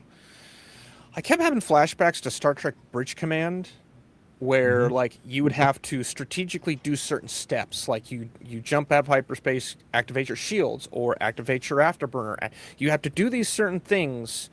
Well, you don't have to, but it's really fucking advisable if you do these things. Afterburner, but you go faster. Like a shield defends you a little bit more. Reload this. Like you get in the habit of just doing checklists of game in this game, which I found myself doing in certain things like Bridge Command and another very strategic space games where if you don't do these first 6 steps, you're probably going to hurt by the time you go to fight somebody. So do the fucking 6 steps and just save yourself the pain. But it just becomes a natural habit once you do it enough. And yeah, you don't have to get the Omega. I don't have the Omega. You can though. It'll get you extra stuff, but I was blown away that it was free. Go try it. Oh, we got some breaking news. Oh. They got him. The Take-Two guy. The hacker. The leaker. Shit. That was fast. What was I it, 48 hours? Actually, it was actually today. It was actually before we even broadcasted. I didn't even know it. I'm sending you the information right now because someone tagged me in a different server, Discord server, and I just saw it and I was like, But yeah, they tagged me at 6:24 my time. The post was sent so it was yesterday at 2:45 p.m. So it was yesterday. So I didn't even know this. But yeah, Take-Two has named the Discord accounts at once unmasked over the GTA leaks. A DMCA petition filed 20th August, Manhattan Federal Court lists CyberLeaks and all these others and asked the clerk subpoena Discord for the identities of the alleged infringers. Ooh, and they'll get it. They'll get it. If Alyssa Mercante can get all the information on JT's stuff, oh yeah, big corporation like Take-Two will totally get their stuff. They already got his Discord user ID. They're listing the other user IDs. I'm leaving it alone. I'm not deep diving in that because that's in the privacy waters. Yeah, and I don't deal with that. All right, I'm not a licensed PI or anything like that. So if I went and looked into this stuff, no, this is where okay, the court's looking into it, they're subpoenaing it. I'll just go with the court documents, because then that means that the experts did it, and I can just go with what the experts of the investigation, the investigators said. That way I'm not worrying about it. That way I don't put myself in a lawsuit. But yeah, apparently that's the subpoenas. That's what they're looking for.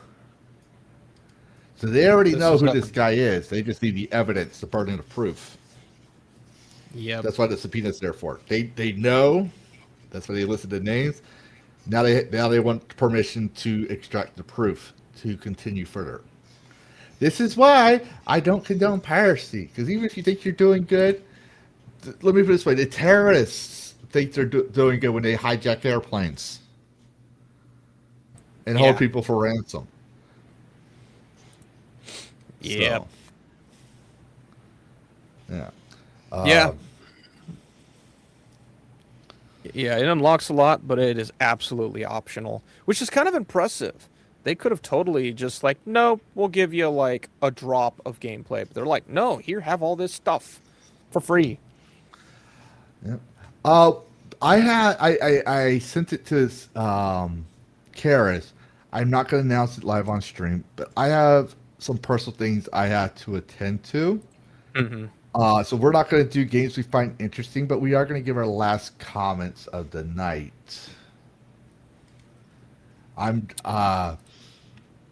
Yeah, that's I have something that I'm waiting on something to see if I have to leave leave my lair to go somewhere or not.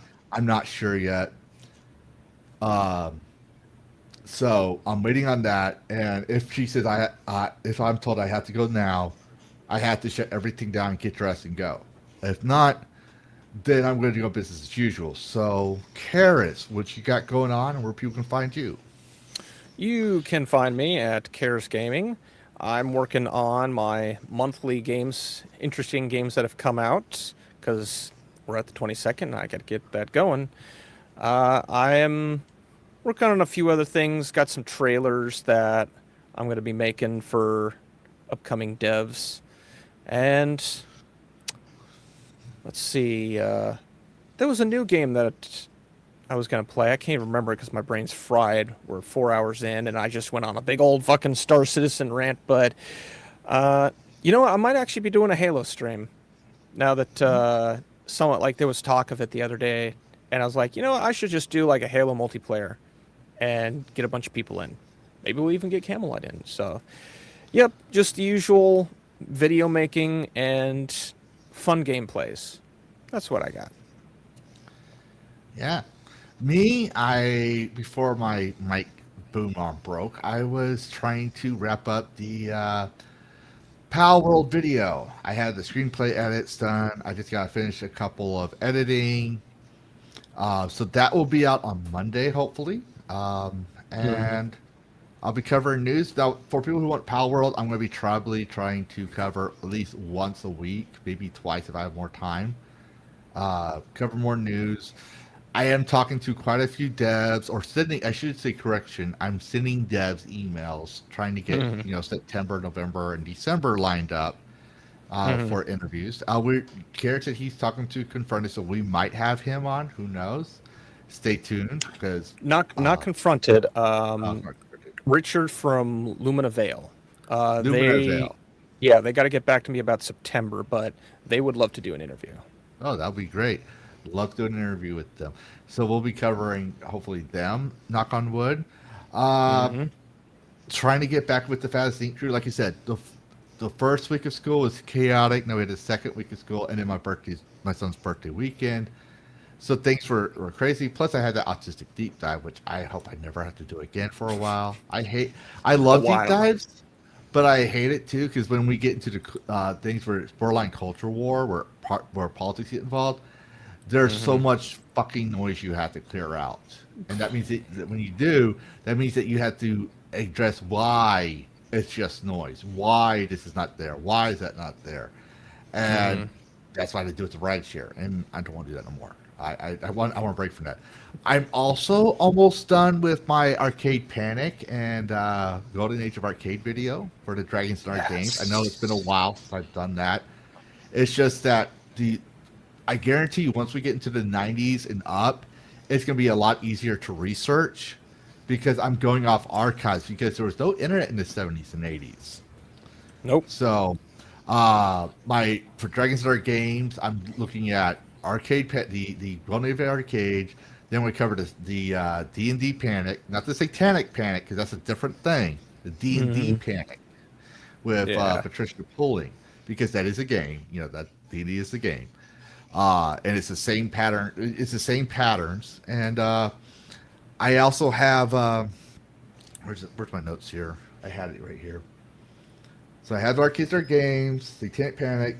Then I'm gonna go straight into the 90s with the Senate hearings and Night Trap. Cover that real quick. Talk about I wrote him down, but that's not who it is. Jack Thompson and the GTA Wars. That's another one that's coming in. And just going on there with because I also wanted to cover the shooters that were people were blaming shooters for playing too many video games before last year. So like the old school ones. Yeah. Up to now to cover all moral panics. And what the science found out about all that. And I'm also covering, it's not on here, but also covering Lara Croft. But that thing is where I'm going to gloss over the past few decades. It's the same argument in regards to what game it is. About demeaning women, violence towards women. Oh, Custer's Revenge, I do have as a separate video coming. That one's the one that I'm a little nervous about. Because I'm literally exposing the common misconception, the common narrative about the game, and people will easily spin it as, oh, he's defending R word. I'm like, no, I'm not. I'm analyzing the game. You'll see that when you watch my the Dragons in Our Games concept videos, you're gonna learn the pattern that we have now with the culture war and all this other stuff is nonpartisan, and it's a repeat throughout every fucking decade. I've seen some of the info that he's shown me. It's wild. Yeah, and I was trying to cover it as a decade, like the 70s, the 80s, and those were like 100,000 words. And I was like, I have to break this down. And even then, because I like to show you my sources, I have to find the sources because I don't want to just say something without something to prove. If it sounds absurd, I feel like I have to show you. So that the arcade one's almost done. I'm not going to say it's going to be August, maybe the end of September. I'm looking up I'm verifying a couple of things I wrote down, but I forgot to bookmark the sources. So I'm trying to make sure that I got those right. Pal World I've covered. Going to cover gaming news again. Trying to get back into the clip cycles. Other than that, next week, like I told Kara, we're probably going to do this unscripted topic type deal. So unless there's like some breaking news that we had to unpack something together for DragonCast, it's usually just going to be talking about Starfield or something like this. If y'all have an idea on my you could mention on my Discord or one of us, and we'll look it up.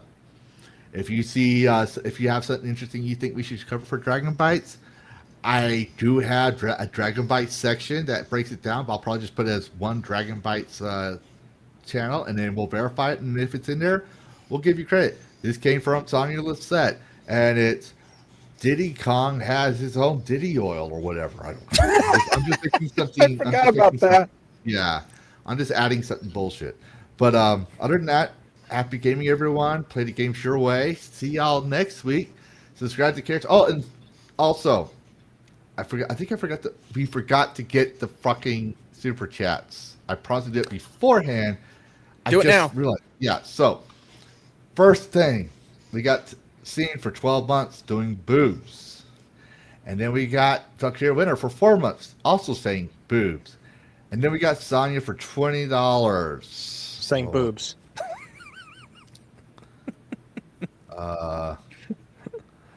Where's it at? She likes this one. We'll give her this one. Who's that? Who are you? Where's Peter? Where is he? You're a whore. Wear your whore makeup, you whore. Is somebody in there? Occupado. Filthy whore. You're somebody's father, you filthy whore. Occupado. But yeah, she goes, testing. Yep, DJ's a poor because it worked for me. So I guess DJ and her were fighting stuff. So thank y'all for y'all's super chats. Thank you for your donations and support. And yeah, see y'all next week. Happy gaming, everybody.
You're still here. What? You thought there'd be a post-credit scene or something? This isn't a Disney movie. Show's over. Go get some sleep. Play a video game. Watch another YouTube video. I gotta take care of the Dragon Wing and possibly get some sleep myself.